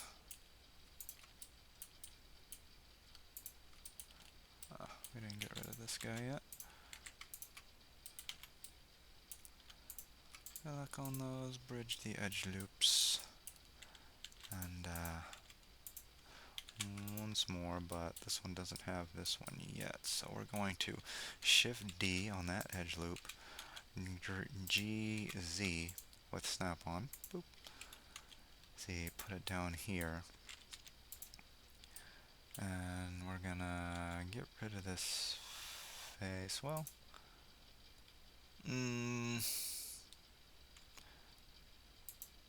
yeah, I guess we can get rid of it. And create a new face.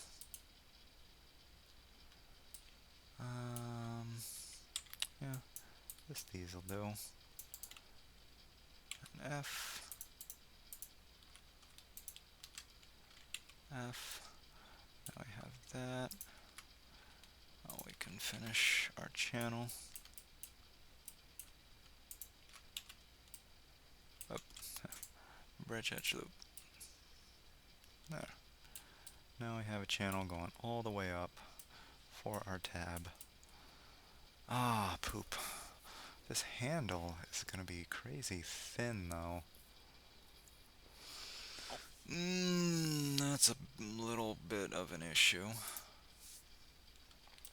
I mean, it is a very thin handle, but thin might also mean fragile, which is not something I like in my props. I want to make something you can enjoy, something you can swing around, you know? So we're going to take these guys. These are going to be our support holes.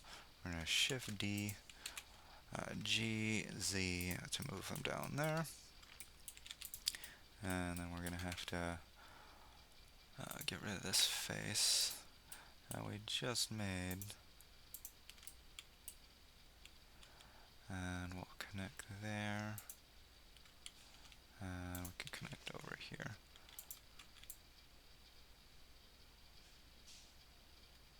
And we're going to get all these guys right here. Go new face. And I don't think we need this edge here. And then let's chew here. You can be over there. And we'll collect all of these, deselecting those.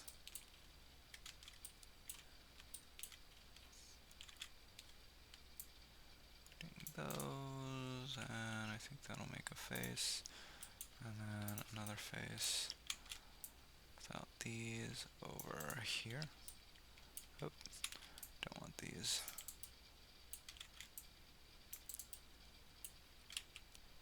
Oh, need these. And so now the bottom also, oh yeah, that went the opposite way I was hoping. Get rid of these. And that should make a face. Actually, I don't know if we need that guy. But the handle will have to come out through here. I wonder if this tab should be embedded into the handle?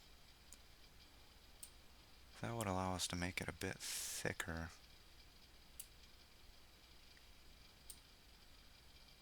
I don't think we need... Or, what we could do... Oops. Let's click on all of these for this secondary support. This is mostly to keep it the pieces from trying to spin. Since this is a cylinder, all these pieces will try to spin, and to reduce the stress on the glue that's going to hold the sections together, we're going to have that extra support in there. So it's not exactly load bearing. That's also why it's thinner. But I'm thinking we can actually put it a bit over here. Let's turn snap off and maybe move you over here. Maybe even have you centrally located here. So that way it can go through the handle. And that way it could be a little more, I wouldn't say full tang or anything, but a bit more supportive for the entire blade. Actually, maybe we should put you even closer. Might have to redo those faces though. Yeah, because now it's cutting in. Let's get rid of this edge. Now you can go over here like so. You can go over here. Over there's fine. A circle. Get rid of these. Seal that up. This face. So get rid of these edge links. Circle select, shift, left clicking. Same move. And seal that up. And anything weird happen? No? It seems fine. Alright, so now the handle can cover this whole area and still have that for support. So for the handle, I think it's going to be similar to this, rounded but rectangular also. So let's, we'll need this in the handle, so I'm going to hit Shift D, and then P to separate, and separate the selection. Take these guys, on down, it's in here. And I guess we should actually, we're going to want these too. So with the circle selected, Shift D, and I'm going to snap it down here with snap on, boop, and P, separate selection, and then join. So our handle is going to need these holes too. Okie doke. And we'll extrude a bit. Get our edge links back. Bit, let's say 6 seemed okay.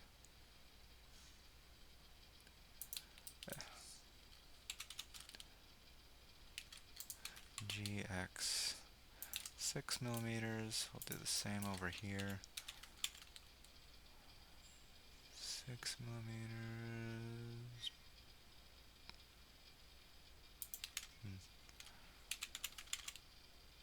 There. And then we'll bring it up. Actually, this will be along the y-axis. And let's see how far this is from over here. 11.5. So let's generate another one just for measurements. This is 11. So we'll actually go down just a little bit there. And let's see how wide this is away from here. 1 point, I'd like that to be a little wider at least. So let's go up to whatever it would be to be, say, 3 millimeters thick. Just so that isn't gonna pop out. Make sure it has a nice sturdy hold.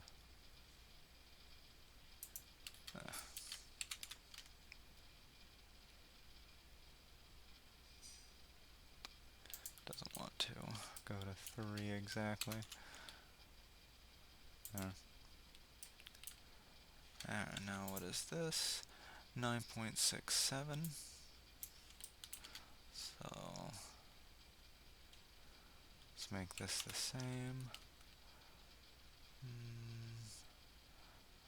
9.67. Okay, that way it's nice and symmetrical.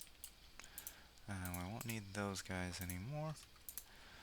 Now we have our outside. Let's deselect this. Well, actually,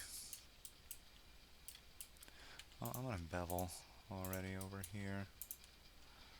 So right click, beveling vertices. Nice round edges.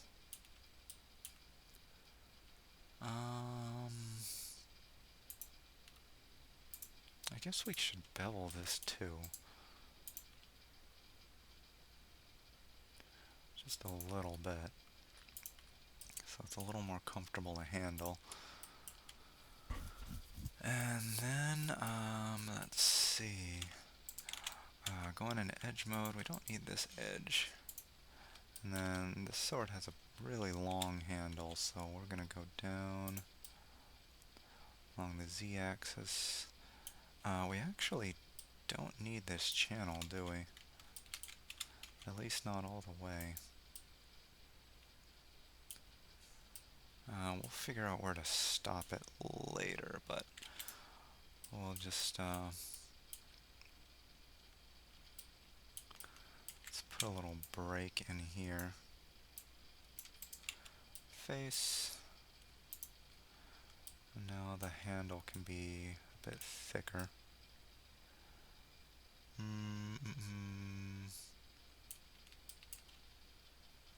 That should be fine. Extruding. Right, grab these guys again. Extruding down however long we want it.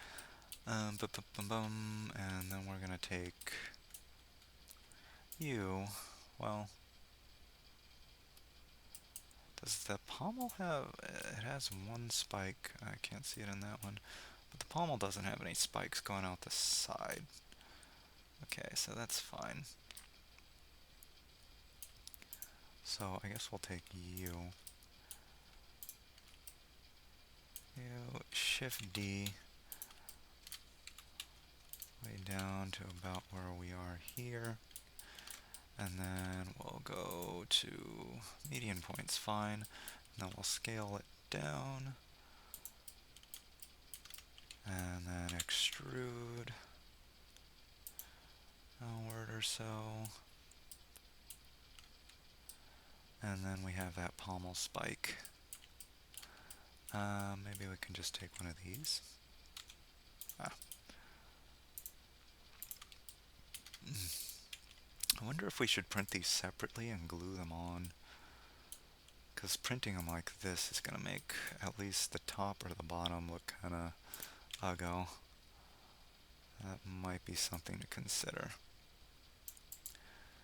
And we're going to take one pommel spike and Shift D to duplicate. Then we'll rotate 90 degrees. And then we will select one of those and snap it on the bottom. Then we need to put it in the center, which let's make a center point, subdivide there. And we'll click the center point here, L, and then snap it along the G, Y axis, G and then Y. And do you have a central point? You do not. Okay. That's alright. We're still on the median. And looks like it'll be okay if we just scale it down, Shift Z so it doesn't scale across the Z axis, and then we'll scale it down to that actually seems okay. And then the pommel and the pommel spike will be printed as one piece upside down. So we'll create a face like this. Let's deselect these.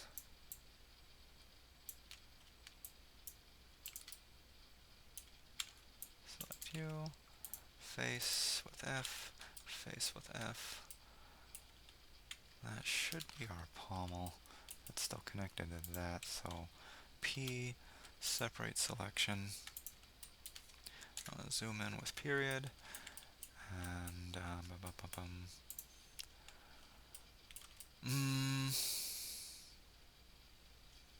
I wonder if the handle should have a recess that it fits into, like this, maybe. So I'm going to take this, I'm going to Shift D to duplicate, I hit P to separate the selection, and then I'm going to join these two together with Control J. Then I'm going to select all that and bring it down with G and then Z, and then with just the outside selected, I'm going to hit E, extrude to bring it back up. Totally not necessary, but I'm going to do it anyway. Selecting all this, and then I'm going to increase it, scale this up by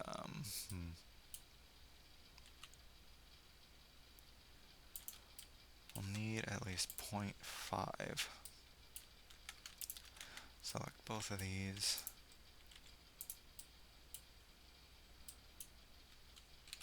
G. I'm going to extrude along the x-axis here, that's plenty. And then we'll extrude along the y-axis. That could use a little more scaling. So now with those measurements, we can scale along the x. So that can go down a little bit to, let's say, 5.5 should be fine. And then the GX to line that back up. And then we'll scale along the Y. Y, just, let's say 5.5 again. So, we'll hide that for a moment. Get rid of those measuring devices. And so now the handle should fit into this little recess, just a little more support for it. I'm going to hit Shift N with all selected to recalculate normals. And I'm going to extend this down a bit. And we need to seal up these faces here. So I'm going to subdivide these two. Go down here, select all these, so we got these selected. Oh, we need another one over here. Is there a face in there? No. It's fine. Alright. And this should be flush, so I'm going to hit G, Z, snapping it, and then select all of these with X-ray on, so we got all these, and I'm going to hit F. Oh, that didn't work. Shift N, recalculate the normals. On these. Still acting up. Okay. Let's close that, see if that doesn't help.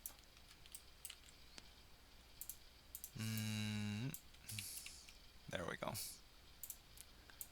Alright, do the same over here. Those faces are closed up. And we still gotta close this.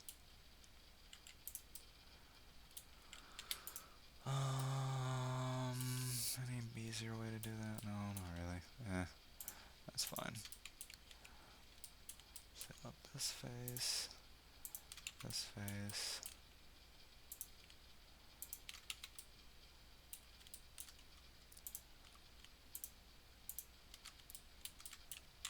Let's deselect all of this.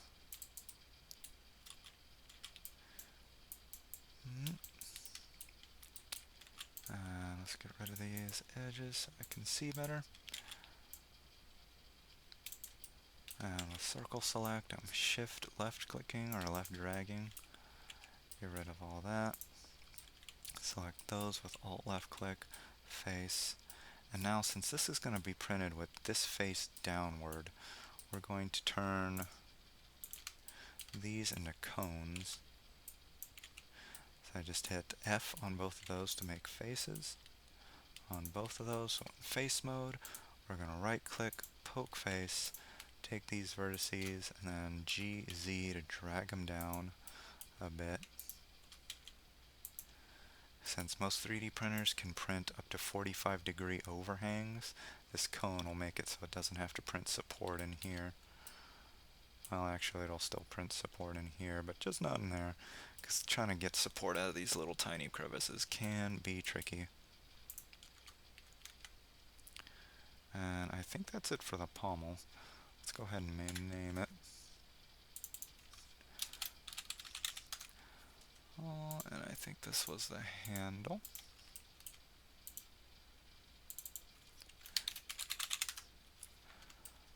And let's Shift N to recalculate the normals. These colors were looking kind of awkward. Turning off X-ray mode. So now that piece should be able to slide up and down here, but how far does it need to slide? That's the lower to the lips. So where is it now? It's at 1. Let me copy that. 137 millimeters. Let me check on my calipers to see how far this can open, or we want it to open. Actually, it'll be blocked by this belt or strap thing regardless. So it's at 61 now. So let's take that minus 61. We got 76 millimeters. So that'll have to come down 76 millimeters.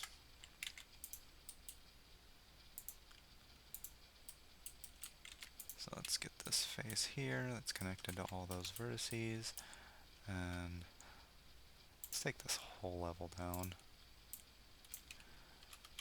Ooh, can't see. And we'll need this edge here.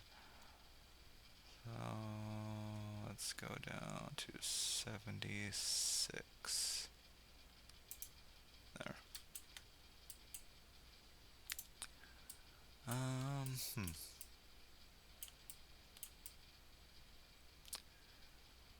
It feels like we could make it wider. All we'd have to do is stick this higher.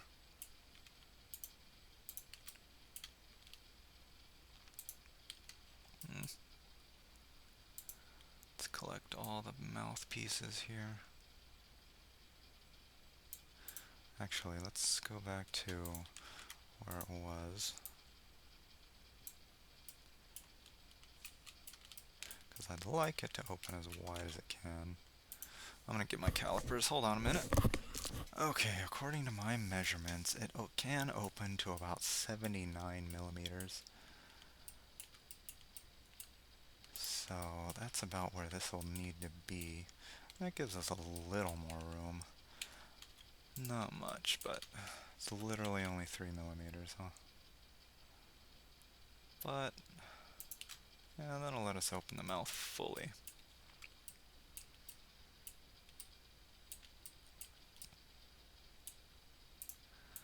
So let's put this minus 79. So that's as far as it's gonna go. Excuse me. All these, let's drag this guy back down. I'll open about, snap off.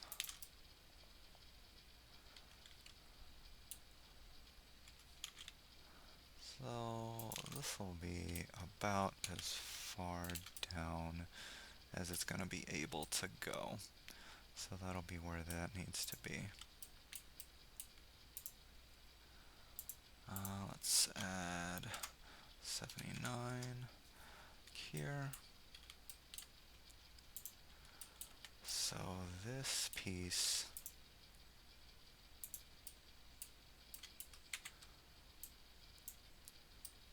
this area here, and I guess we'll have it up to here. Well, since the pegs are down here,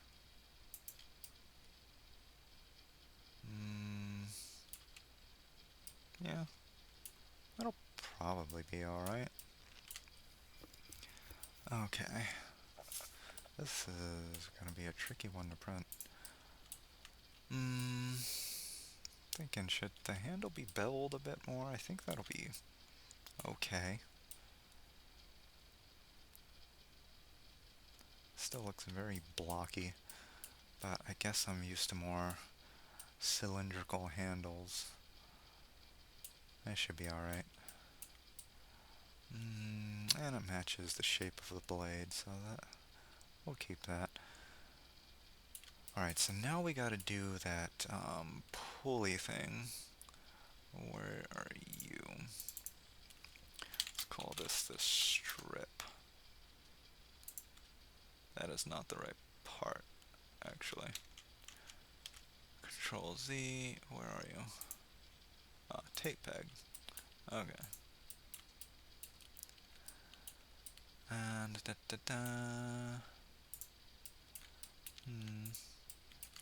let's put you a little higher so you're more flush.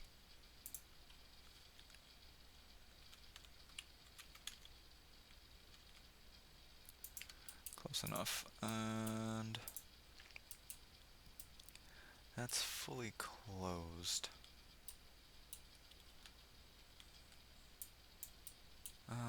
Let's see.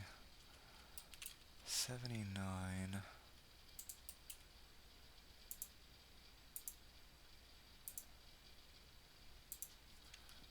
Minus 79. It's all the way down there.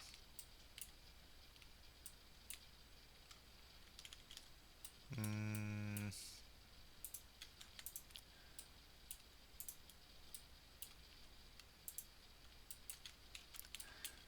okay, this needs to go back up. A bit more centrally located. Let's line this up proper. L, and we will G, Z, whoop, snap on. Try to get this middle point here on the ellipse. And we will join, well no, let's parent these two together. Control P, parent to object, that way when the ellipse move, the tab thingy moves too. We'll actually no, we're gonna keep the lips separate, but we're gonna have the pegs attaching to here. Yeah, that's what we decided.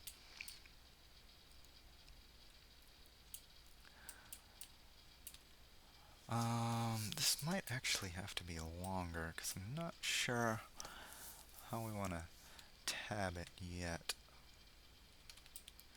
So this is in rest position.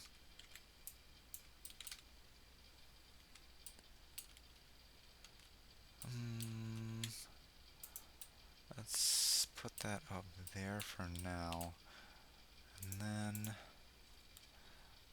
minus 76, or was it 79?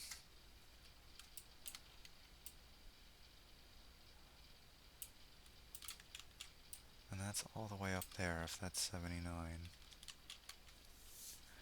And so we are going to have to extend it a bit, otherwise there'll be nothing to grab hold of.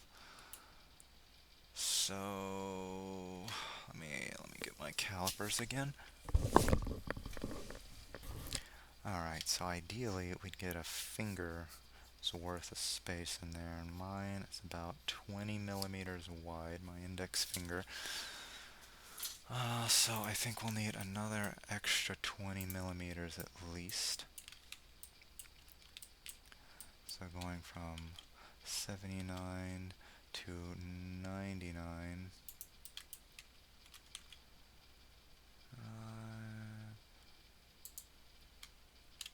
Right. You know what? No, it's okay. 79 to 99.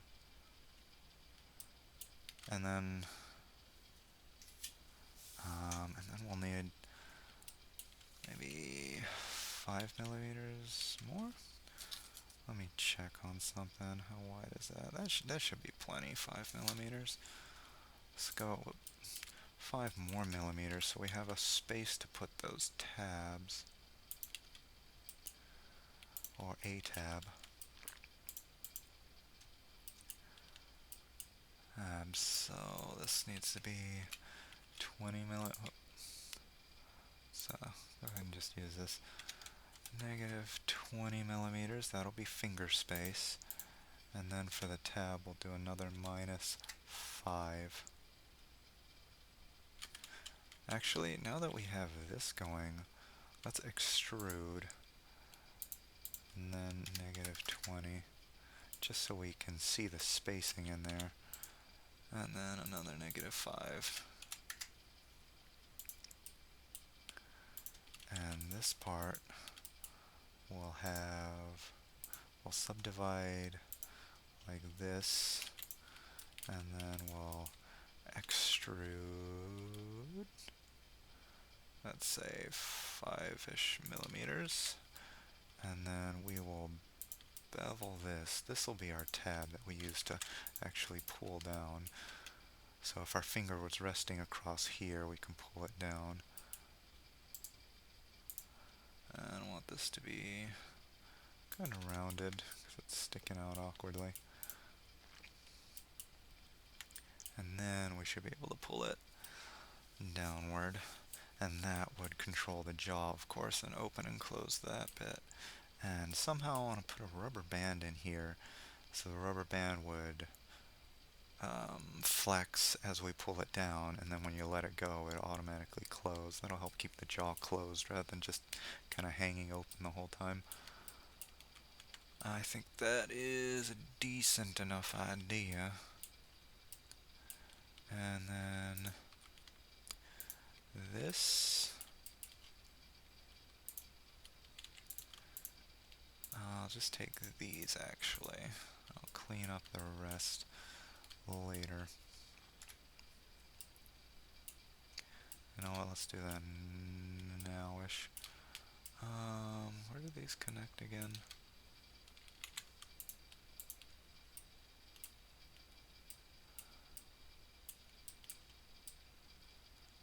Okay, and then this indent is 4 millimeters, right? So then this can be 3.5 millimeters, right? I think that checks out. Extruding along the y-axis. Let's go down to 0.4 instead of 0.5, just to give us a little bit of wiggle room, the tiniest bit of wiggle room. Extruding. So that's going to be our tab, and that hopefully fits into that recess that we've created.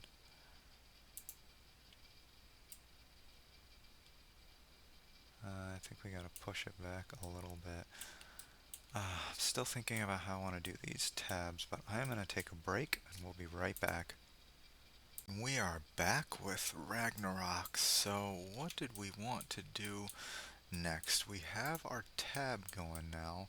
I think we might need to size it. Pretty sure we already had it. 4. And then this area is 5 point... Oh, is that right? Let's go X-ray mode. Yeah, 4. And then the tab is... Okay. Tab is 3.4, so that should fit in there. No problem. So, one thing to consider is how we're going to get the tab in there. So you have to push it in somehow. And if this end has these pegs, it would have to come in from the top, which would mean, I guess we might have to glue this guy on here, which is not that big a deal. I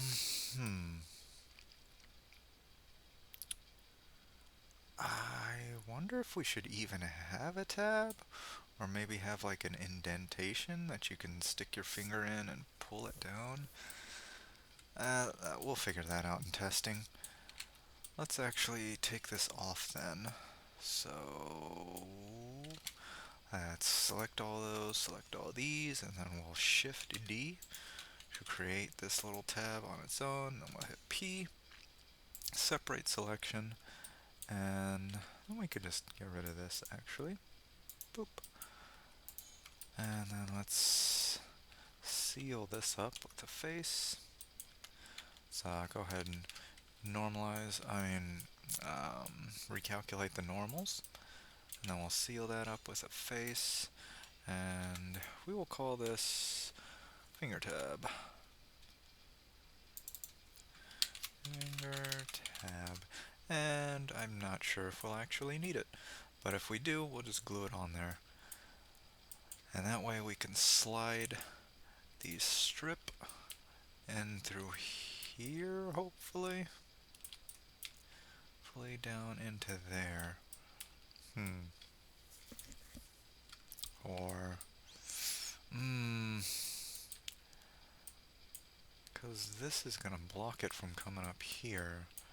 But then there's also going to be some blockage up here as well.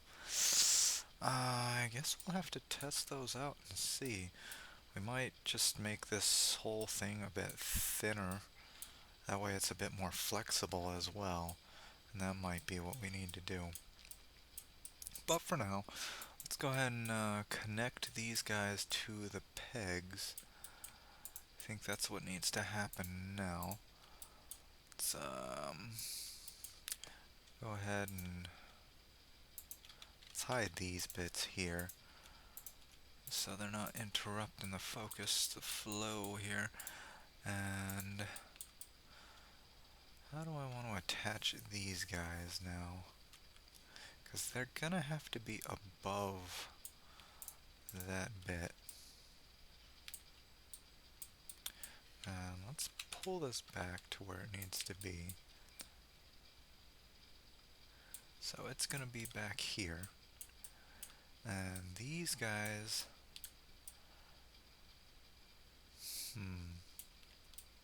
I wonder, let's get the lower lip back out. Oh, not that one. This one. Alright.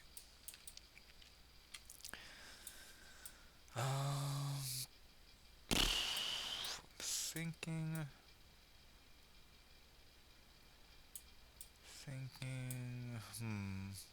if we might just attach the lower lip to this, we can get rid of the pegs. So we don't really need anything back here, we just need these little nubs up here to attach that, right? Actually, no. No, because in order for these to stay in place, they have to be glued onto the side lips in order to move, so they can't be attached to this guy. Alright, so scrap that idea. So I guess we are going to put these tabs onto this bit here. And how I want to do that, still a bit up in the air.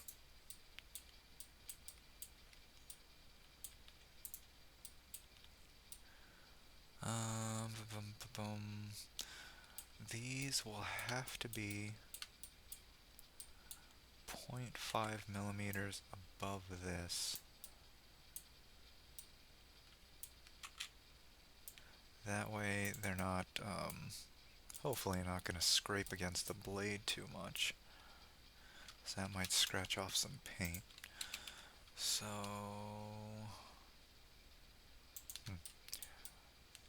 Okay. So we'll get this down here, and we'll leave this bit there. Okay, oh, auto merge. Turn that off. And then we'll try that again. Extrude and then right click so we just leave a vertice there. And then we can get our pegs. Select the pegs, this side as well. And then we'll move it forward along the y-axis. That's why I left that one there, to give us this little measurement tool. And about 0.5. You know what? Let's give it a little more room. Say 0.6. And now this is a bit ahead. So now the pegs hopefully won't scrape against the blades. We're gonna have to redo these edges, which is fine. Don't need you anymore. But these pegs are gonna kind of float a little awkwardly.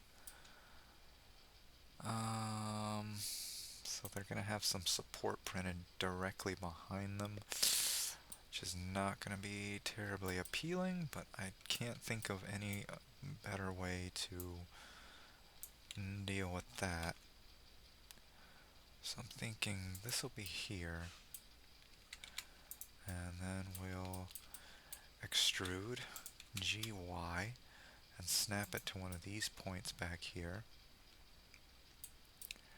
And then we'll take it across like so, take it across like so, and then we'll have a face over here. Um, hmm.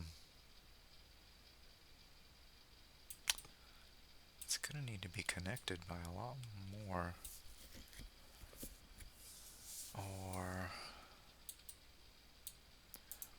Or this can just go up here. And then we could connect these two. We could subdivide here. And then let's line those up along the x-axis here. GX. And then we'll make a face up here to connect those two. That way, this entire area, actually, let's get these guys, right? Yeah, those guys, and let's deselect these, just get these, I think, and make one big face over here.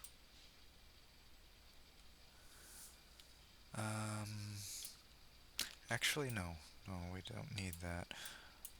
Actually, need the face up here. Yeah. Yeah. So let's take these forward faces, I'm going to select all of those, and then this could be the face, and then this, oh, well, no, that's fine, and then these could be a face. That way this whole section connects to the pegs, which are still kind of floating out there, but I think that's okay. And then these guys can be connected the same way. Then we're going to have some internal geometry here that we got to get rid of.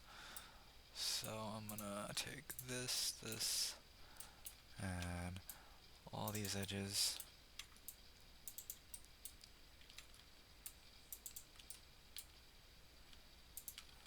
And get rid of that. That should be a flat face, yeah. And there's same thing over here. Gotta get rid of these guys.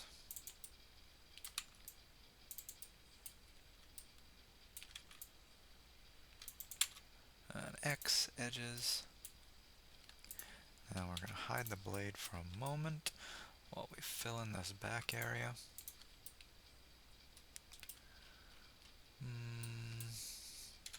Okay, period.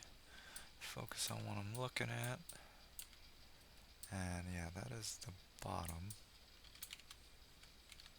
This is the handle. Let's close this up as well.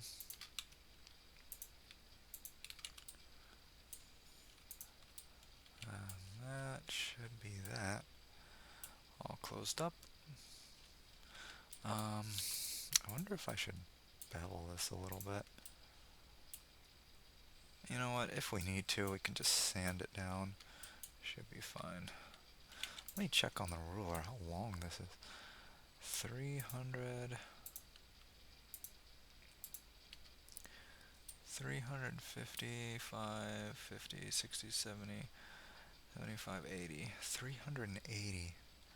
That is probably too long for my printer. We'll have to cut it in half somehow.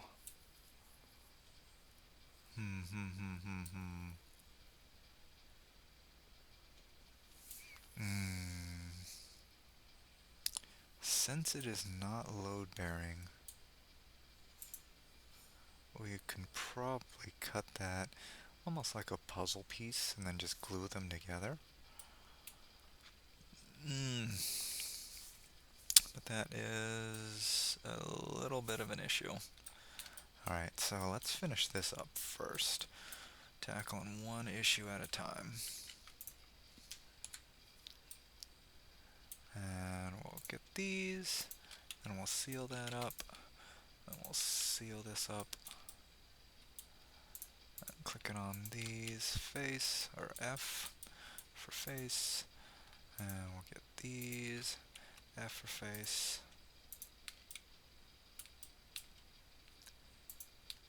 Let's make sure these are all selected. F for face. Did I do that over here?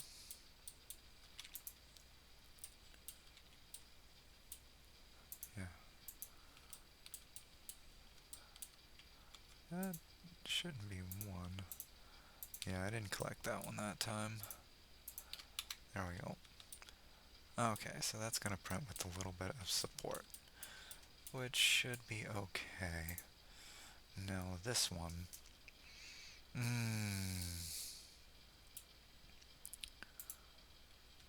So, first off, let's divide this in half.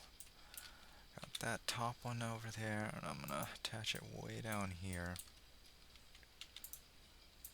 And that will give us the halfway point if we subdivide. And that's where we need to cut, so I'm thinking, like I mentioned, maybe a puzzle piece. So let's get cursor active, and then we'll shift A, and we'll come up with a plane, just because I think the squared off edges are going to be a little easier for this to work. We'll scale it down, pull it forward, and we don't actually need this anymore.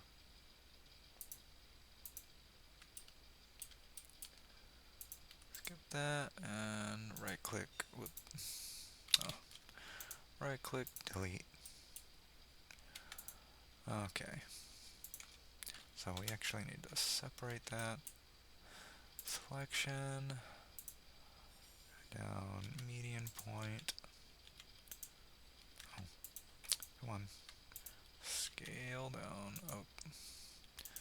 Let's go right click, set origin to geometry. We'll shrink that down a bit. And so this is going to be a new technique over here I'm just popping out with.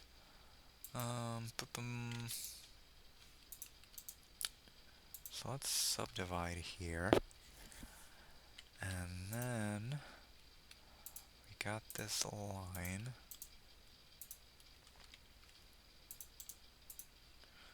Kind of want to be center with it.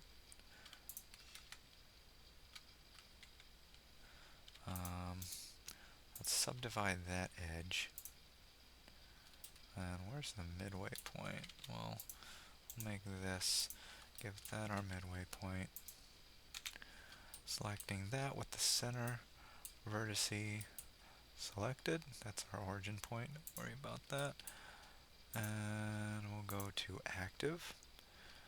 And we'll hit GX so it lines up perfectly dead center. And then I'm thinking I will subdivide. And I'll move these in a bit closer to each other.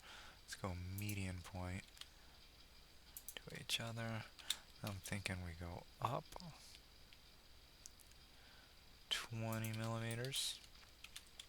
Then we'll go out maybe 10. And then we'll go up maybe another 20.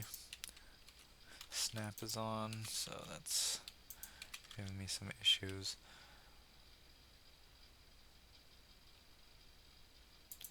20, and then we'll face it, or we'll create an edge between those 2 points. And then, in order to make sure it fits properly, actually, wait, do we need those? Yeah, we kind of need those. Okay, so in order for this to fit properly, we're going to subdivide again. We're going to make this 0.5. Let's do both of them at once. Got medium up, and now I'm gonna get this to about 0.5, or as close as I can get.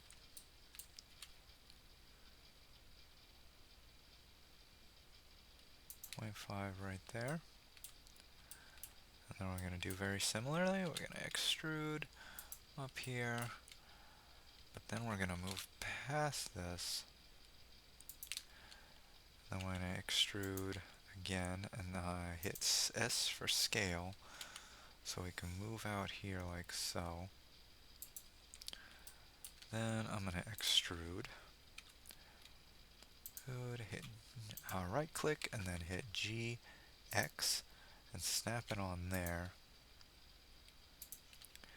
And we'll try to get another 0.5.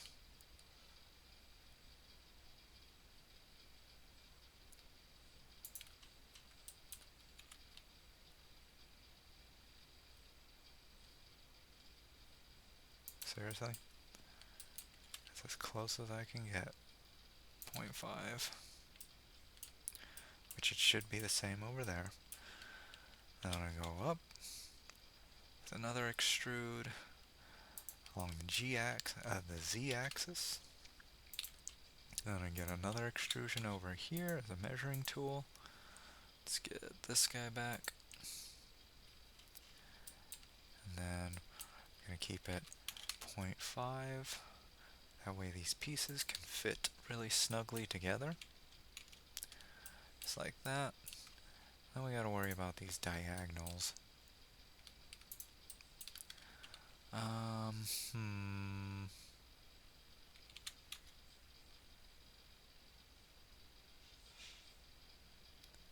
So this has to be 0.5. And this will be another 0.5, which it already is. So this will have to go down. And we'll snap it to this guy. Don't need you anymore, don't need you anymore. Alright, we didn't do it for that side.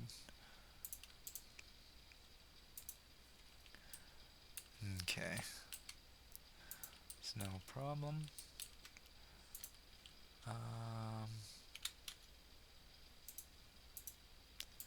Use that as a measuring tool. I'll go down the Z-axis to 0.5.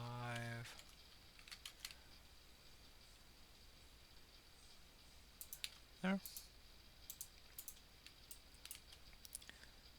And now this is 0.5, 0.5, good. Let's make sure, where's cursor? 0.5, 0.5, good. And I think that's it. So when we do cut this, those pieces should fit alright, hopefully. Let's see, so in edit mode on the strip, I'm going to control left click on our shape that we just made, and we're going to mesh, knife project, cut through. Now we should have our lines going all the way through this. Okay, good, good, good. So these will belong to the different sides. We need to eliminate this face. Nice, right? And then this should probably also be cut. Okay. So let's separate these now. Let's hit A and then Shift N, recalculate normals. And then we're going to gather up these. And we're going to do a Shift D to duplicate. And then we're going to separate it. We're going to call that piece tab pegs. And then we're going to do similarly over here. Getting these bits, Shift D, P, separate selection. Then we will call that tab pegs lower. And then we'll hide the original just in case we need that again.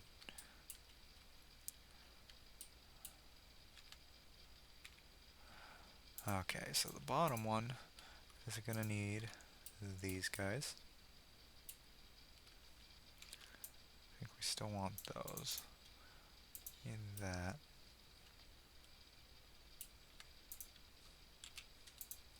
So now we have this going on. This will give a lot more surface area for the glue to attach. So we'll just seal these up. And of course it'll give this to lock into.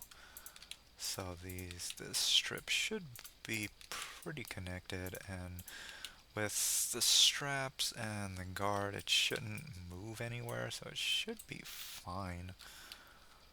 But again, this is an experimental technique, so we will see together if this works at all.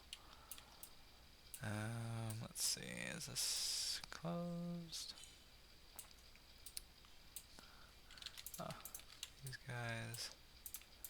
These guys should be good for that one. Lower, now let's get upper out here. Now this one is going to have these. Oh, and let's get these as well. We're going to delete those. Get rid of these edges. And similar operations. Sealing all these faces.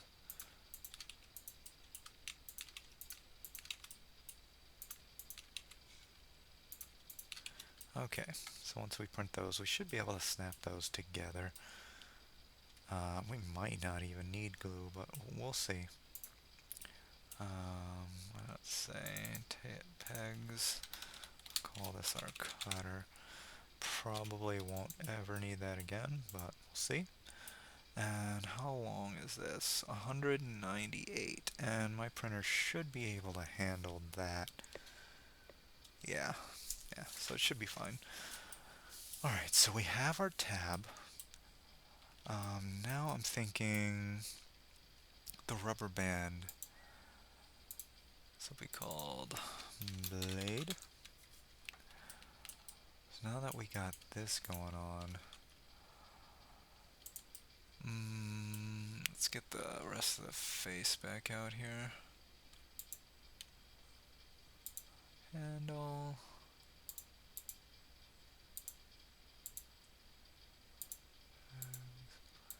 Don't need that. Okay. So the pegs on there, the lips will be on there, but where could the rubber band be? Because we want it to be pretty discreet. So, just about, there's no really good places to hide the rubber band, which kind of sucks. Because if we put it on here, every time the mouth opens, it's going to show the rubber band, which isn't bad. Maybe we can find a black rubber band and it'll kind of camouflage in with the mouth.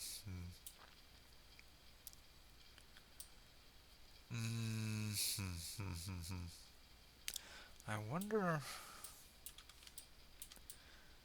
if we can attach the rubber band to the teeth. Maybe have a back part like a hook or something.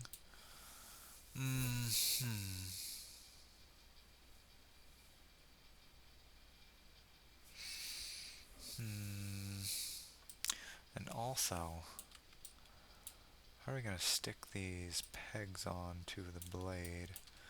I guess we could just glue them on.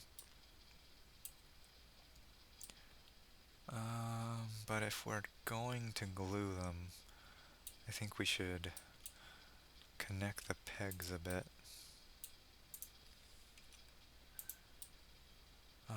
some backing. That way there's just more surface area to glue onto.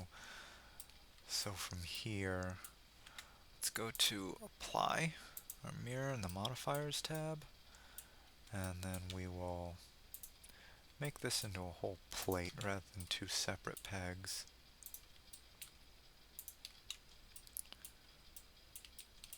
And we need to get rid of these edges in here, get rid of any internal geometry that'll crop up from what I'm about to do.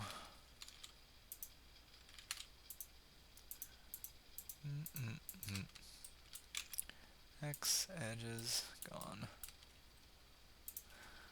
Period. Just to focus the camera in this area. That one, all these.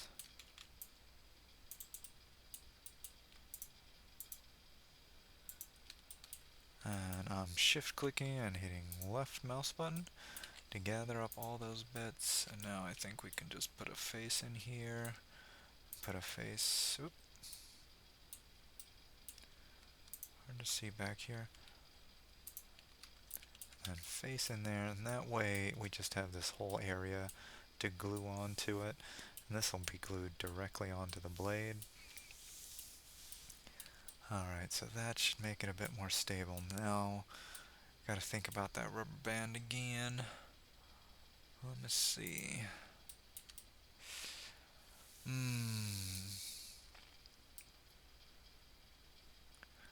Because the rubber band's gonna need to be attached to this bottom area and then to the top area. That way when it stretches down,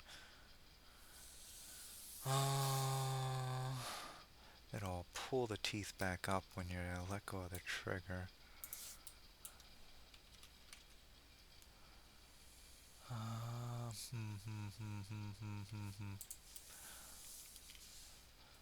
Want it to be discreet, but we also need ease of access so we can actually put it on and then change it out if it ever breaks or stretches out too much. So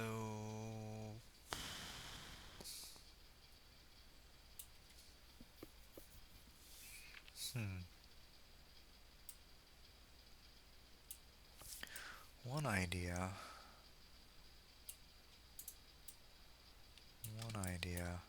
might be to create a little tab here off of this. That way when you put the lips over the pegs, it'll block off the rubber band from being able to fall off. Let's see what that would look like. Let's subdivide twice. I'm gonna hide this for a moment.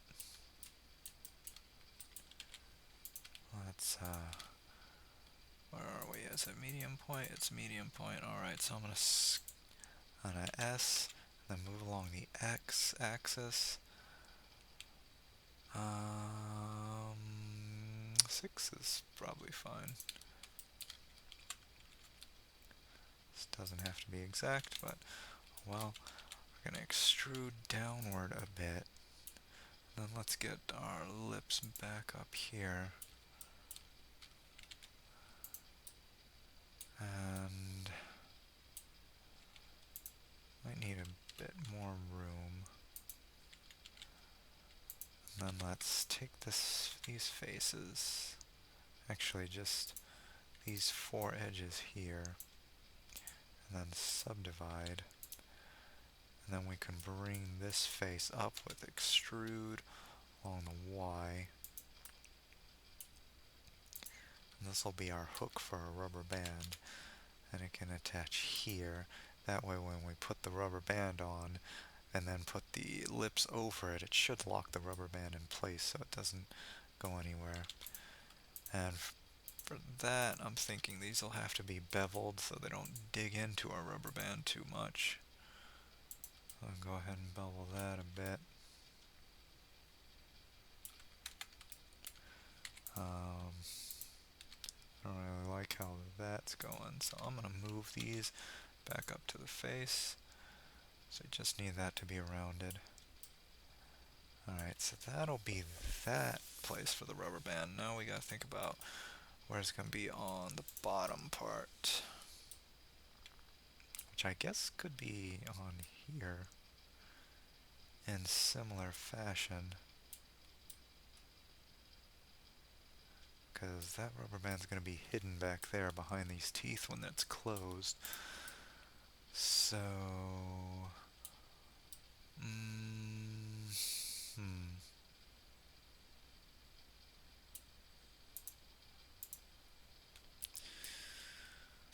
Maybe we can put them back here? Well, no, because this print's flat. So, hmm. Um,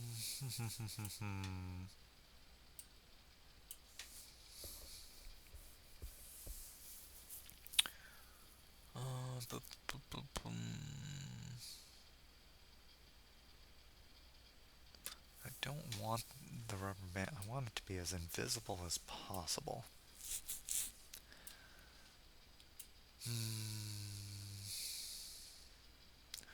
I wonder.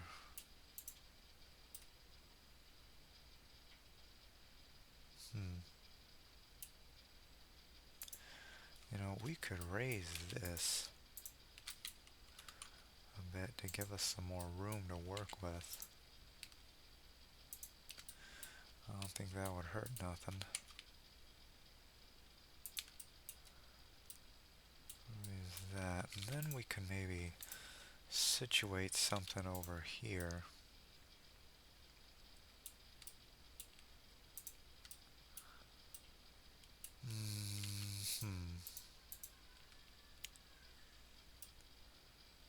Let me consider. Let's subdivide here. And then we'll straighten out these edges with S, X, and then numpad 0. So collect them all.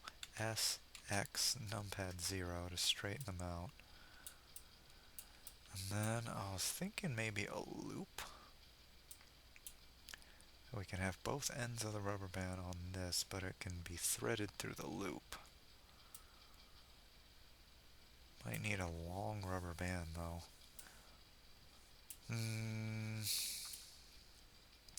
But having that loop will make it doubly strong, which doesn't really need, but I think that strength will be useful. So let's scale this down along the x-axis. We'll go down to about 6 millimeters, just like the top. And then we will... Actually, no. Let's undo that. Let's scale it down to 12. And then we'll subdivide twice. And then we can extrude these two. Let's say 3 millimeters. Let me check how wide that is.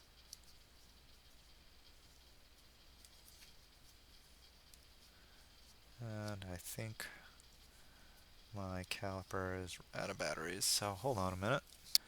So 3 millimeters, let's make this 4 just to be safe. 4.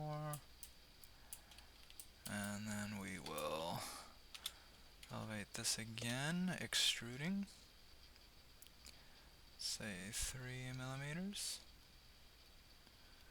Almost hitting the very top here. Then we will take out these faces by removing this edge. Let's make that into face.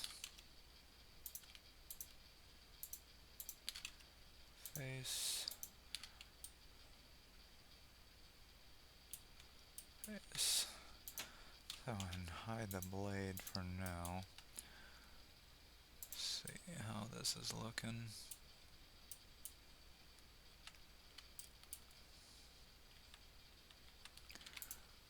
This is complaining.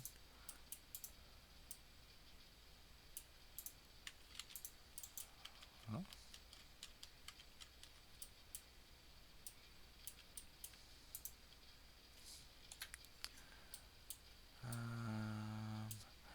See, this making this kind of figure because something's overlapping.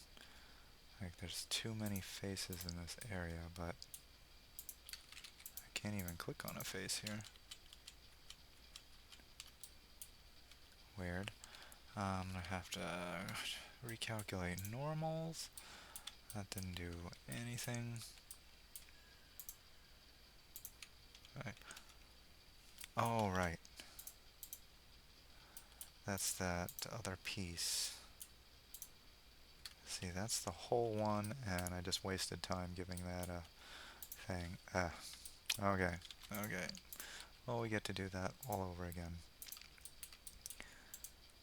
Alright, subdivide twice. Let's line these up with S, X, and 0. S, X, 0.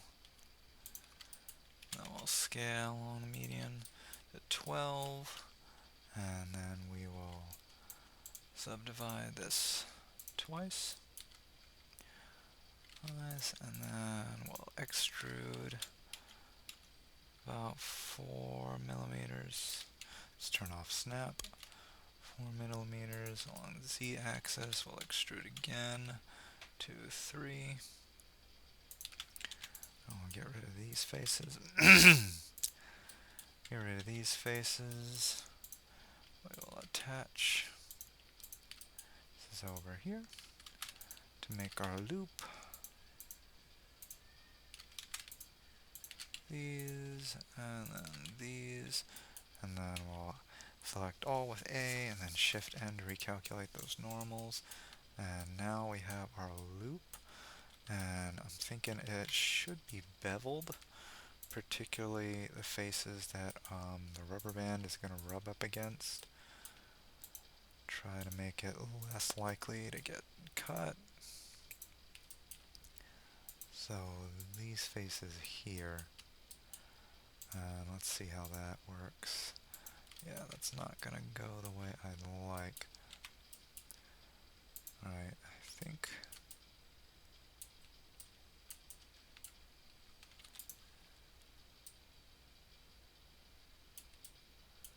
there's no internal geometry issues that I can see. So, okay, that's fine.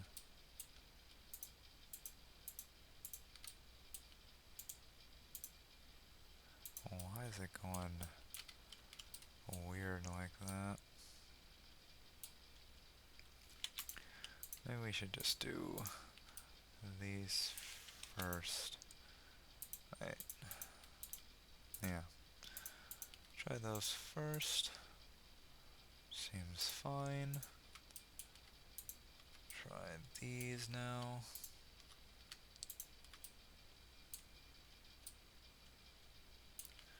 Okay, we want to hide you while we work. Hide you as well. And try to bevel these edges.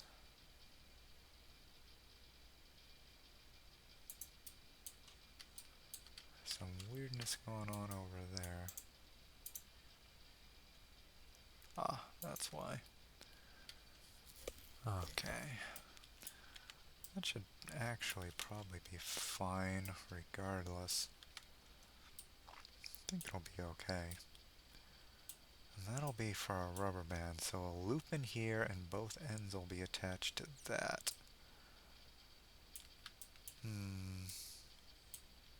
It seems a little fragile.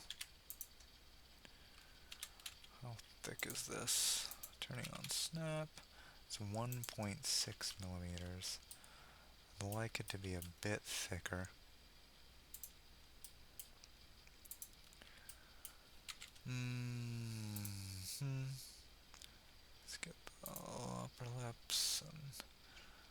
get the blade back, because I'm not sure if it's going to run into anything.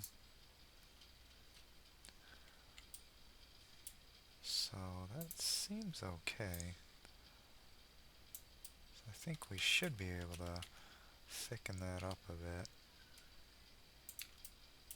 Right? That should be okay. Okay, so we have our rubber band and area. We have our tab. Is there anything I'm forgetting? I can't currently think of anything in particular. I think we're going to have to divide this handle in half because it's 324 and I need it to be more like 200. Around 200. So in order to make this a little easier to print, go ahead and go into edge mode, select all these. Let's subdivide. And, oh, they're all aligned. That's nice. What was that? 320. So half of that.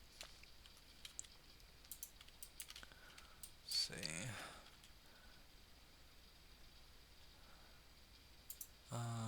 Let's see. 320 divided by 2. 160. So that'll be around here-ish. Yeah, that looks about right. And then we'll take this half, Shift D to duplicate, separate with P, and we'll call that handle bottom. And then we'll do similarly over here. Shift D, P, separate selection, call that handle top. And then we'll hide main handle in case we need it again. And we have this here. And we're definitely going to need to divide this. This is much thicker than I thought it was going to be, I think. How wide is this? 48.1. Let's see. 48 millimeter to inch. That's almost 2 inches wide, which is pretty wide.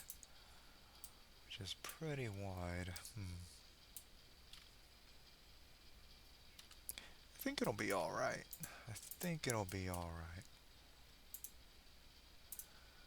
Um, hmm. This might be tricksy though. Okay. Thinking how we want to print this all. So we'll definitely need to divide it up a bit. So I'm going to take vertice over here, extrude out here, and then go all the way up to the very tip. And that's over 1,000. So let's start subdividing to a bit more reasonable number. That's about the maximum I'll be able to go, which means we'll have to divide it in there somewhere, which I don't really want to do. So I'm thinking we could perhaps print the guards separately. And we're going to need to move you, Crona, here. Get back on this. Because I want to print all these belts in one piece. At least. That'll be the very edge of my print bed because my printers are about 225 millimeters in terms of the X and Y build area. So then we'll have to add that on, but with our supports, it should align just fine, hopefully. Let's do another 200, maybe 210, maybe 200. 200,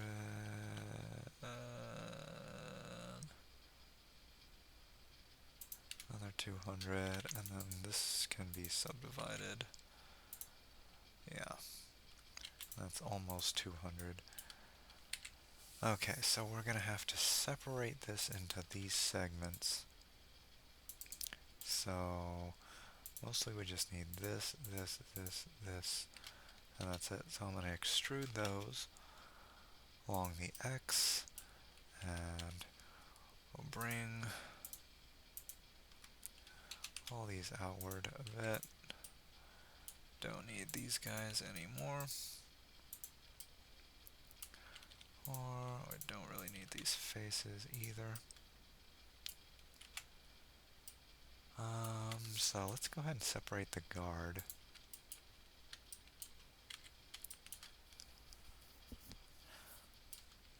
Alright, we do need those to go through, but we might be able to wait on those actually. Let's go ahead and separate them first. Oop. Okay, so let's get these vertices, Shift D, P, separate selection, and then we will call that the guard. And then for the whole blade, go ahead and the whole blade. You know what? We'll save this for later. Blade before cut, and then we'll hide this for now, and then we'll get rid of. Let's get rid of these edge links, and I need to see in here. So we'll deselect this, select this, and I think we still need these,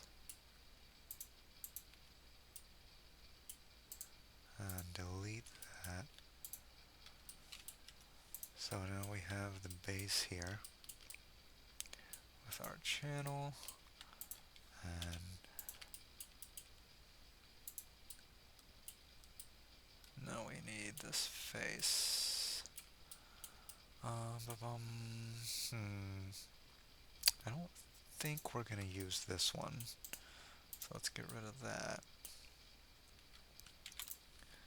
And let's go ahead and get rid of this edge, and we'll actually use this to cut some stuff. So let's actually just separate it, separate the selection, and we'll drag it down just a little bit, and then we will fill in this face,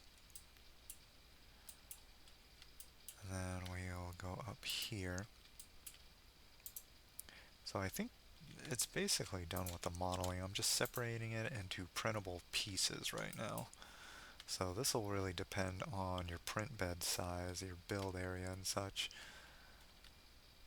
So edit here, control, left click there, mesh, knife project, cut through. We can hide that.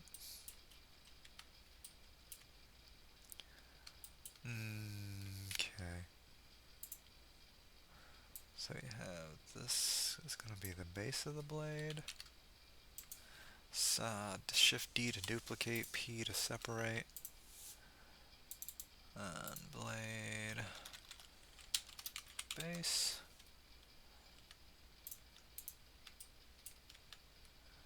And then we can, for this main one, we can just get rid of that. And basically do the same thing. Duplicate, separate, delete from the main. And then the same thing. I think these are the exact same piece. Pretty sure they are, so we can just print this one twice. Shift D, P to separate. We didn't call that anything. Blade 1. And then we can call this blade 2 and 3. And that'll just save a little bit of time. That means we can get rid of both of these. And this will be blade tip.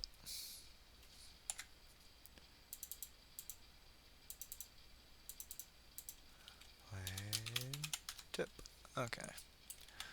Okay, so now we're going to close these off, like so. Close that, give it a face, give it a face, give it a face. Does this have a face?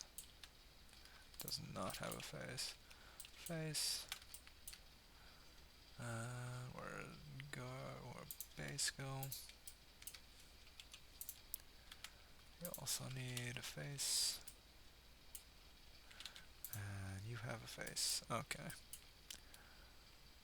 Hey. What is this? Oh.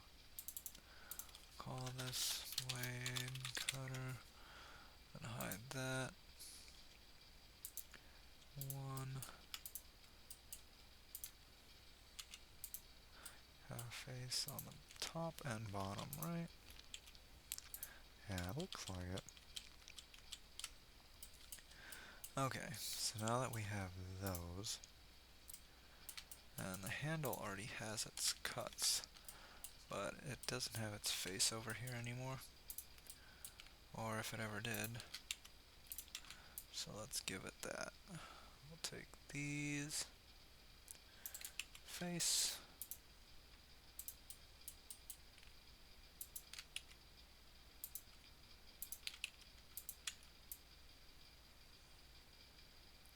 these, face, take those, and one last face. And then we'll select all, shift and recalculate those normals. And might have to do more down here. We do indeed.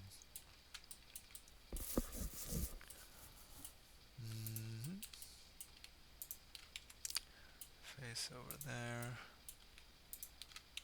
There.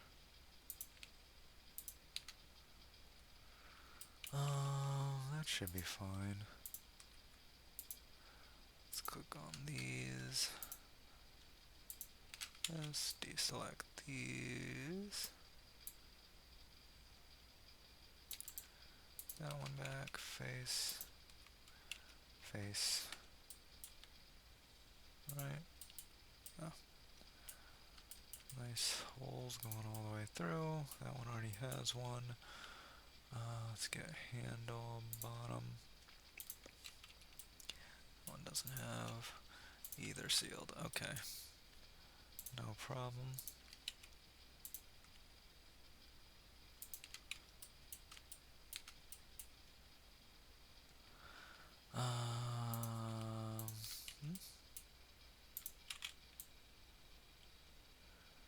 Selecting all these.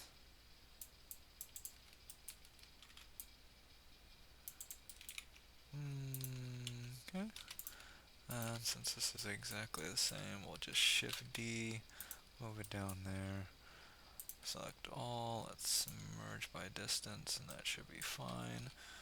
Recalculate normals just in case. We got some stuff going on in there now. Alright. And how's our guard looking? Forgot if we put holes in there. Yeah, you need a face too. Bottom's okay. But top definitely needs your face.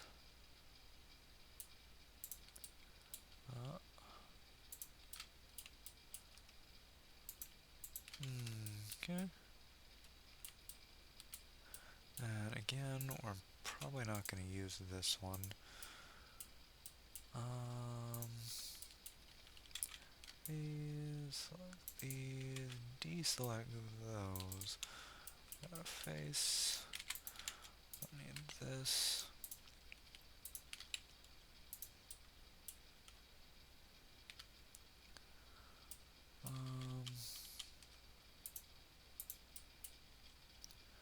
Just make it over here, here.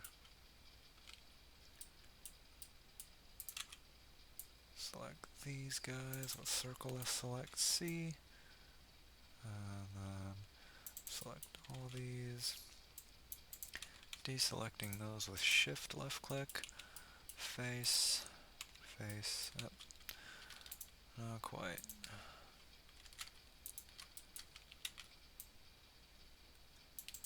There.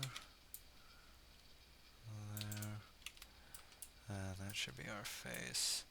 And then I don't think I did this with the rest of them, but we need to bridge these edge loops.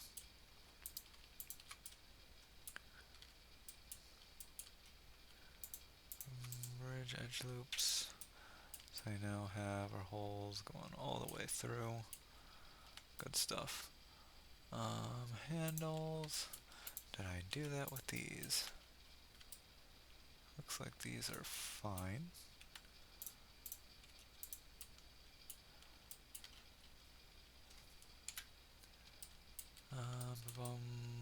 These also look fine.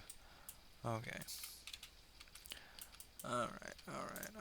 Now let's get the guard out here. I did that with you, right? Okay.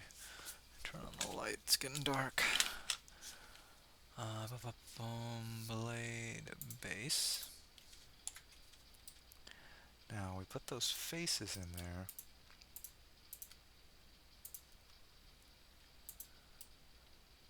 So now we can just do a knife project. Put that in edit mode. We'll take this with control, if it'll let me.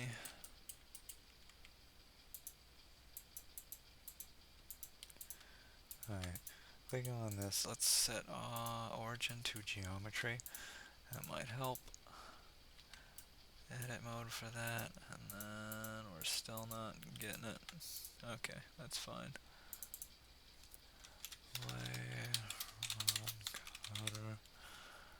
Okay, with that selected, edit mode, and then we'll find blade, rod cutter, control click, and then we'll go to the Z-axis, and we'll do a knife project, cut all the way through, and then we'll get rid of those faces. We'll select our new circles. Actually do one at a time.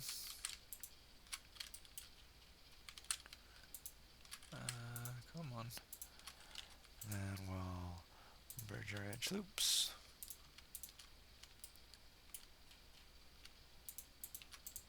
Bridge our edge loops. There we go. No, that's that one. And we do the same here. Rod cutter. And then mesh. Knife project. Act X. Get rid of the faces. Collect our edges. I wonder if we could do both of these.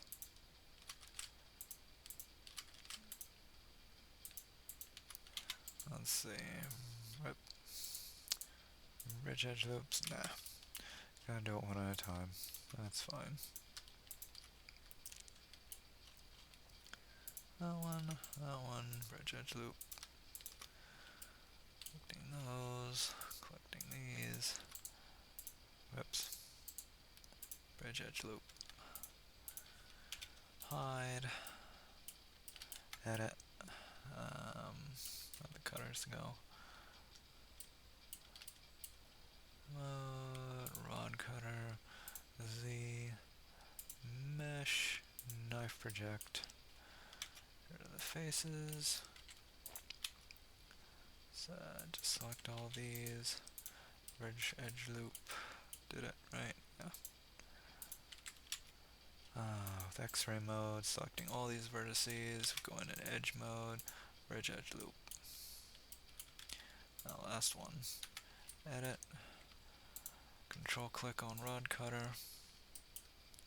Mesh, knife project. Cutting all the way through. Actually, no.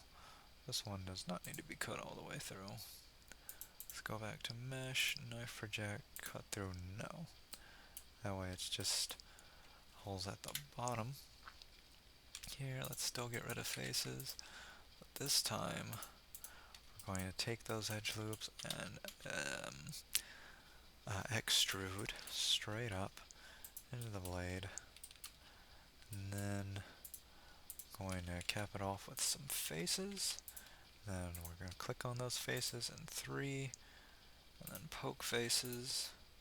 And we're going to turn those into cones with at least a 45-degree angle.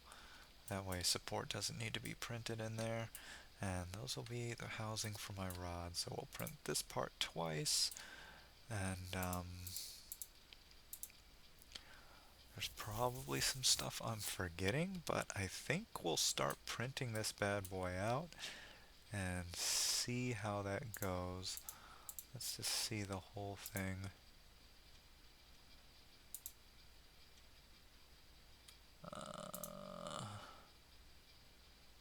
Yeah, Pommel.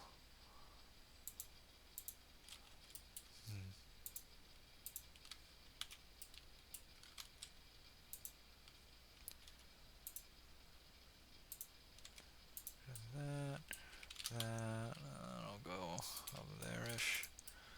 And that's about our sword. Ragnarok. Coming along. Alright, I'm going to start printing this out, and we'll let you know how it goes. Alright, so while setting up for printing, I noticed on my slicer that this thing was gigantic. The sword is scaled at current size. It's like 55 inches long, which is well over 4 feet. And so, while this is a relatively long sword, I don't think it's a two-hander. So I want to shrink it down to more like 3 to 3.5 feet. So I'm thinking, let's see, 3.25 feet to millimeter. Let's see, that would be 990 millimeters. And we are well above that. So we're going to have to scale everything down so it becomes a bit more reasonable. Unfortunately, we have to scale down a bunch of different parts for it also. So what I'm going to do, let's see, medium point, that's fine. And I'm going to get all the parts. I separated these into 2 groups so they'd be a bit easier to manage, but if we're going to scale everything, we might as well get everything. And I'm going to go into edit mode, and I'm going to use this long edge here, and I'm going to select everything we have, and then I'm going to start shrinking down until we're closer to 990. So 3.25 feet. That's still really long. It might even need to be smaller than that, but we'll test it out here. You know what? In fact, I'll actually save this as Ragnarok 3. So just in case, we can always go back to its scaled up form. Just in case I don't like it or it needs to be resized or something else. And then we'll scale it to 990. Alright, and that means we're going to have to scale the steel rod bits because we can't really scale those. So we're going to have to edit their lengths. It's an easy way to do that. I'll select everything, edit mode, and then go to X-ray, Now we can get everybody's road bit here. It's going to be hard to see. Let's make an edge here. We're not. We're clicking on multiple items. Okay. 3.8. And what does that need to be? For my 1/8 inch steel rod, it needs to be 3.7. So we will hit S to scale and then Shift Z to cancel out that axis. And then we'll go up to 3.7 so our steel rod can fit in there once more. And we got all of them all the way through the entire thing all at once. So that's definitely gonna cut down on some of the time we need to waste on this. Alright, so next we gotta get this one, and it's kinda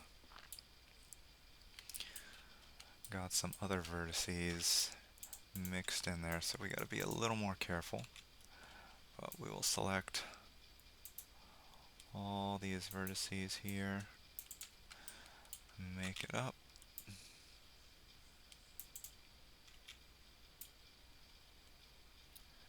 These guys, and I got my circle select with C, and I'm holding Shift F2. No, I'm just left clicking right now. Shift would be to deselect. So we're getting all of these guys, and then how wide does this need to be? 6.9. Oh, poop! I forgot to create that measuring edge.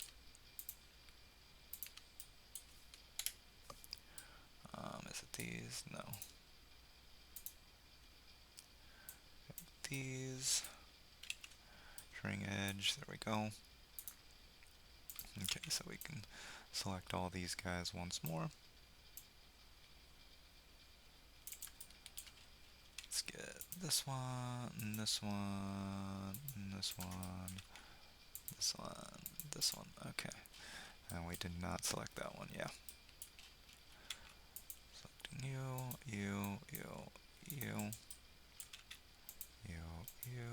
and you. And then once again, we'll scale, and then Shift Z to cancel that out. And what were we going to again? 6.9. Shift Z, 6.9, and it looks like it's conflicting.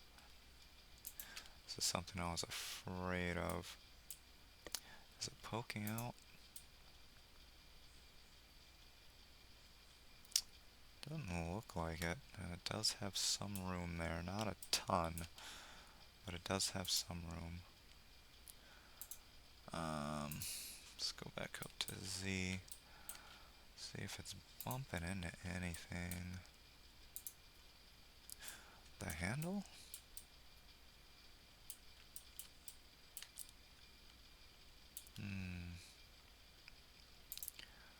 Well, if it's not bumping into anything, I think we can move it.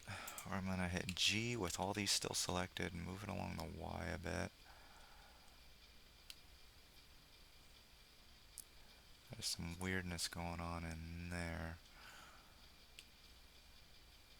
I have to check what that is conflicting with. What? Oh.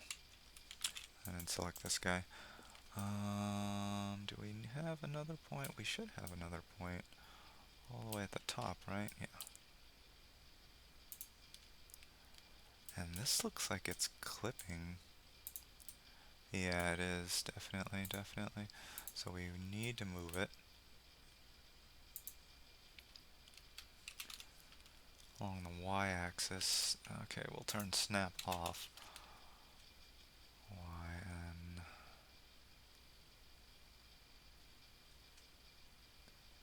and try to get it in a central location, but not too close to the edge, to where the space between the support and the outer wall of the prop is gonna be too thin and fragile. And there looks like there's some conflicting bits here. You know, it's probably being caused by these parts that we don't really need to adjust. Those are like all the cutting bits that we use to do our cut projects, knife projects and whatnot. Um, bu- bum, bum, bum.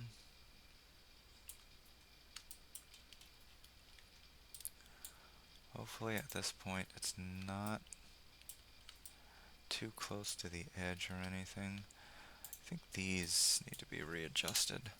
Hit period to zoom in on that. This actually looks fine.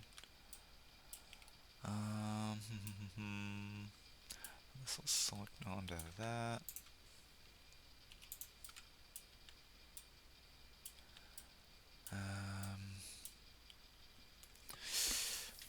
Since these were fitted together, we might need to enlarge this a little bit. So, we don't need this anymore because now we know we have the scale down. And let's get handle back. Handle bottom.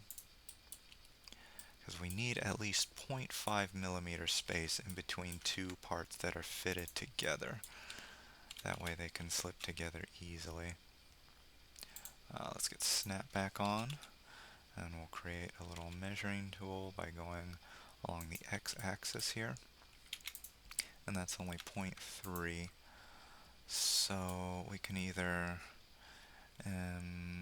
let's actually enlarge this part of the pommel instead of enlarging that part of the handle.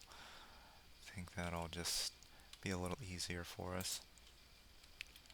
So with scale, actually we need to go backwards then.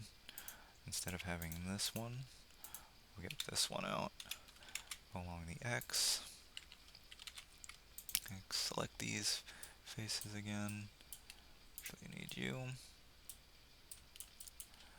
And then we'll scale and then Shift Z to just go along the X and Y. And then we'll pull that out to about 0.5. And then let's see if this is also, yeah, we need a little more on that one as well. Wait, which one did we do? Let's go this way instead. And selecting these faces again. And we'll scale this time along the Y until that's 0.5. That should be plenty. That should be exactly what we need.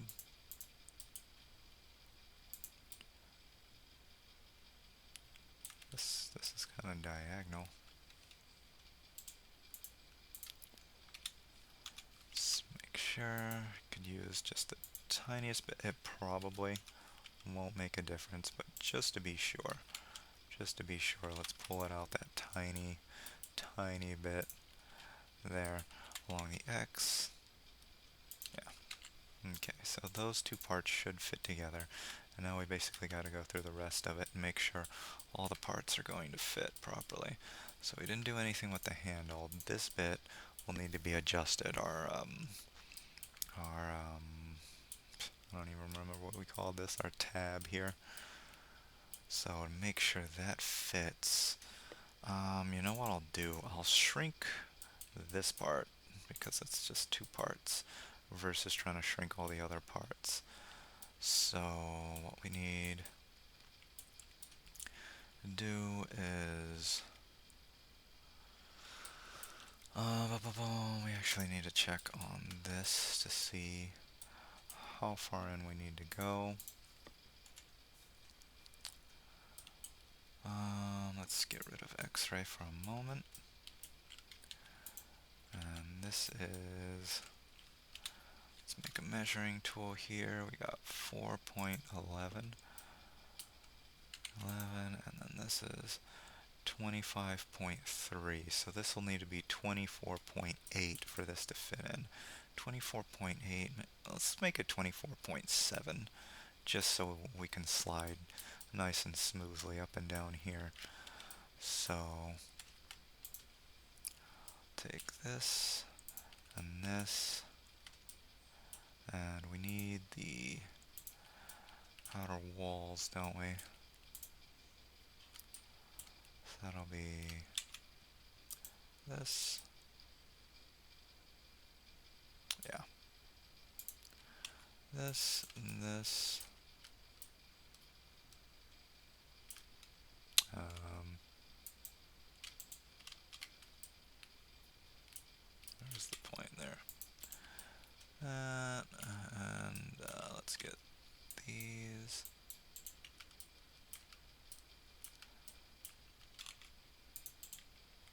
That.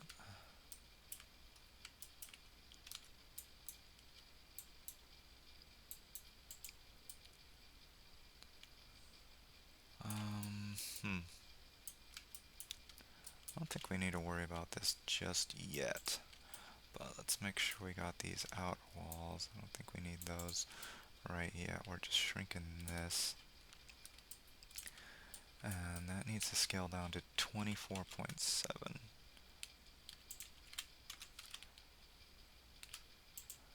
We're going to scale down along the x-axis, 24.7. Yeah. I think that will do.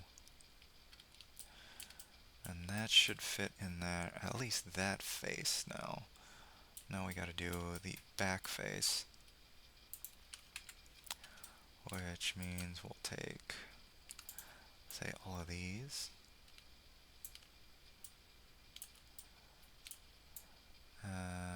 Boop. Alright. Now we gotta check the depth. Already did that somewhere, right? Okay, so 2.81. So that'll have to go down. Let's say instead of 0.5 we go to 0.6, so 2.2. Let's reselect our tabs. Should still have those selected. And go GY 2.2. So that should fit in there now.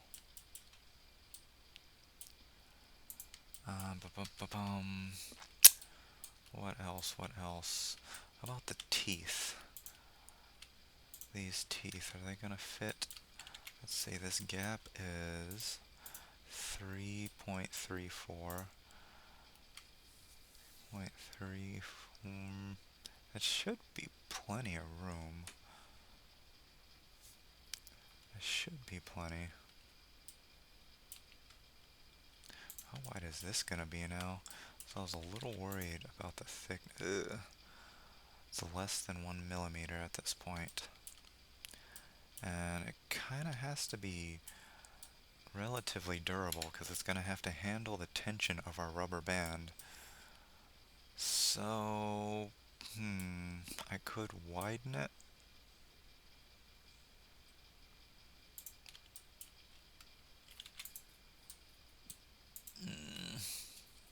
Oh, 4 millimeters. Yeah, let's go ahead and widen this. Give it a little more structural support. Let's bring it up to, let's say 5. Actually, the tab should be, well, yeah. We can always widen it more later if it's found to be wanting. And what about this loop? This loop should be plenty strong enough. It's got a lot of stabilizing factors in there, so that should be okay. I wonder if our pegs are gonna fit together now.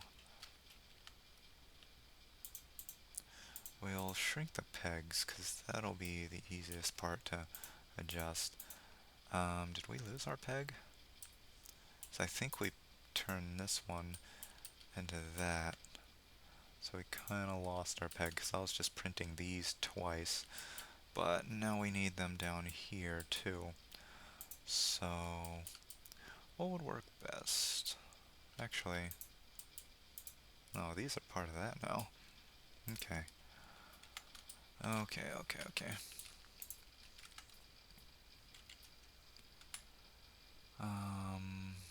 These are off slightly, but this actually moves, so that's not a big deal.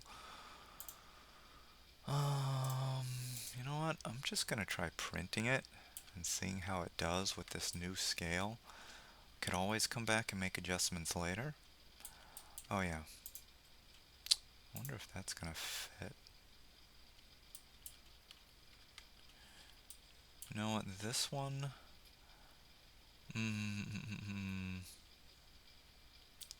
I'll go ahead and adjust this one at least. So let's get this, and we'll extend it out along the X, because that is nowhere near long enough anymore. Take this, probably this, and this as well. And I think we can do this side too. We're basically just taking all of these. And let's go to median point. And we'll scale along the x-axis until that is 0.5. Seems very significant. But that should give us enough room to fit in there comfortably. And we'll do similarly up here.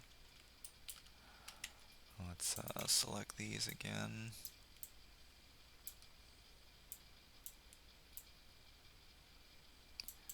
It's just those. We should be able to scale along the z-axis this time.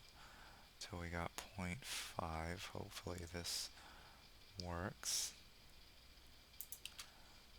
5. This should now also be 0.5. No, it's not. Okay, that's fine. Just take this up along the z-axis.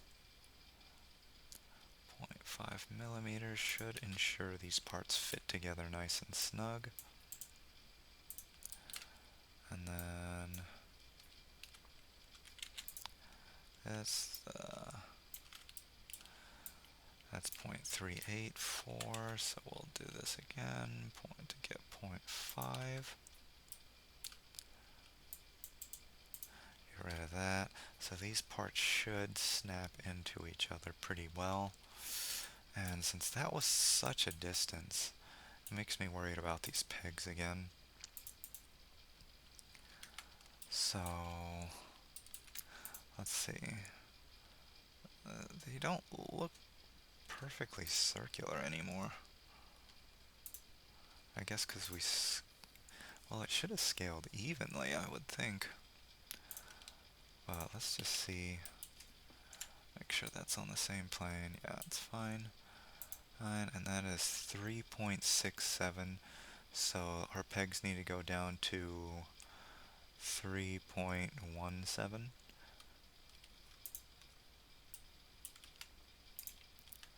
So we'll take, that's not our peg.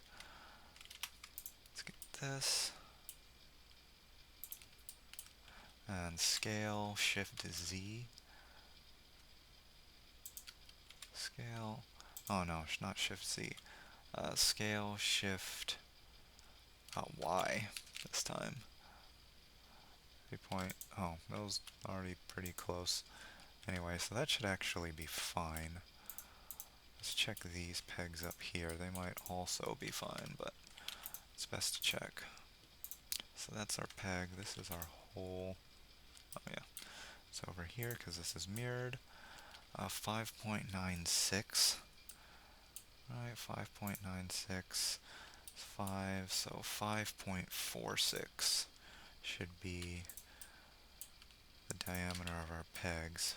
5.46. So these can use a little shrinking. Let's go individual origins and then scale it down. Shift Y so we can negate the Y axis. Go 5 point. I already forgot. Alright. 5.46. 5.4, we'll just put it at 4. And this should have been the exact same thing, right? 5.4, yeah, okay. Okay, so those pegs should be fine. Let's check these pegs.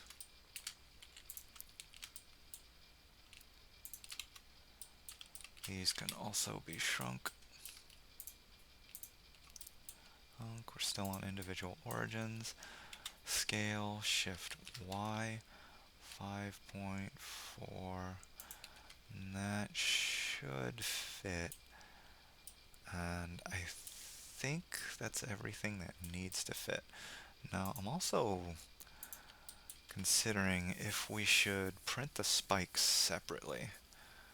Because the way it's going to print, it's going to want to add support to either the bottom or the top, depending on how we print it, and that might not look very good. So, since these are all the same,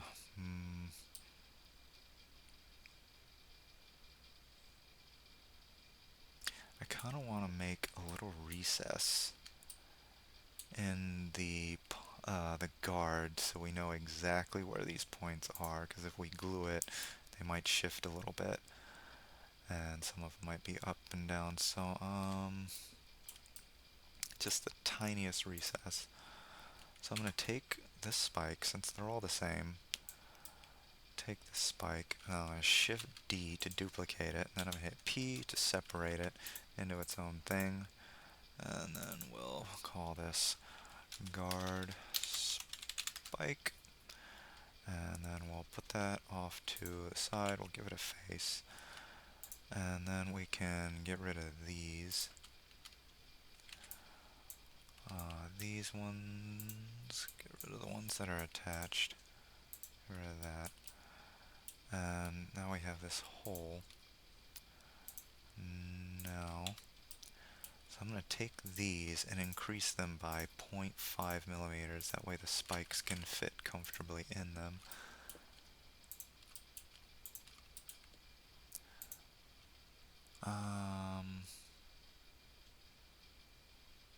Actually, I think we can only do half of them right now. So scale, shift Y. So shift Y, and we gotta go up to 21.6. There we go. And then we'll do the same over here. Shift X this time. That's why we couldn't do them together, because we're on different axes. I don't have my measurement.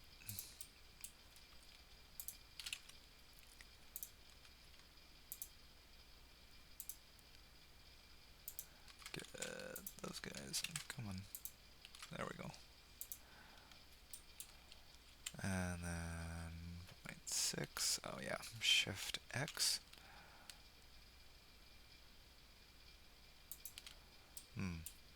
That puts them right on the cusp of conflicting with those, unfortunately. So actually, the way to do this would be to go for the cone instead. By that I mean just shrink this down. So two opposites, and we'll shrink this down by 0.5, so that'll go down to 0.6, right? Yeah, pretty sure. And then for these, to create these little divots that I wanted, I'll go in a 0.5 millimeters. Maybe even less. Let's go to 0.25.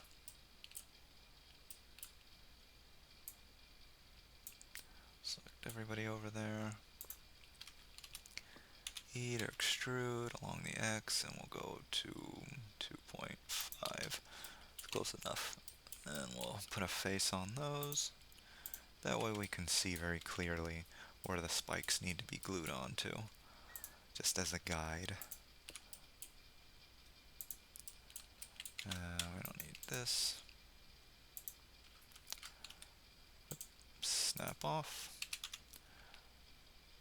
And 2.5. Close enough. Face. And I don't think most printers will print support in this circle. Even if it is, it'll be a tiny bit that you just need to scrape out. Okay, now we can just print 4 spikes and print them in, and then just glue them in place where they need to be. I want to say that's everything. It's kind of close to the edge, but it still has some support. There's some funkiness going on over here. What is that? Ah, the face is going through here for some reason. Why you do that? I think we'll have to redo this face. Let's connect them over here, and if that's like that, then others are probably also going to need to be redone. So, click these guys, get that. Don't need you all. Need you all. Let's get rid of our edge links. Make it a little easier to see. And don't need you. Face. Face. Alright. And then this chunk's missing. Remember, we're just going to print this piece twice because they're exactly the same. And you're also doing it.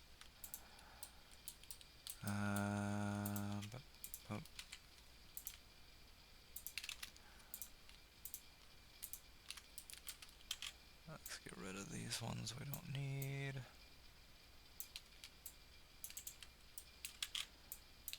Face, face. And that for a moment.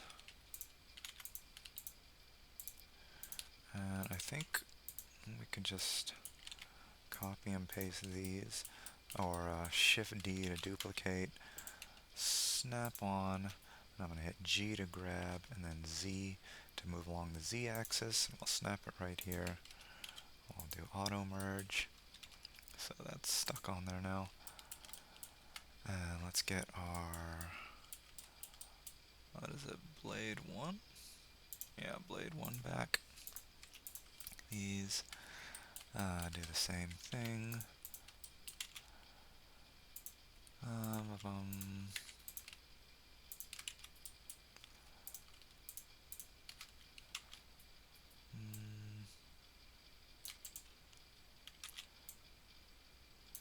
Deselect these.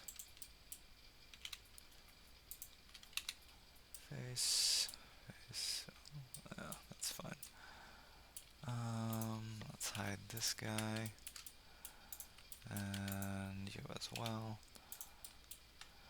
This one's a little different.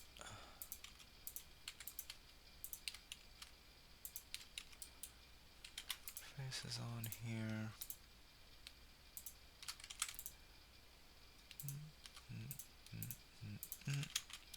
Same operation. Get rid of the ones we don't need. Want to do face, face.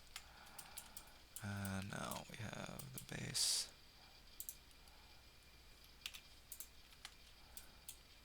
Let's do all this again. Hit period. Oops. Get rid of the edge. Get rid of this edge.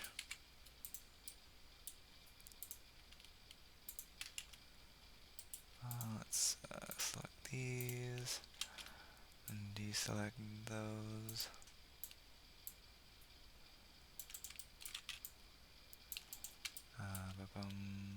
Got that one. And we don't need this guy. Face, face. Let's check that at the bottom here.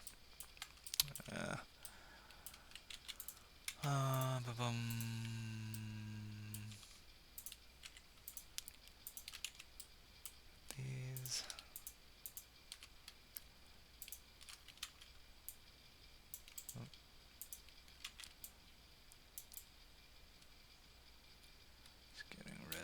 remove all of that.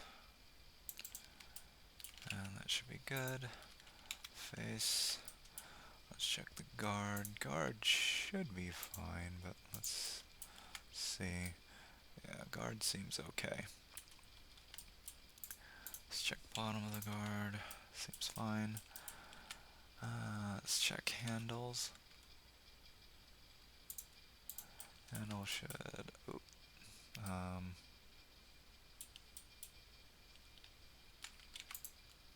feel like this was set to round at some point. Shade flat. And that looks fine. Fine. Let's check bottom. Hide. Handle. Seems fine. Okay. Okay, so now I'm finally going to try to print this again. Maybe issues, maybe not, hopefully not. Alright, I'll get this printed and see where we're at then. So after printing and actually getting all the way to painting, I realized I didn't have a way to keep the lips in place. So I'm gonna make some holes so we can actually set some magnets in here. So in order to do that, um, let's go ahead and hide these for now. Boop, boop. And we'll take some really tiny magnets and place them in here. So I'm gonna get rid of, let's see, we gotta get rid of these faces, get rid of those edges. Actually, I guess we don't have to get rid of the faces. We can just inset faces here, like so. Oh, auto snap is on. Alright, so in 3 in face mode, we'll right click and go to inset faces, and then we'll make them a bit smaller. These are going to be just slightly smaller since these pegs are already so small. Let's X, and then let's get rid of these faces there. Ready there, and we'll see. Okay, checking over. These need to be 4.5 millimeters wide, these holes here for our magnets. So I'm going to take this and hit scale and 4.5. You see, it's barely enough. We just got this really thin rim here. And let's see how deep they need to be. 1.4 should be good. So we're going to extrude along the y-axis. 1.4 millimeters, and then hit face, and this will be our recess for our magnets. We just got to do that for all these guys here. And that should be more, so let's get that down, actually up to 4.5 so we can fit our magnets in.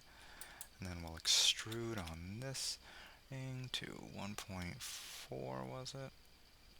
Face. And then same thing over here. We will faces with 3, and then right click, inset face, make those faces pretty small. And then let's get our measurement here. This will be 4.5, and then we'll extrude inward to 1.4. Got snap on, let's get that off. 1.4. And we can get rid of this edge, X. And then do the same over here, hit period, zoom in over, extrude with along the Y. And, oh yeah, forgot to size up the face first. What is this? Okay.